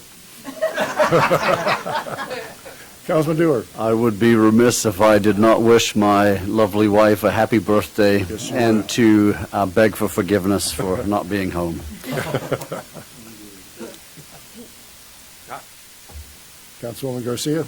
All right. Got something real quick. Sorry, Chuck. What page? I will not be here again until June 10th with all of you because of cancellations and the way the meeting schedules falls and vacation. So I wanted to take this opportunity to give a quick update from CFIUS. So can I use the controller or do you have it? Randy, do you want to be my... Colin? And I have to compliment you on the nice scarlet tie this evening. When you first came before council, you know, we had to get rid of that Mason blue. So really quickly, again, as I mentioned at the last meeting that we had, this presentation went over very well with everyone at CFIUS, and I have to thank Steve and Pete and Randy and Katie who helped me make this a lot prettier than when I originally put it together. So thank you all for doing this. But really no one knew why I was there or what Beavercreek was. So I started by giving just an overview of Beavercreek, talking about our great traditions in the city, our great community involvement that we have, and how we're located so close to Wright-Patterson Air Force Base, because really that's what triggers this CFIUS involvement. I also gave them a little history. We had people from all over the country there, 2 of whom were from North Carolina, so I had to make sure they understood their license plates were wrong and that we were first in flight. So we went over a little bit about why we have such a proud aviation history and Wright-Patterson Air Force Base, and talked about Huffman Prairie as well. And then I wanted to talk about why Wright-Patterson Air Force Base was so important to our area and our state, not just our nation. So we talked about the amount of residents that we have who live in Beavercreek but work on the base, both civilian and military, as well as retirees and contractors. I also wanted to mention the amount of money that they bring in. It's an economic impact of $4.2 billion per year, quite substantial. And it's, you know, comparable in size to a mid-sized city, and they service a lot of secondary services here in the city for us: gas stations, restaurants, housing. So it's really important to us, not just on a national security level, but just on a community home level as well. I hate reading from notes, so I really didn't read from notes until this specific slide. Trying to memorize what every single one of these units do was quite lengthy, and I won't go through all of them with you today, but we do have some significant national security implications with just the amount of units that we have here at the base. The Installation Contracting Center, the Institute of Technology, which I thought was great. I actually told a room full of lawyers this was essentially Air Force's technology CLE course that they have for their graduate training program. So I went through that with them as well. And then, of course, our wonderful aviation museum that we have. I think I got a few takers to come up and visit us and come to the museum as well. And then Randy helped me put together this handy-dandy slide about where we are. And I did point out the fact that Fairborn has a lot more concurrent jurisdiction with the base that we do. But I wanted to mention the fact that we have just been such a sustained benchmark for economic growth and development, and that so many of the businesses in our city deal with aerospace defense technologies and deal with the engineering and the contracting on the base. So it was important to us not just to protect the property that's concurrent, but also with that large portion that we encompass all of the communities and the companies that work within our area. And then we got into the fun stuff. I really had a good time talking about what this legislation does, what it doesn't do, especially with the cases going on in the 11th Circuit right now down in Florida, and trying to distinguish what we're doing from what Florida is currently doing and the challenges that they're facing in a legal setting. It was funny because one of the questions I got was, well, would you stand up to federal scrutiny? And I took a second to pause, as any good lawyer would, and I got a lot of chuckles just from my pause. And I was like, well, hold on, wait. I was like, of course we would win. But we talked a little bit about what this would do, especially the being so close to Wright-Patterson Air Force Base triggers this. And then I talked about the FIRMA expansions and how FIRMA really gave CFIUS more jurisdiction, which then gave Beavercreek the opportunity to ourselves have more jurisdiction in this area, and that everything that we're doing is in line with CFIUS, and we are essentially deferring to them in a lot of these processes. And here's my awesome slide. I told them I didn't want to kill them with words, so I'd kill them with a chart instead. So Randy and Katie did a great job helping put this together for me so that I could get this into a very user-friendly format for everybody. And then I ended with just maintaining the fact that this really serves the purpose of our vision statement. We're only trying to maintain the safe and vibrant community that we currently have, as well as still embracing future growth opportunities. So I invited everybody to come out and join us. And like I said, I had a few takers who wanted to come out and see the Air Force Museum.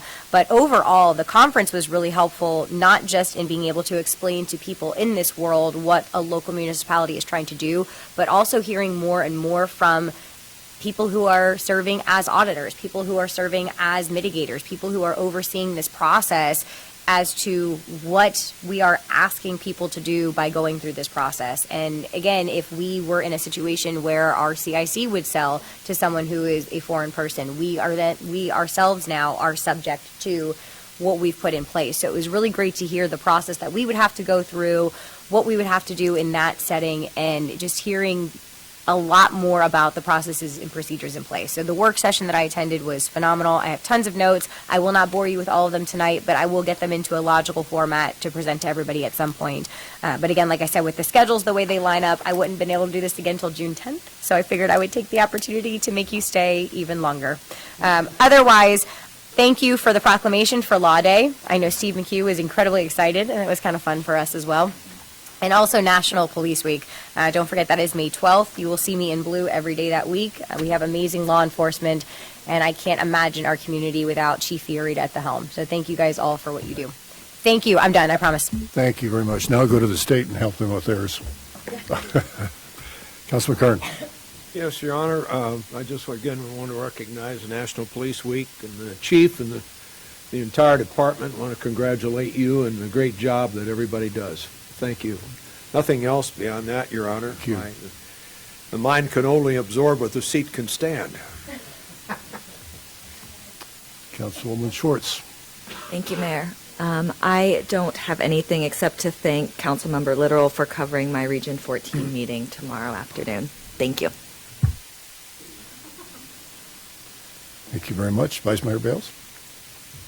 Thank you, Mayor. I want to thank the mayor, thank Councilmember Curran for attending Eagle Scout Court of Honor with me last week. 4 young men got their Eagle Scout award, including my son Jack. Right. So I appreciate your attendance, and they were very honored that you came out. Thank you. I also attended a Girl Scout Gold Award the very next day, where 2 amazing young ladies received their gold award. So 4. 3 from there, 1 from the other one. 4, apparently. Wasn't there. Oh, there was one, a couple missing. Let's see, I attended the MVRPC spring dinner, obviously with all of you, most all of you. The organization honored one of our very own county commissioners, Tom Kugler, with the Lifetime Achievement Award, so that was great. And I'm happy to say that at the last council meeting I made an announcement about Violence Free Future Spring Fling Dinner. Well, last week they announced that they only had 3 tickets left, so essentially they're sold out. That's this coming Friday night. So thank you for responding to that call to action, and that's all I've got. Thank you. I have a whole bunch of things, but I'm not going to go through them tonight because I want to go home.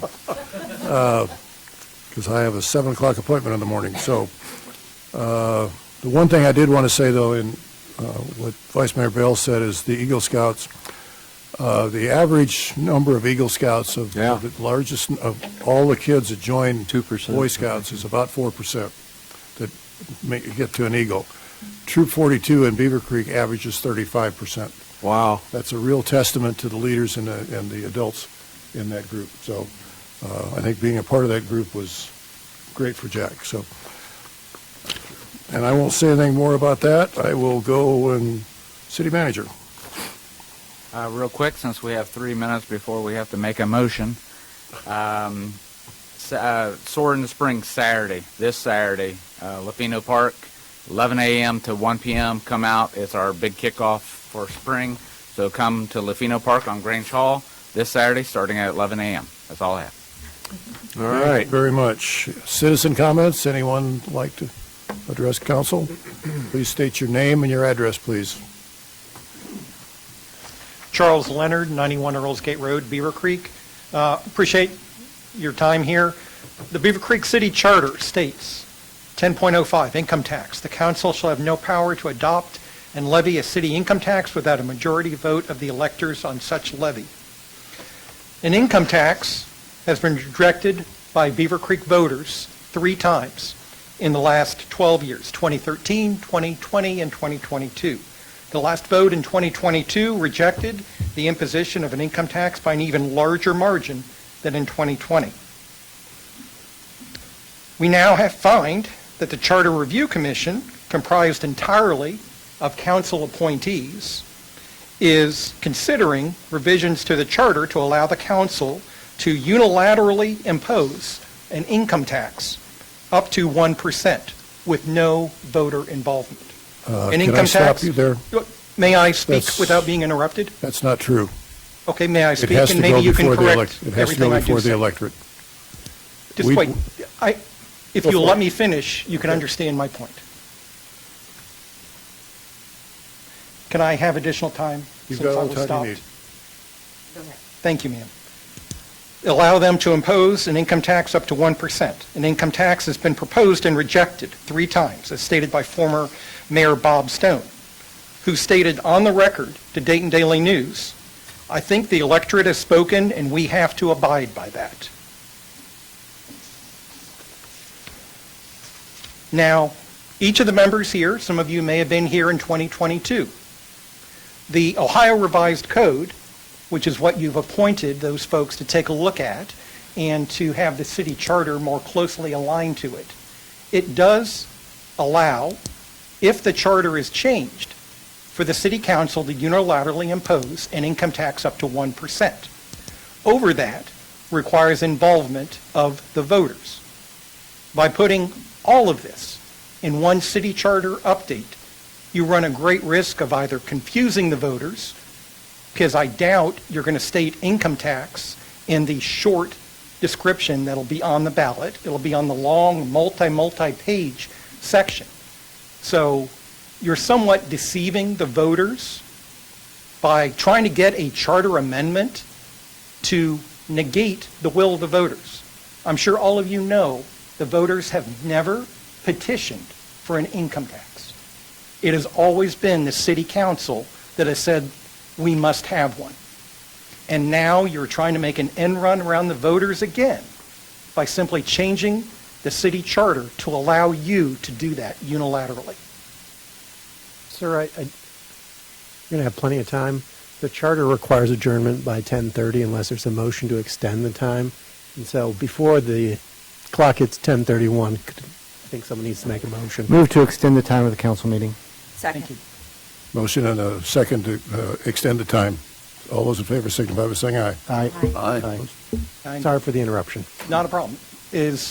Are you wanting to refute anything that I stated, that the voters I have only wanted no to give you authority? time. We have a rule that we have to be finished by 10:30 in order to, we have to do the motion to extend it, which we just did to allow you to talk. Okay. And I stopped the clock when he was speaking. I appreciate it. Unless anyone has any exception to what I said was not a matter of fact, the city council, through your appointed charter commission, is looking, and I saw it was stated in your last minutes, that is one of the things that they're proposing. When you had the working group meeting, they presented their proposals to you. Was giving the council authority to implement up to a 1% tax levy, income levy, was that part of their recommendations? It was, but it still has to be approved by the voters. Right, along with It's every... not something, that doesn't give us the right to do anything unless the voters approve it. Right, which would be packaged into an entire And charter update. we haven't decided what to put on the ballot yet. Those are just recommendations that have been given to us. So I think we're starting to put the cart before the horse here. We have not decided what we're going to do. Okay, It was presented to us, now we have to decide what we're going to do. okay. I would just counsel you, the public is aware, the folks that were involved in opposing the income tax before, they are brought into the fold on what is going on with the Charter Commission. And I do think it is disingenuous to even think about bypassing the will of the voters by making a charter amendment change. You've been told over the last, all the years since 1980, when the city charter was established, in the last update saying the city council cannot impose an income tax without voter approval, that was last changed or updated in 1986. I think it's very clear. I appreciate it. Thank you for your time. Thank you. Anyone else? All right, one quick thing. We will not have a meeting on May 13th. Several of us will be out of town for a DDC fly-in, so we will not be here.